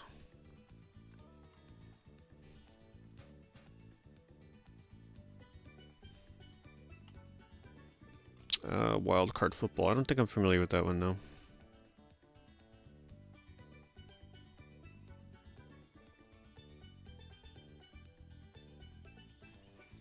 Dragon Quest 11. I would love to play Dragon Quest 11 again, but I'm just so conflicted on what version I would want to play. The original release will look the best, perform the best, like, you know, PS4 version. But I hate the music. And if I get the S version, it's based on the Switch version, which has the better music, but the performance isn't as good. Like popping and stuff. So it's like, I don't know. Can't make up my mind. I wish they'd just release a definitive version that had the best of both.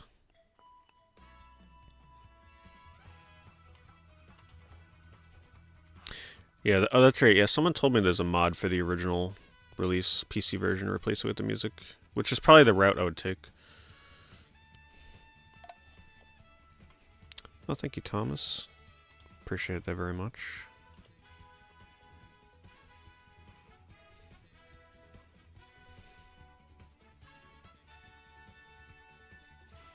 Yeah, I'll be getting there on the Clair Obscure. Hopefully this week I can at least start the prologue. Just because I have a, I was sent a key for the game and I want to make sure that I at least put out some coverage for the game. There's a lot I gotta do in terms of games I want to play. I want to play Crimson Blood. I want to play Power Stone 2. Capcom Collection. I gotta wait for my key for that. And then I gotta do Clair Obscure. Unfortunately, like, I don't know what I'm gonna do about my Oblivion playthrough. I'm probably gonna have to put it on hold. I'm in a good spot though, like I can easily just pick it up because the next thing I want to do is just go to Shivering Isles. So it's not like I'm in the middle of some crazy quest line. I'm just gonna pick it up and do Shivering Isles for the first time.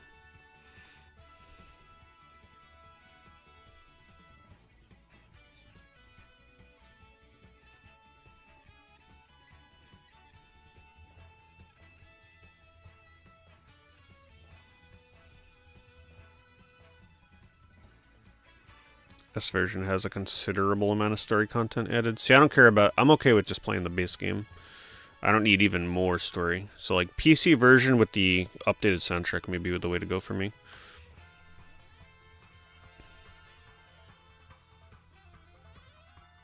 I think that was the name of it, Crimson Blood. You guys will find out. It's an unreleased PS2 action beat-em-up pirate game that was supposed to come out in 2003 and then got caught up in a bunch of delays and finally released in 2025.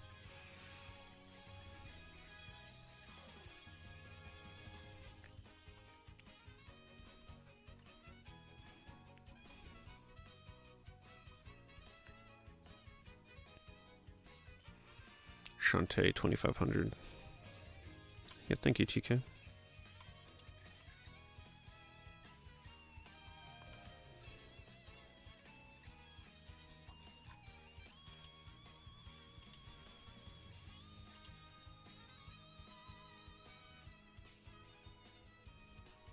Looks pretty mint.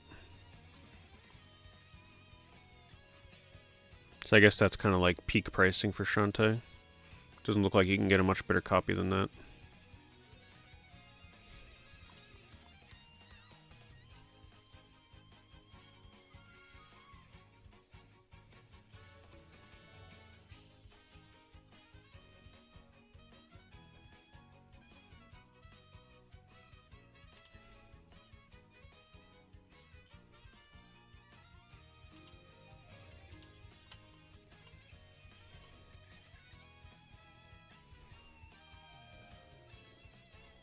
Still one of the weirdest PS1 games out there.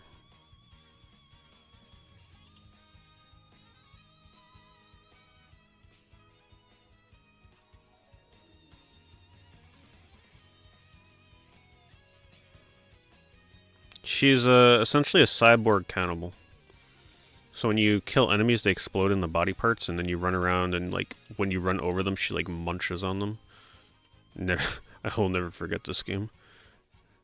I remember I got this game from my grandpa. He gave me the choice between giving me this game or Nightmare Creatures, and I chose this one. I think it was the better choice.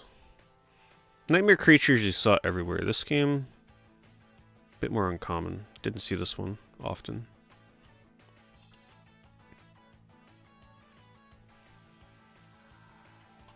Hey, thank you, Orbital.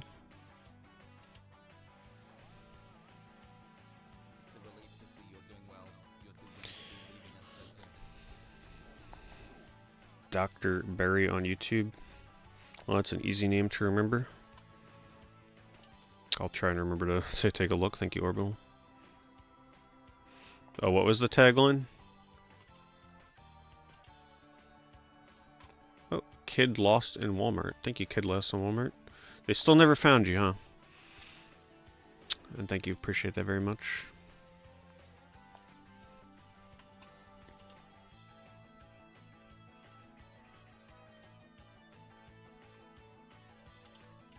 Daddy's little girl is out to save the world. Yeah? Yeah, they don't make back of the box taglines like that anymore. So edgy back in the PS1 days.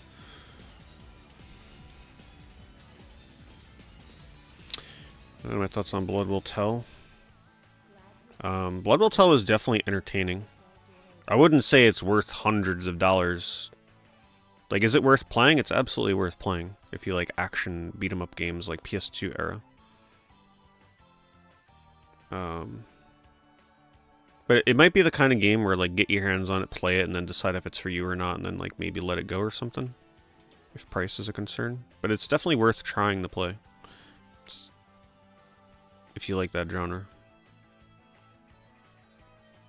I do not have Shantae now. Thank you, Dan. Thank you very much for the 104 months. Thank you, Main Killer.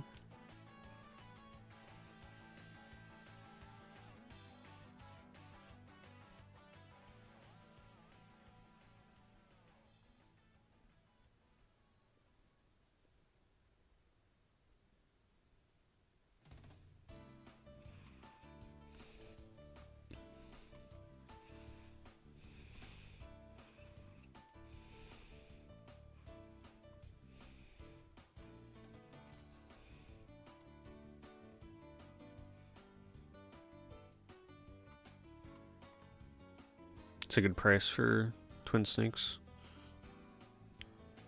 Feels like the game is getting cheaper over time. Used to be 120, 130. If I ever replay Metal Gear Solid, I'll definitely do this version.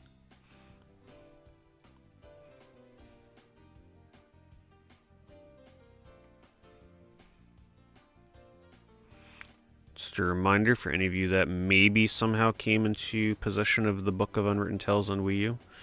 It's one of the more expensive Wii U games. Just because it's late release, low print run, not much else. So, easy 130 bucks if you happen to own a copy.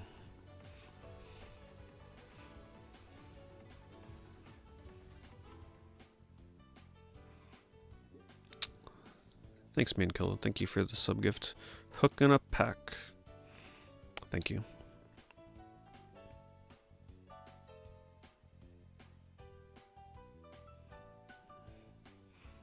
I am. Thank you, GG's.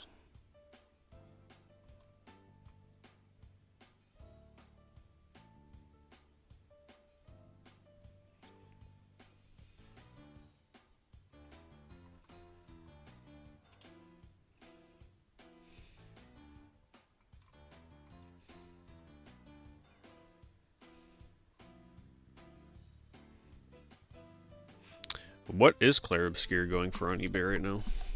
Actually, I'm assuming it's still sold out like everywhere, right? I'm not sure what it's going for. You know there'll be a reprint, so it's just a matter of can you wait.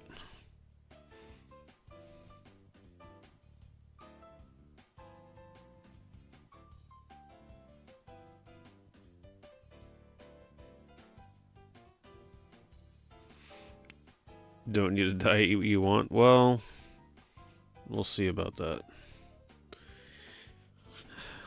I don't mind healthier diets. I've been on them before. The food doesn't really bother me. It's just... you just need that wake-up call, you know?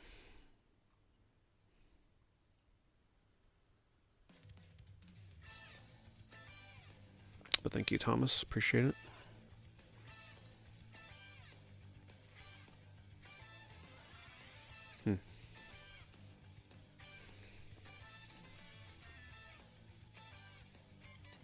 Yeah, that is true, though. Yeah, the foods grandmas were eating 70 years ago, probably a lot healthier than what they're giving us now. Times are different. 350 for Special Edition Expedition 33, yeah. I'm very happy I avoid special collector's editions these days. There's only a few games out there that would make me actually get one, and that's like... whatever this next Fumito Ueda game is. Maybe some of the Sonic the Hedgehog games, depending on what it comes with. And that's probably it.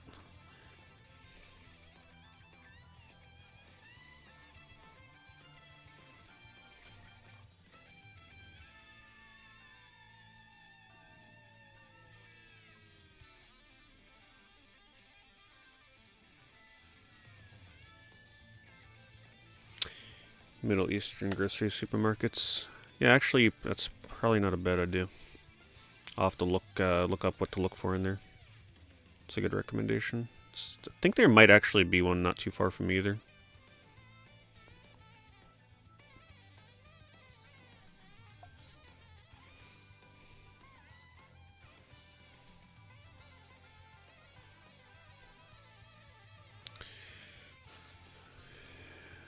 Have they taken my VODs down yet? Does anybody know? It's probably happening at 3 a.m. Eastern on Twitch. If you refresh my channel on Twitch, are all of my past streams still up? My highlights and stuff? Or have they nuked it? I was reminded because I archived my playthrough of Dirge of Cerberus. This is just a heads up, but if any of you were in the middle of watching my Dragon Quest VIII playthrough for whatever reason, I did not save that. I ran out of room on my hard drives. I also apparently did not save like the final boss fight, like the final stream that I did of Dragon Quest VIII, so the playthrough is incomplete.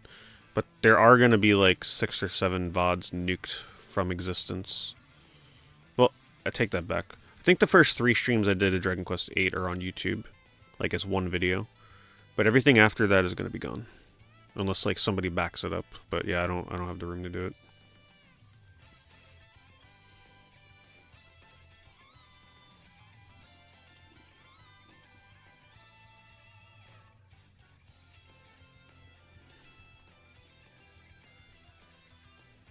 Oh wow.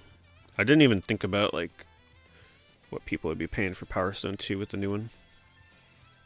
I really don't think the price of Power Stone 2 is going to be affected much by Fighting Collection. I think it's going to be one of those ones where the price still pretty much stays the same.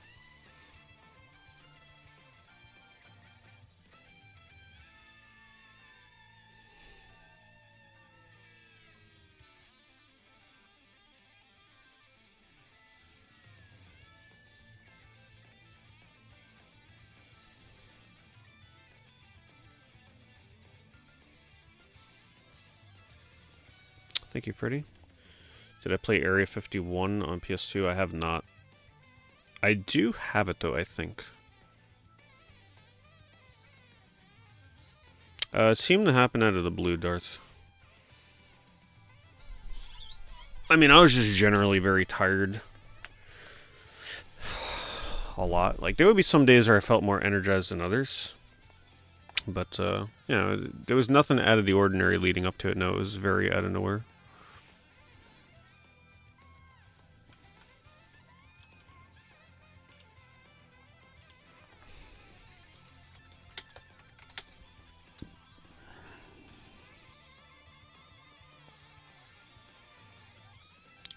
Looks like people want about $40 for the PSP version of Power Stone. 25 for this one, case of manual only.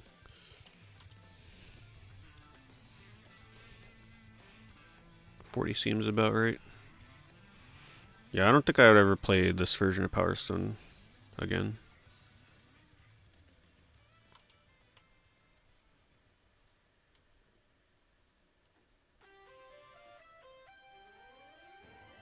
Fighting Collection is only arcade versions of Power Stone. Oh, interesting. Okay.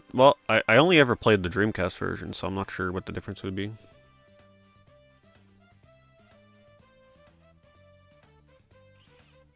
Yeah, if you go back to the beginning of the stream when I end the stream, you can hear the full story or recap.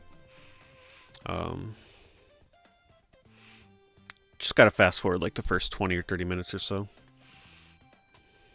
Takes me a little bit before I talk about it. Just get let people get in.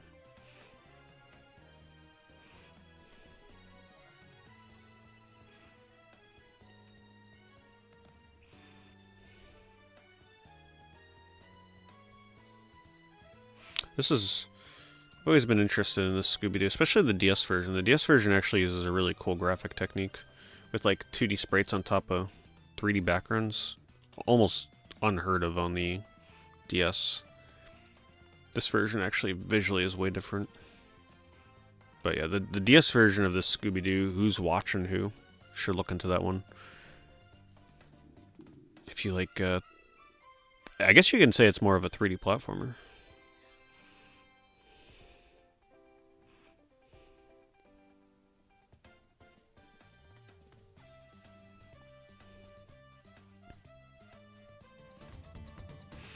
Well, I mean, those are the only signs that would point to the heart attack.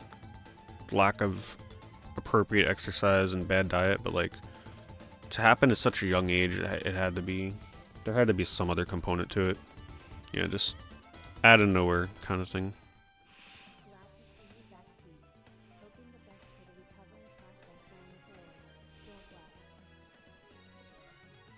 Thanks, Dan. Really appreciate that. Thank you for the resub as always. Thank you, Spets.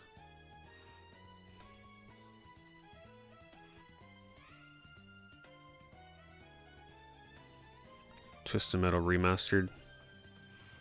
Just a way to play Twisted Metal Black online again would be really nice.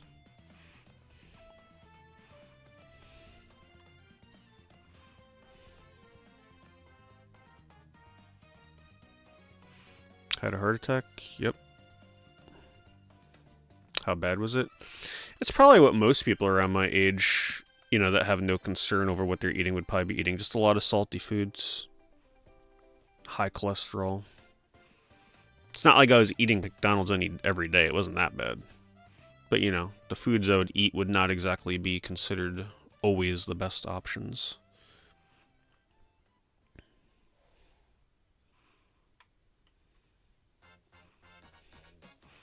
Just, you know, these days it's just, unless you're explicitly going to the stores and shopping for like fresh vegetables, fruits, proteins, like you're probably eating a lot of processed crap. It's very hard to avoid these days unless you're really going for that specific type of diet. Which is why I kept reiterating earlier for people to know what the warning signs are, even if you're younger. Get checked out.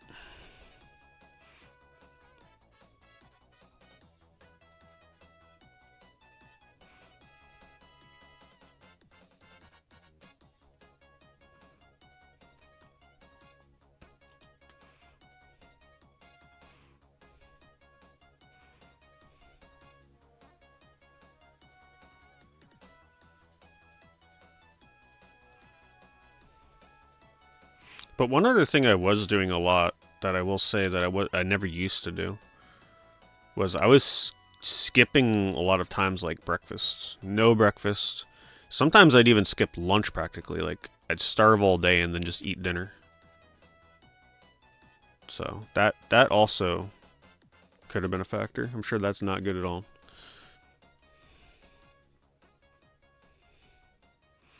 But, you know, a lot of that, too, is my crazy streaming sleep schedule where I'd, like, go to bed really late from streaming, wake up later, and it's just like, alright, I could survive the next several hours, all day, whatever the hell, you know. Maybe eat a bit of a snack in the middle, like, the afternoon. But yeah, a lot of times my breakfast was, like, just 2 cups of coffee. So, yeah, stuff like that, you know, I'll catch up with you.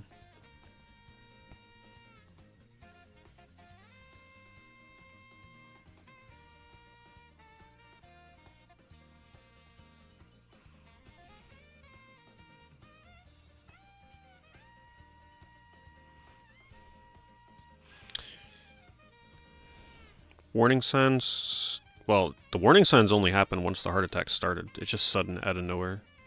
Just how it's depicted in the movies.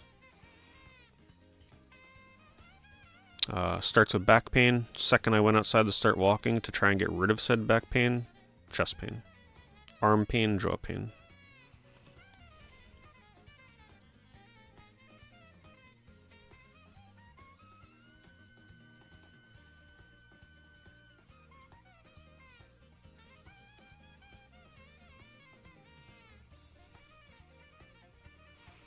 It's a good Ninja Gaiden game, by the way. Also difficult. Definitely lives up to the name of Ninja Gaiden.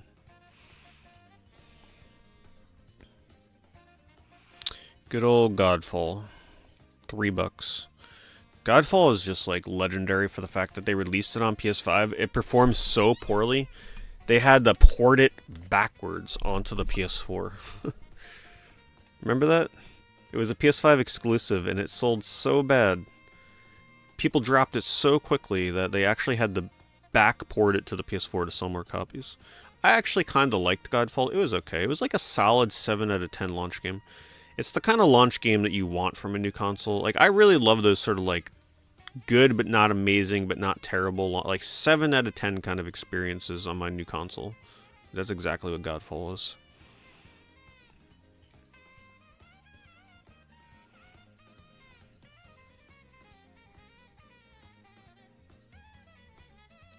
Yeah, JohnnyCom, that sounds like a good idea for sure. And now you'll know the warning signs if something ever happens.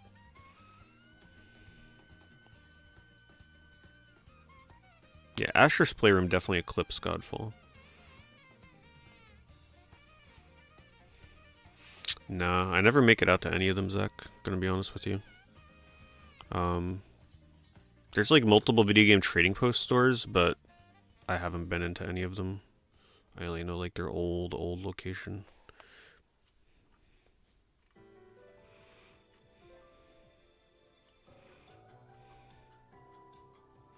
You know, I always forget that there's a Duke Nukem game on the DS.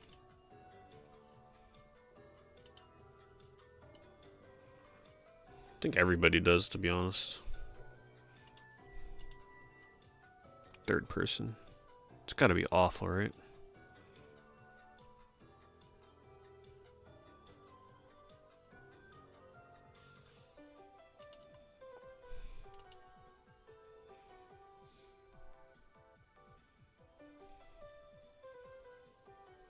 Stomach issue? Yeah, it could be related. Something to look into.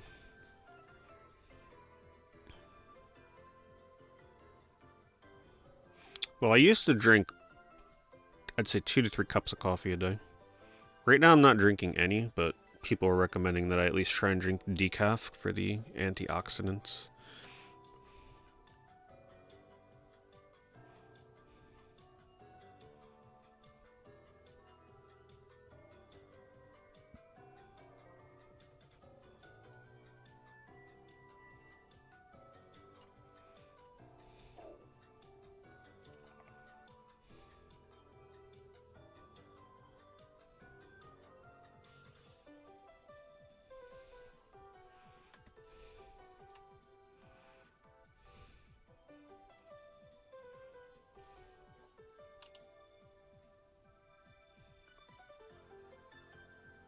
Oh yeah, they're definitely going to be overpriced, that's for sure. I think most game stores are just going to be eBay price, maybe with a 10 to 20% markup at this point. Finding a game store that isn't cutting you like super good deals, well, I guess the best way of saying it, it's very hard to find a game store that will give you deals better than eBay.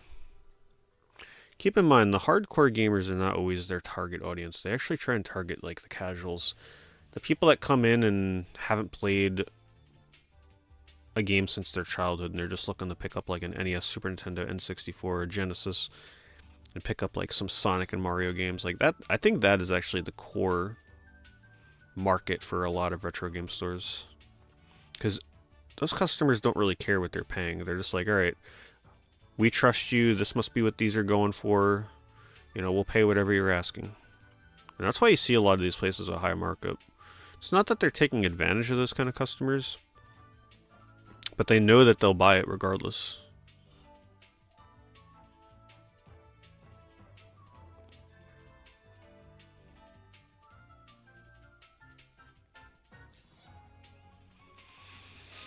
Oh, is that the one in like the Tanger outlets or whatever? Yeah, I haven't been in there. But yeah, especially if you're at a game store in an outlet center like that, gonna be marked up.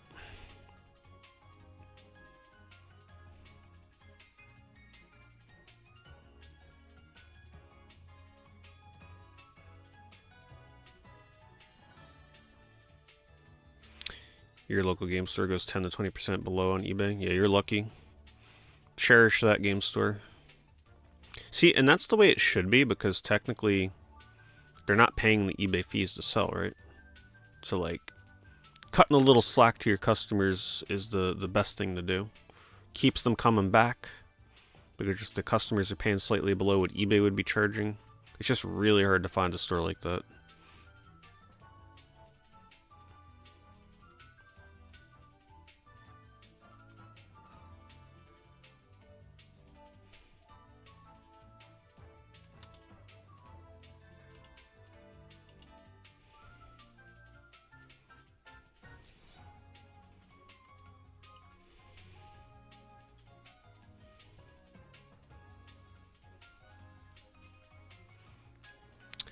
Yeah, they don't pay eBay fees, but they pay rental and stuff, which is why it's like it's so hard to find a store that actually cuts you deals. Your store must have a ton of traffic if they're able to give you 20% off eBay prices.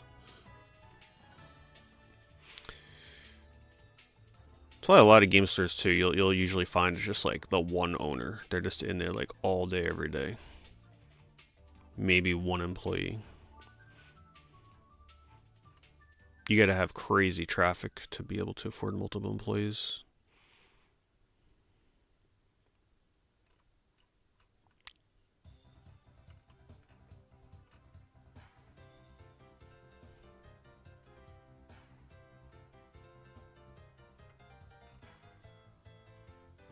Let me just do CIB. I don't want to look at... Oh, I am doing CIB. Let me take out sealed.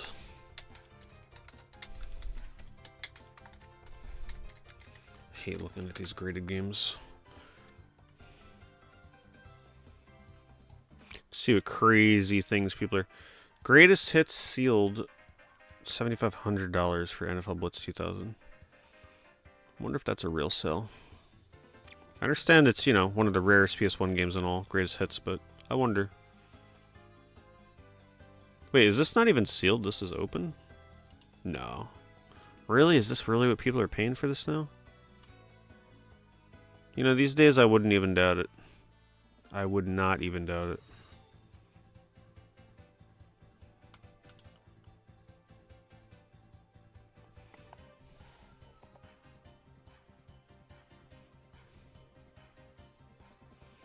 Am I going to play the new Elden Ring?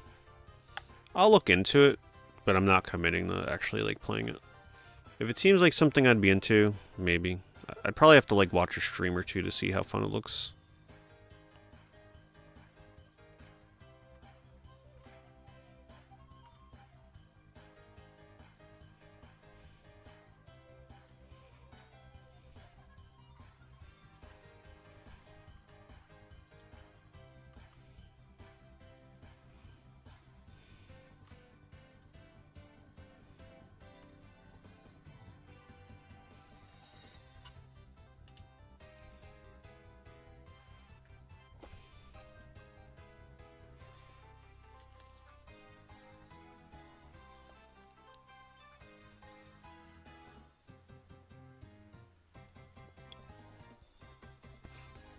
And thank you very much, Matt. I appreciate that.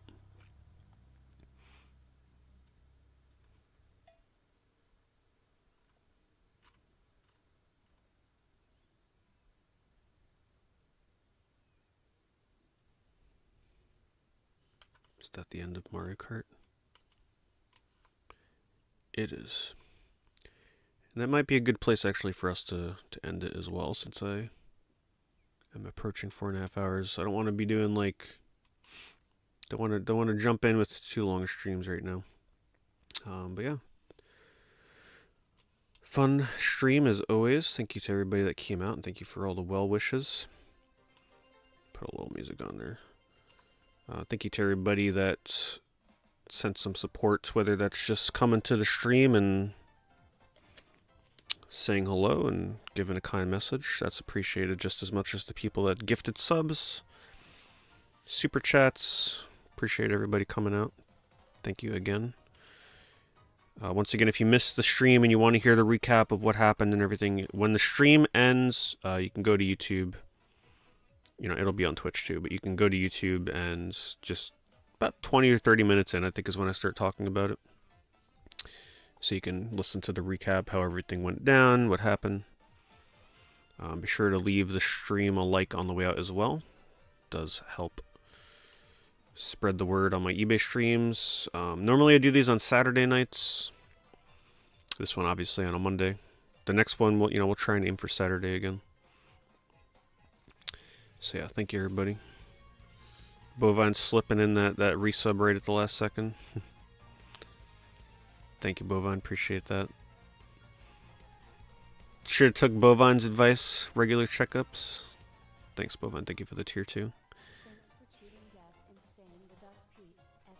Cheating death with that percentage chance. Yes, indeed. I think the scariest thing is when you see the percentages. But like when you play video games, especially when you play like an MMO, and you got like those super rare drops that are like a 1% drop chance. Like when you see the percentages in real life, you're like, shit, 12% is actually a lot. That's not low. Like that's actually, I mean, you know what I mean. Like 12% is pretty damn likely. When you play those MMOs, you know those.